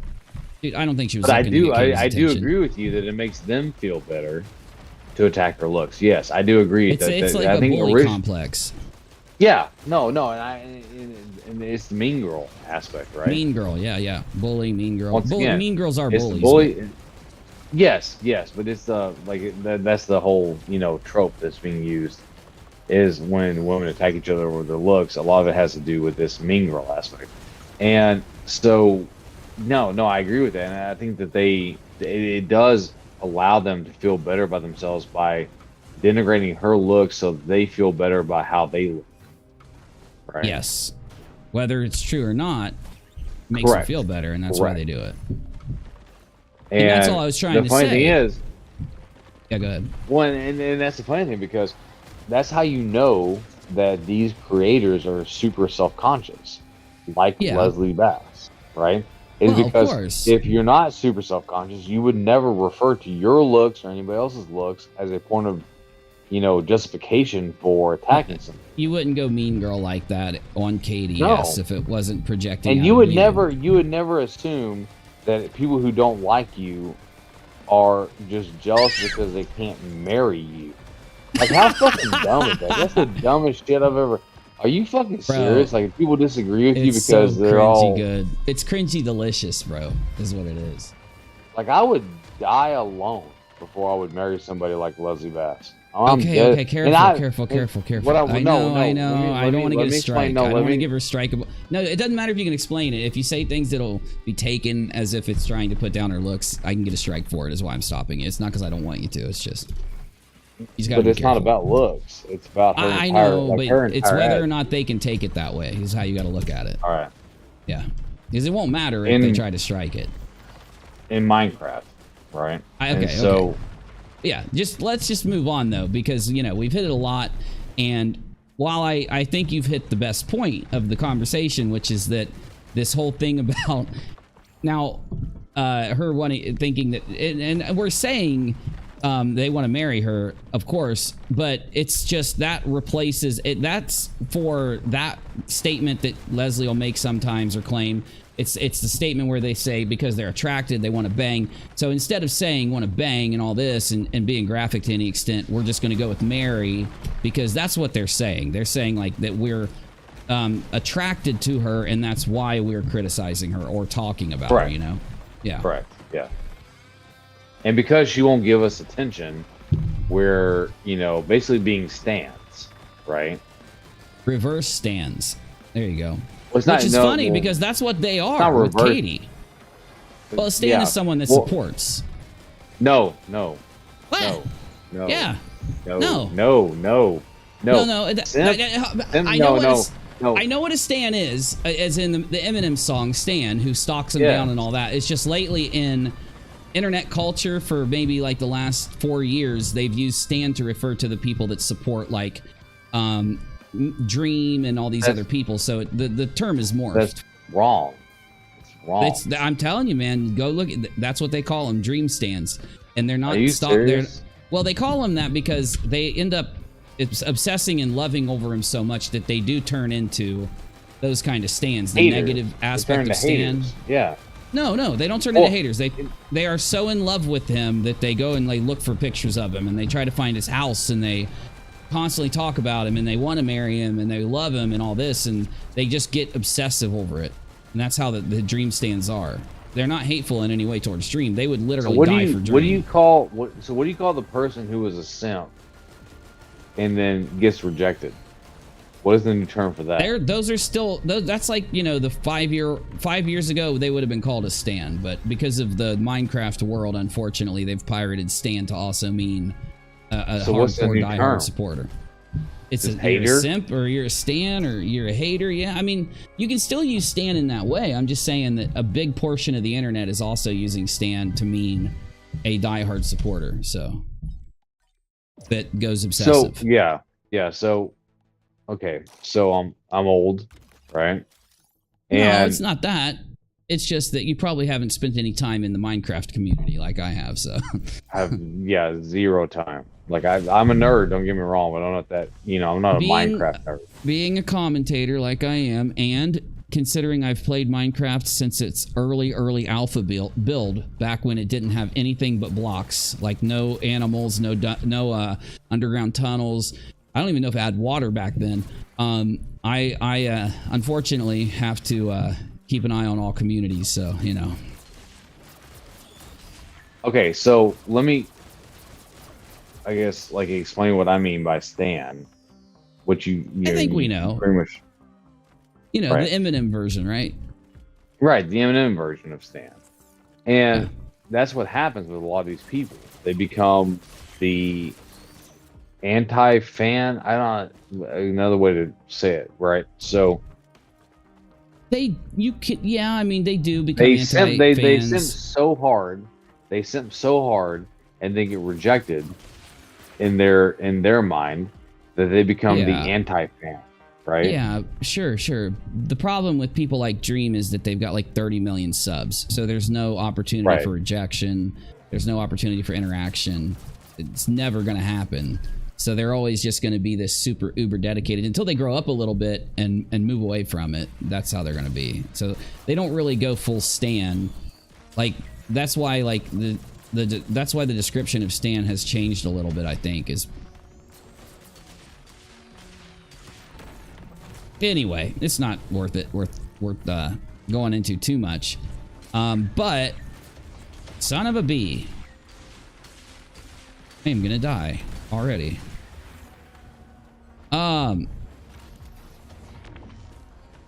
Holy shit, what happened? You know, the thing is there's a lot, I think, to criticize Leslie for. That she's a very unique creator that's dodged real criticism for a good while because, oh shit, I hit the wrong button. I'm gonna die now. I'm dead. Oh good. Nope, I'm dead.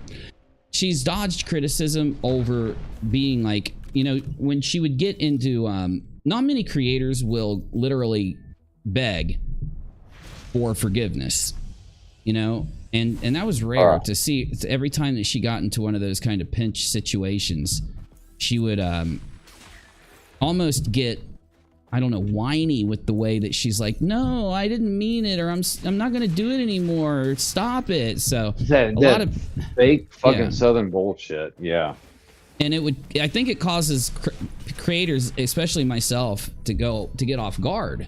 Like it would throw me off guard. I'd be like, this is desperate. You're this desperate not to be criticized. Okay, fine. Like, damn, you're like taking all the fun out of commentary here. So people would let her go. But then, like, and back when she was doing like these kind of things that she was pretty good at making herself look somewhat either innocent or just not smart enough to know what was going on about, people would be like, okay, she's not a danger. She's not going to keep doing this. We'll let it go. And that's how she's dodged for so long. And to see how far down the like she's really evolved her mean girl, nasty kind of lying ways since then. So the funny thing is, right, she does this, and most Southerners, and I know there's some Southern women in this chat that have listened to her, and we could have told you from day one she's full of shit, right? Because this whole like, give me a second to explain what I'm talking about, right? This whole Southern Belle, I am this like just innocent person, I don't even know what's going on in the world, this and the third, is absolute fucking horseshit. And any Southerner, especially from Georgia, Louisiana, any of the southern states, Texas, you know, bring it in, any of the women out there would have told you that she is absolutely, it's fake, right? Oh, this sure. whole like, well, I just don't know what's going on, and I'm just, you know, this poor Southern girl, like, I just don't know what's happening. Yeah, well, maybe I think it is. No, the desperation's not fake because she is extremely desperate in playing that card when it's not true. It's like she can at least own like the fact that she's, you know, being nasty and vindictive to people, you know. But she does. Right. I think that's a function of dishonesty. Like that just goes to show how dishonest that she really is, because she is very unique in how far she'll take these things. It's kind of surprising to me. Well, and a lot of people I do think most Southern girls are cool. No, and nothing against Southern women, obviously, right? But what I'm saying is that a lot of guys who are not used to this, you know, this whole Southern, you know, Belle aspect, like when she, you know, does, well, I didn't really know what was happening, will fucking fall for it. All right. Okay, maybe she didn't. Maybe she didn't understand. It's a fucking it is literally a con job. Yeah, and I agree. Like that whole I don't think she fooled anyone from the debunking community in that way. Truly, I could tell everybody. Okay, so here's an example. Back when the fake screenshot or the fake email happened, okay, everybody knew. I was in this Discord server telling people it's completely obvious that Leslie faked the email. She has literally outed herself for faking the email. What do we do? And what I'm trying to embody is that the response was like, yeah, but she like is really like it's like she's a crying 2-year-old, and it's like, yes, she's just sobbing, and she wasn't crying and sobbing. Yes, it is a con job, and we knew it was a con job. We knew it wasn't true, but we could see how desperate it was for her to wrap that kind of to be able to be so desperate while being so obviously dishonest. It was like, damn, man, it's not even worth it. Let's just let her off the hook. She'll learn her lesson from this, obviously. And the reason we thought she would learn her lesson from it is most people don't want to be that, whatever you would say it is. Nobody would want to be that desperate. Nobody wants to look that cringy. So it's like, it is kind of impressive that she's willing to go to that far of, like, I mean, seriously. Literally every time somebody criticizes her, they want to do me. It's like, oh, come on. Well, I've seen this 1,000 times growing up. Yeah. Like, it's not new. It's not new. No. It's something that now is being put on social she's media. Combining those two things. She's combining the everybody wants to everybody's in love with me, to say it the more eloquent way, obviously. Everybody wants to marry me, to say it the more eloquent way. And she's combining that with a very almost desperate, like, please, I want to be a YouTuber so bad. Don't expose me. Don't talk about what I did. Oh, come on. I won't do it again. So it's like, okay, fine. You know, we're not making anything like unlike, you know, what you think. I'm so innocent. I don't even know what I'm doing. Like, I punch buttons and I have no idea what's going on. Yes. Well, no, because yes, she does that. I'm talking about after she does the I'm so innocent thing and it backfires in her face, she resorts to being like, you know, I'll never, you know, I don't want this to hurt my YouTube career. Please don't commentate on me. Oh my God, type thing, which she's done several times, especially around the fake email. I mean, she was very upset over the fake email thing. It was like, it really got under her skin that she was going to be criticized and people were going to know about the fake email thing from a technical point, right? Now that was after I put out that video I showed everybody. So anyway, the point is, like, my take after seeing the way she participated in the MARVON MCCRAY hoax and the way that she's handled the criticism from the MARVON MCCRAY hoax is that she's actually a very, you know how I'll say that Molly is dangerous because she tries to threaten and dox people? She's dangerous to speech. She's dangerous to YouTube channels because she'll do these things. I think Leslie is equally as dangerous as Molly in her little sticks. I agree. Yeah. Now that's the thing that's changed, because I didn't used to think that she was. She's just as deceptive. She will use the same tactics. She will she doesn't use the tactics up front though, right? I mean, whether she's doxing people openly in the background, everybody... We have a lot of circumstantial evidence that she's doxing a lot of people with Molly and others, but... I agree with you that she is a budgeting Molly. Like, she is a budding person who's about to become... When she, like, you know, I guess goes, like, full force, she will be another Molly. And I agree with you when you said that. Oh, absolutely. That is what she's going to be. Yeah, 100%.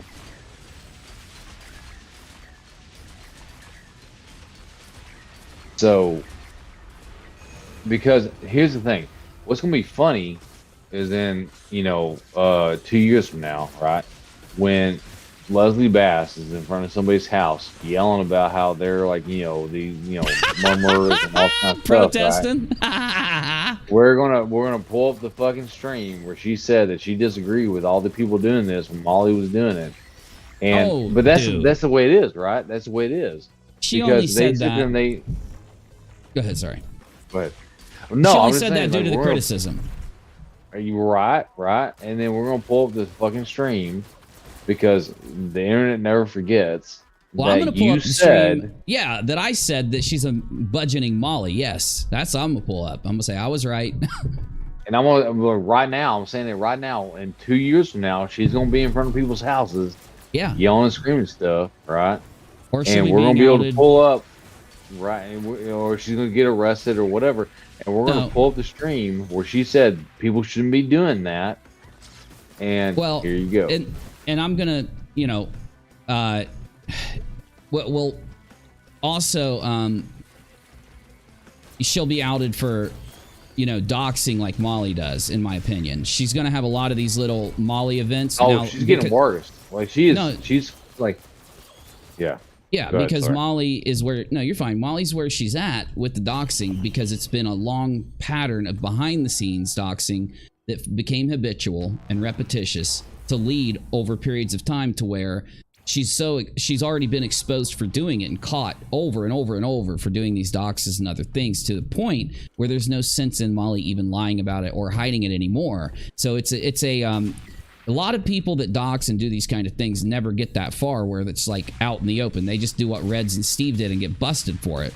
So, you know, like, and get outed for it. And they don't then start to do it openly right in front of everyone like crazy. Now, Molly's doing that because of the habitual nature of how often, you know, when you dox every day behind the scenes, eventually you're going to just throw your hands up and go, fuck it, I'm tired of putting it behind the scenes. I'm going to do it right now, which Molly did. And I think that, yeah, I do agree. Leslie's going to get to that point if she is doxing as much as Molly. And again, I do think that I haven't told my stream yet because I didn't want it to be really too public, but you know what? Maybe it's time that we actually out some of the more information we have from behind the scenes, but I'll do that. I guess we'll go ahead and do that in a second. But I do think Leslie will end up being there along with... Well, I think you should wait till the next live stream and then put it out there, yeah.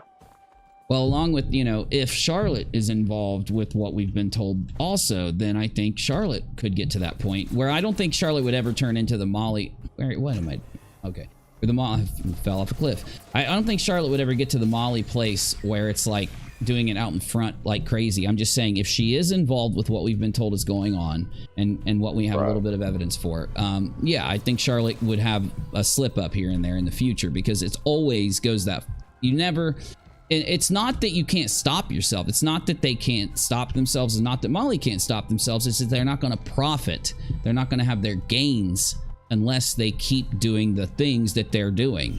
It's like that worked for them. It worked for them. They're about to get criticized for something by a couple small YouTubers in their community because no one's paying attention to them right now. Now, if they dox them and they scare them and they chase them off, then they're not going to voice off. That's not going to let the other bigger YouTubers out there that criticize know. And so it'll keep it profitable for them. And so because there are many reasons why them doing this kind of stuff is profitable, it's a guaranteed thing that if it's happening, which I'm going to go ahead and tell my audience because I already told them, you know, I already baited them, so I'm not going to keep it from them. But yeah, I do think that that's what we're going to see from a couple of these people. But yeah, let me get into a safe position and I'll hook them up.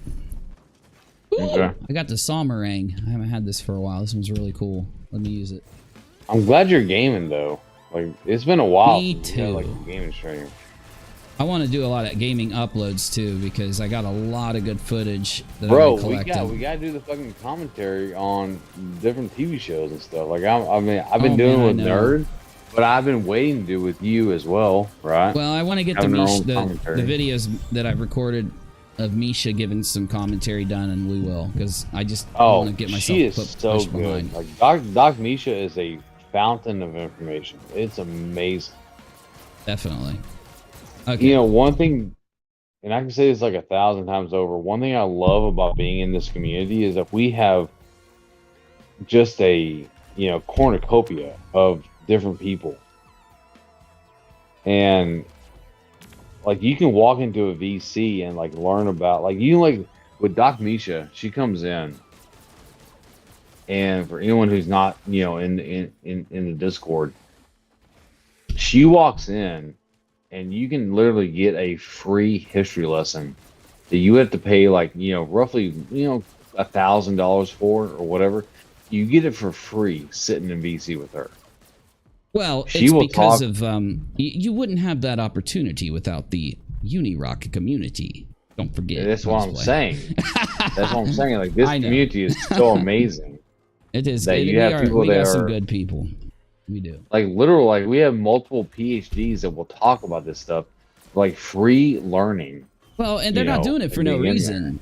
Like, what a lot of these Right. creators don't know is that I'm not just going to put out a few dumb YouTube videos about all of the fraud raisers, all of the harassment, all of the doxing, the SH from people like the Lobster Man and stuff, and how he ran his targeted harassment against his accuser and stuff like that. I'm not just going to put out a few dumb YouTube videos.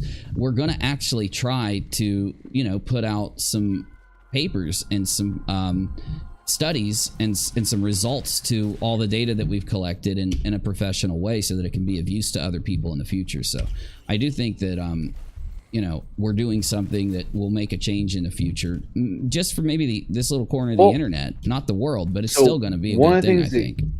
The one of the things you've done, and I'll say this a couple times, I think people in live chat will agree, is that you created a place that is a safe space for a lot of people from multiple communities, because we don't have a the universe isn't a community. And what do I mean by saying that is that we don't subscribe to one community or the other. We're not debunkers. Yeah, it's not just one solely. creator. We're like not. one, yeah. We're not true It's its own crime. We're space. not like, you know, Team Mom. We have people from all over the place. Like, we have a collection of people from everything, every story we've ever touched. Right. Definitely. Every Okay, story you have ever commented on, we have people that have come in and enjoyed the fact that we're all coming together, and that's what you've created. Is this well, great and also place they can for- hold whatever opinions or religion or whatever Right. that they want. There's no political slant. Yeah, you're going to hear people's political sides, but everybody And can you're gonna represent their own side argue as much as they and have want. fun. Yes, True. you're gonna argue, go back and forth, yeah. and it's great. Okay, Yes. I don't want to keep them. It's getting late. I don't want to bait them. So what I'm talking about actually is that since the fraud raiser with Letitia, there's been periodically more and more people who come out of Molly's and Molly actually intertwined herself. There's a lot of community knowledge. You know what? I'm just gonna jump out of this because I'm gonna go offline after we're done anyway. But there's a lot of community knowledge over what's happened here with how Molly and her inner simpdom have molded and morphed through the hater symptom and several other symptoms and several other communities. And what we've been able to do, thanks to some of the leakers, some of the people that have left that community as they've seen, one thing I don't think these guys prepare for, as we know, is that they will lose audience members as they dox more. Because a lot of people are just in the understanding that it's not happening, that they're not doing it until they see video clips or they see the proof. And as more proof comes out, not just of any singular thing, but of all of this kind of stuff, like we saw with the death hoax, you know, you don't just put out a death hoax. You don't just go from 0 to death hoax. You've got to actually be going through a lot of fucked up, dishonest shit for a long time to even have the potential to get close to doing a death hoax. And people know this. They're not stupid. And what happens is, as each of these kind of evil or nasty events culminate, more people leave the inner circle. And as more and more do, if you just think in a percentile kind of way, you know, there's going to be people from the inner core that come out. And thankfully, then you've got a group from the inner core, however many, I don't know, you got 16, 25, whatever. And there will be a percentage of them who actually want to do the right thing, which is to out the fact of what's happening behind the scenes. Now, putting up that kind of preface, you can kind of think that what kind of information would they have? The kind of information that you would assume would exist, like whether they're doxing behind the scenes. What have they seen when they were part of the community? What about the kind of deals they were making. What kind of things were they asked to do? As somebody who is a member of her Patreon and is part of that little inner group for a while and sees some messed up stuff but doesn't think it's too bad, when they see the biggest thing that, you know, pushes them over the edge if they leave, they're going to message, they're going to tell us what they've done and said while remaining anonymous, because the majority of what people say when they're not, if they don't care to be named, then we name them and we tell you already. You already have heard about a lot of the people that have come out and said things throughout the last few months of this community. Just like in the, if you recall back to the previous fraud raisers, we got a massive amount of information, and I'll give you one of the most important ones just so you have an example. If you recall, I came on stream very early after I outed Red's Rhetoric as a fraud raiser fraudster, and I had told you that they were all using the same credit card. Well, that information came from a very inner group member who had left and then came and did a private interview with me and gave me a bunch of evidence and information that I couldn't release and that I couldn't give any clues to it being them. But I could say that I knew this is happening because there were several people that knew about the credit card. The PayPal card that they all share and take the fraud raiser money out of after they do a fraud raiser so that they can all access it from different states and places, right? So I said it, and then 6 months later, it ended up they had to admit to it because something had happened during the fraud raiser where they had to come out and admit that yes, it's true. They initially called me a liar for saying it. Told everybody I'm making up conspiracy theories about them, until 6 months later, 7 months later, they admitted, yes, they've always had this card and they've always shared the card, and that yes, Sean and Reds and Steb had the card. Anyway, had copies of the card that they could access their portion from.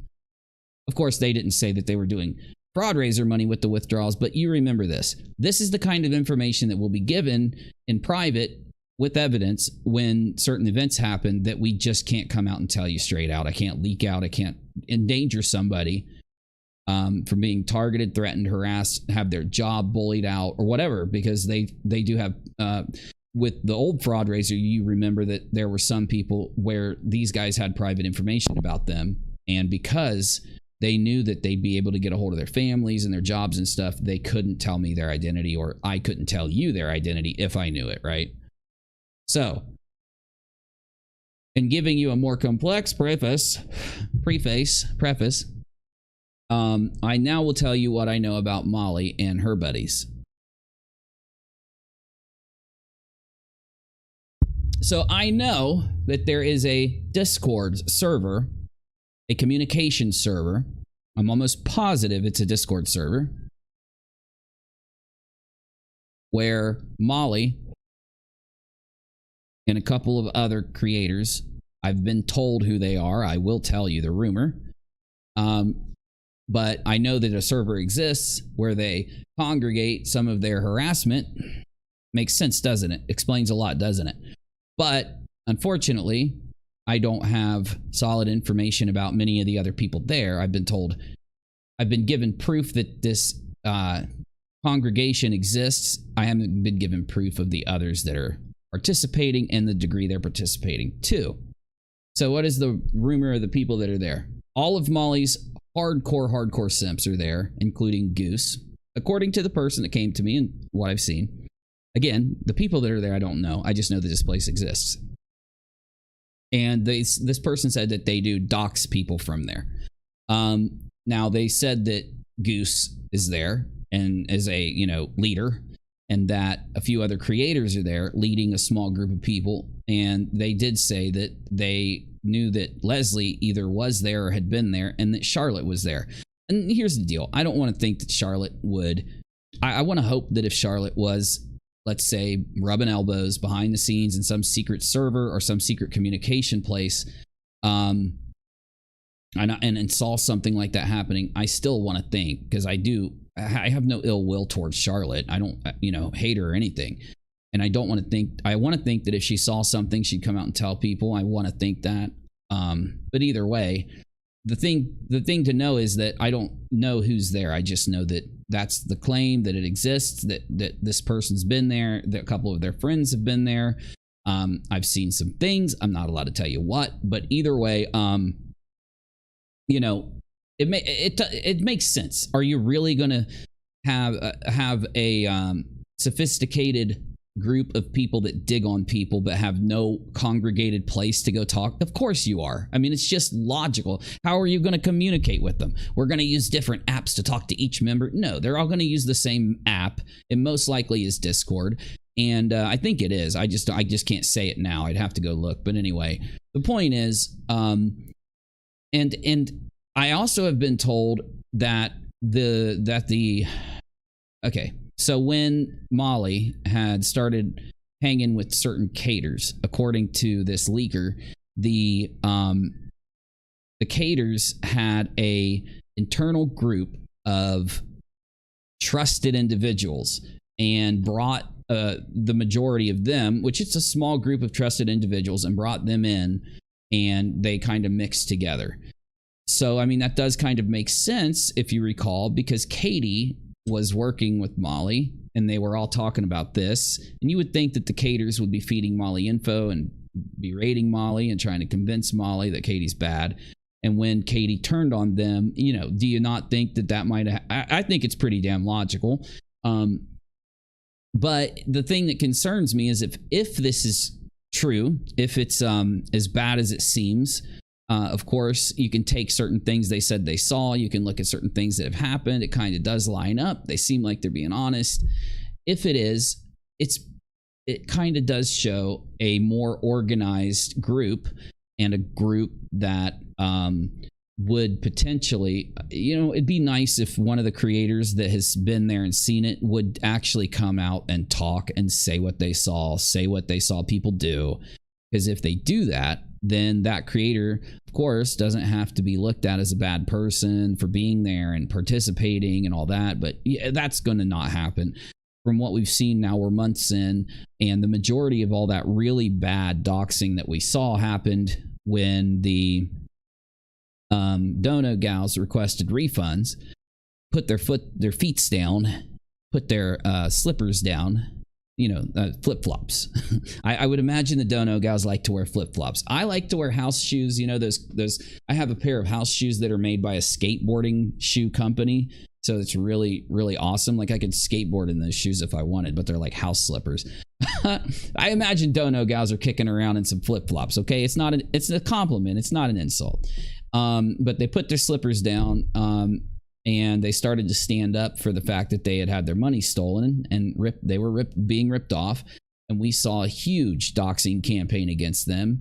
We saw that anytime Molly needed information, even while live, she could just, you know, literally turn her head for a minute and come back and have somebody's dox. We've got video clips that back up the fact that there is an organized group that helps feed Molly info. We've got admissions from her while live from deleted videos where she says things that do back up the fact that she does have this little force of people that will go and look at not public info, which is fine for any YouTuber to have people do, but private info that about people's addresses, identities, family members, and things like that. Feed it to Molly so that she can dox on stream or after and threaten and harass.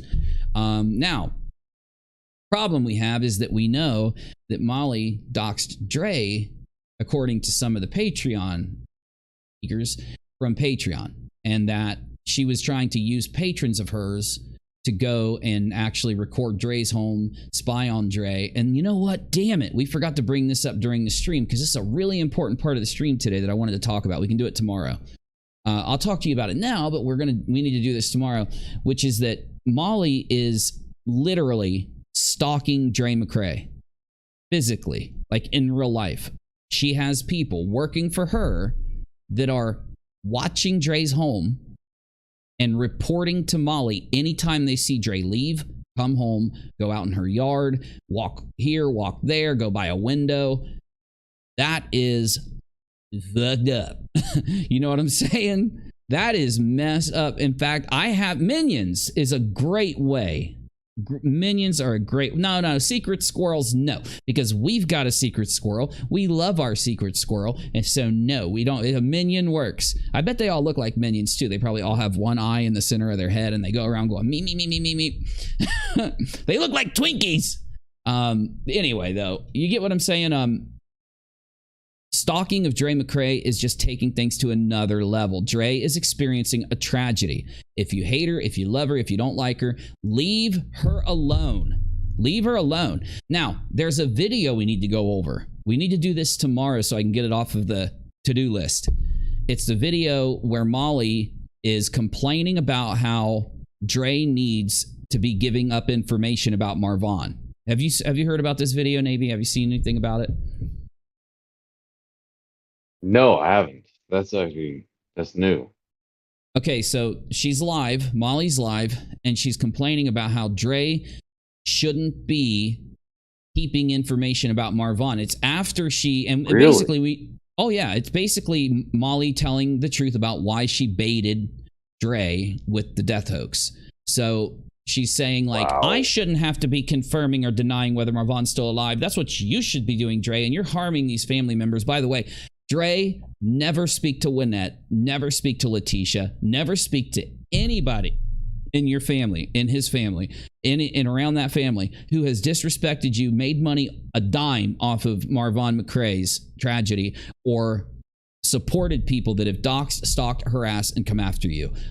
Please do not disrespect yourself by ever communicating with or considering them when you consider what you're going to say or do in the future. So Literally just pretend that they don't exist. Go ahead. what I was saying is that, so I was watching Nonsense probably a week ago, right? And the whole aspect was that this entire aspect of him being, passed away or whatnot was an event to make Dre come out and talk. Yeah. And yeah, it sounds like Nonsense everything was you're proven saying right. now is supporting that 100%. Yes. Yeah, Nonsense was on point. And in fact, a lot of us thought that, and it just made sense, because of the way she was kind of baiting it. It was, now this is the thing I still haven't really put together in my head. So let's do this and then I'm going to jump out because I want to be able to edit tomorrow for a little bit at least. So I don't understand if Leslie was just bold-faced lying or if Leslie was being honest and this has been planned. So Leslie wants us to think she's not talking to Molly. I don't believe you if you're telling the truth about knowing about a rumor that Marvon died from a week ago. She said for a week she's been calling funeral homes. This is what Molly responded to and said she didn't support about Leslie. Leslie fired back and said, I don't support people protesting in front of people's houses. And that's what caused them to go and start throwing each other under the bus, if you didn't know. No, it was Leslie said first. Leslie said it first, then Molly. I'm sorry. Thank you. And so this is what caused them to go back and forth and kind of throw each other under the bus. Also, Molly has completely flipped on Letitia from a, let's say, non-upfront standpoint. So Molly is now basically throwing Letitia under the bus any chance she gets, blaming her for things, saying that the death hoax is Letitia's fault, and then saying that it's other people's faults.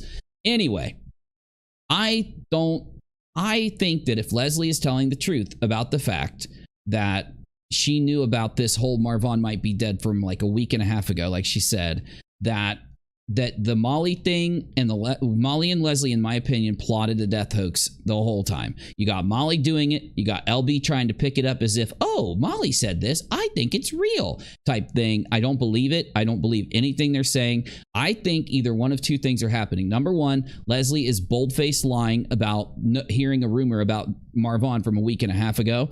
I think she's telling the truth about calling funeral homes. She's that creepy. She's that stalkery. And this is why she has a lot in common with Molly.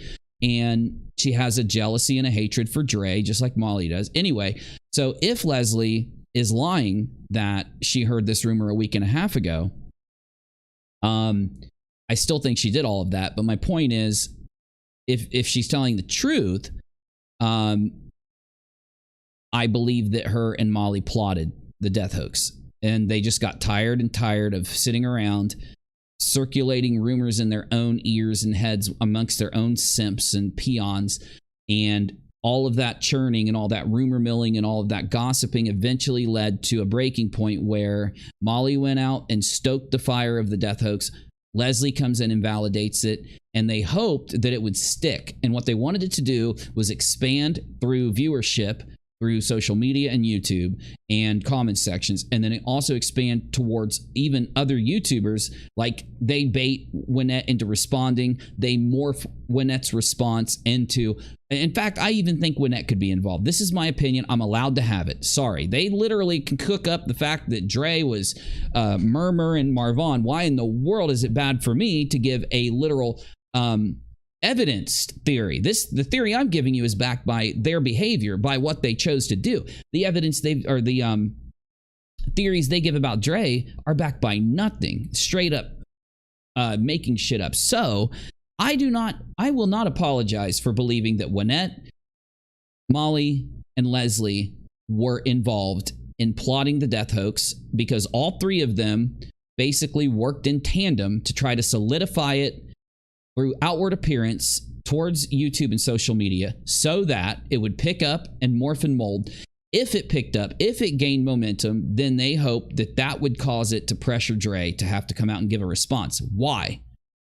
If there's no why, then I'm being a conspiracy theorist. If there's a why, though, combined with the evidence of the fact of their behavior, then I think it's a good theory. Well, the why is they need content. If you've seen their views lately, if you've seen the amount of people going against them lately, they need Dre to respond. Don't tell me that they haven't been attacking Dre, putting Dre down, still calling her a murmurer. Leslie Bass literally put out a post on social media yesterday that said that she believes that Dre pushed Marvon into taking his life. Okay, I don't know why she would literally save him then, Leslie. This is why Leslie's a horrible commentator and a bold-faced liar, by the way, because her own, actions, thoughts, and things debunk her own bullshit. But anyway, though, regardless, they would have massive. If you could imagine, if Dre would have come out and responded, they all would have been just playing the clips, showing where she responded, going off, going crazy, and they would have been baiting people in. Now, would they be baiting people in with their current story that is barely getting any attention? Well, no, they would be baiting people in with the story that was viral just a little bit ago about Dre.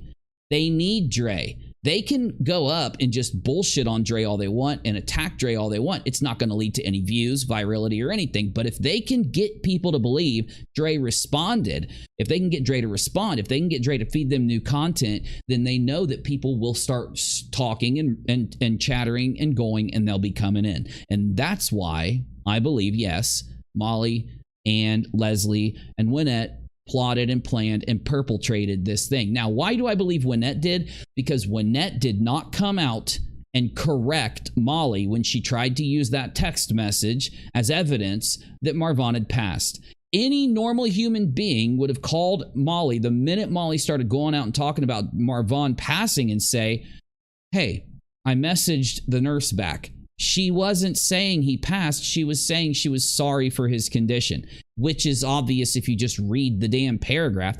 Any normal person would have, if they heard Molly had done this, written the nurse back. By the way, I don't think the nurse is real. I think it's all a lie. But they would have written the nurse back. They would have said, oh my God, are you trying to tell me he passed away? And then the nurse would have said either yes or no. I was just saying I'm sorry for, why would I know if he passed away? I'm a VA nurse. Marvon's in some home somewhere. I wouldn't know if he passed away or not. So nothing nothing about their story makes sense unless you think about it from the perspective that they did this on purpose to try to.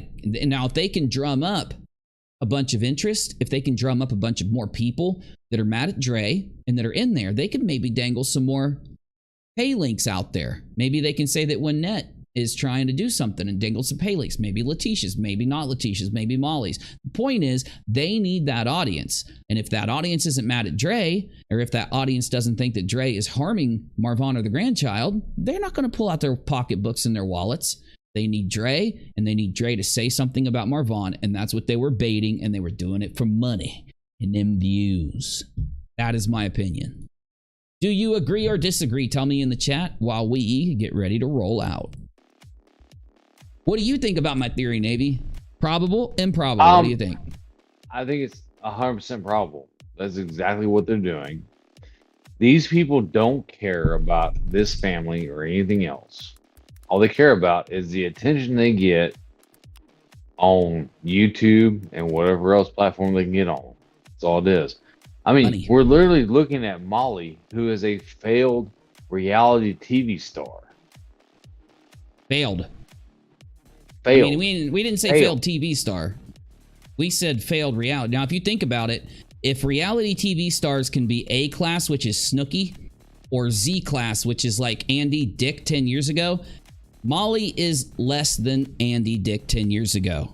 Yes. She is not an A class reality star. She's not a Snooki. She's not a C class reality star, which would be maybe like Britney Spears' maid or something, okay?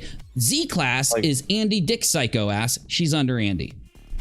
Yes. Yes, 100%.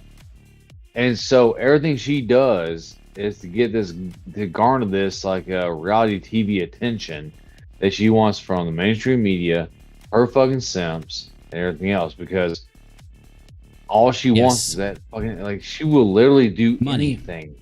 Yeah, the clout. Well, money, and it's not even money. I think it's just attention. She wants attention brings money. Exactly. Robin says Molly is not as tactful as she thinks she is. True, Robin. Lauren says Molly tried to blame it on Dre. There was nothing from Dre at all, but Molly said a patron heard that Dre posted something. True. And then Robin comes in and says, yeah, she claimed Dre posted something about his passing on her Facebook group. Exactly. Now, we've got people that are in that Facebook group. We've got people that see these things, that are members of these things. It wasn't true. None of it was true. In fact, where did it come from? We all know. Molly literally made it up during a stream and then convinced herself that her made up bullshit could possibly be real during the same stream, then came on a stream later and then tried to act like she didn't make it up and heard it somewhere else. She lied in front of everybody, back to back. And the thing was, they knew they were about to get kicked out of Georgia. Georgia was in because of what was happening with the cops and everything else. The cops posted it. So the cops posted it. She knew she needed something to keep her fans talking to her. So all of a sudden, when this happens, all of a sudden, Marvon's dead. Never. Yes. There's no coincidences in this situation now. That's number one thing, peeps. As we roll out here, there's no coincidences after this when it comes to their bad behavior. If they do respect Marvon, if they respect, they don't respect Dre. They don't even respect Dre. They don't even respect Marvon enough to respect his wishes for them to how they should treat Dre. So they don't respect Marvon, though they claim they do. And if they did, they wouldn't keep doing this stuff and exploiting his passing, his injuries, and his name. They want to claim they're trying to use the fact that he's a Marine, throw it out there and say, he's a Marine, it made me care about this. And they don't care about vets. They're vet bashers. Don't let them fool you. And keep an eye on UNIRock too, because my next video is going to be a banger. Peace.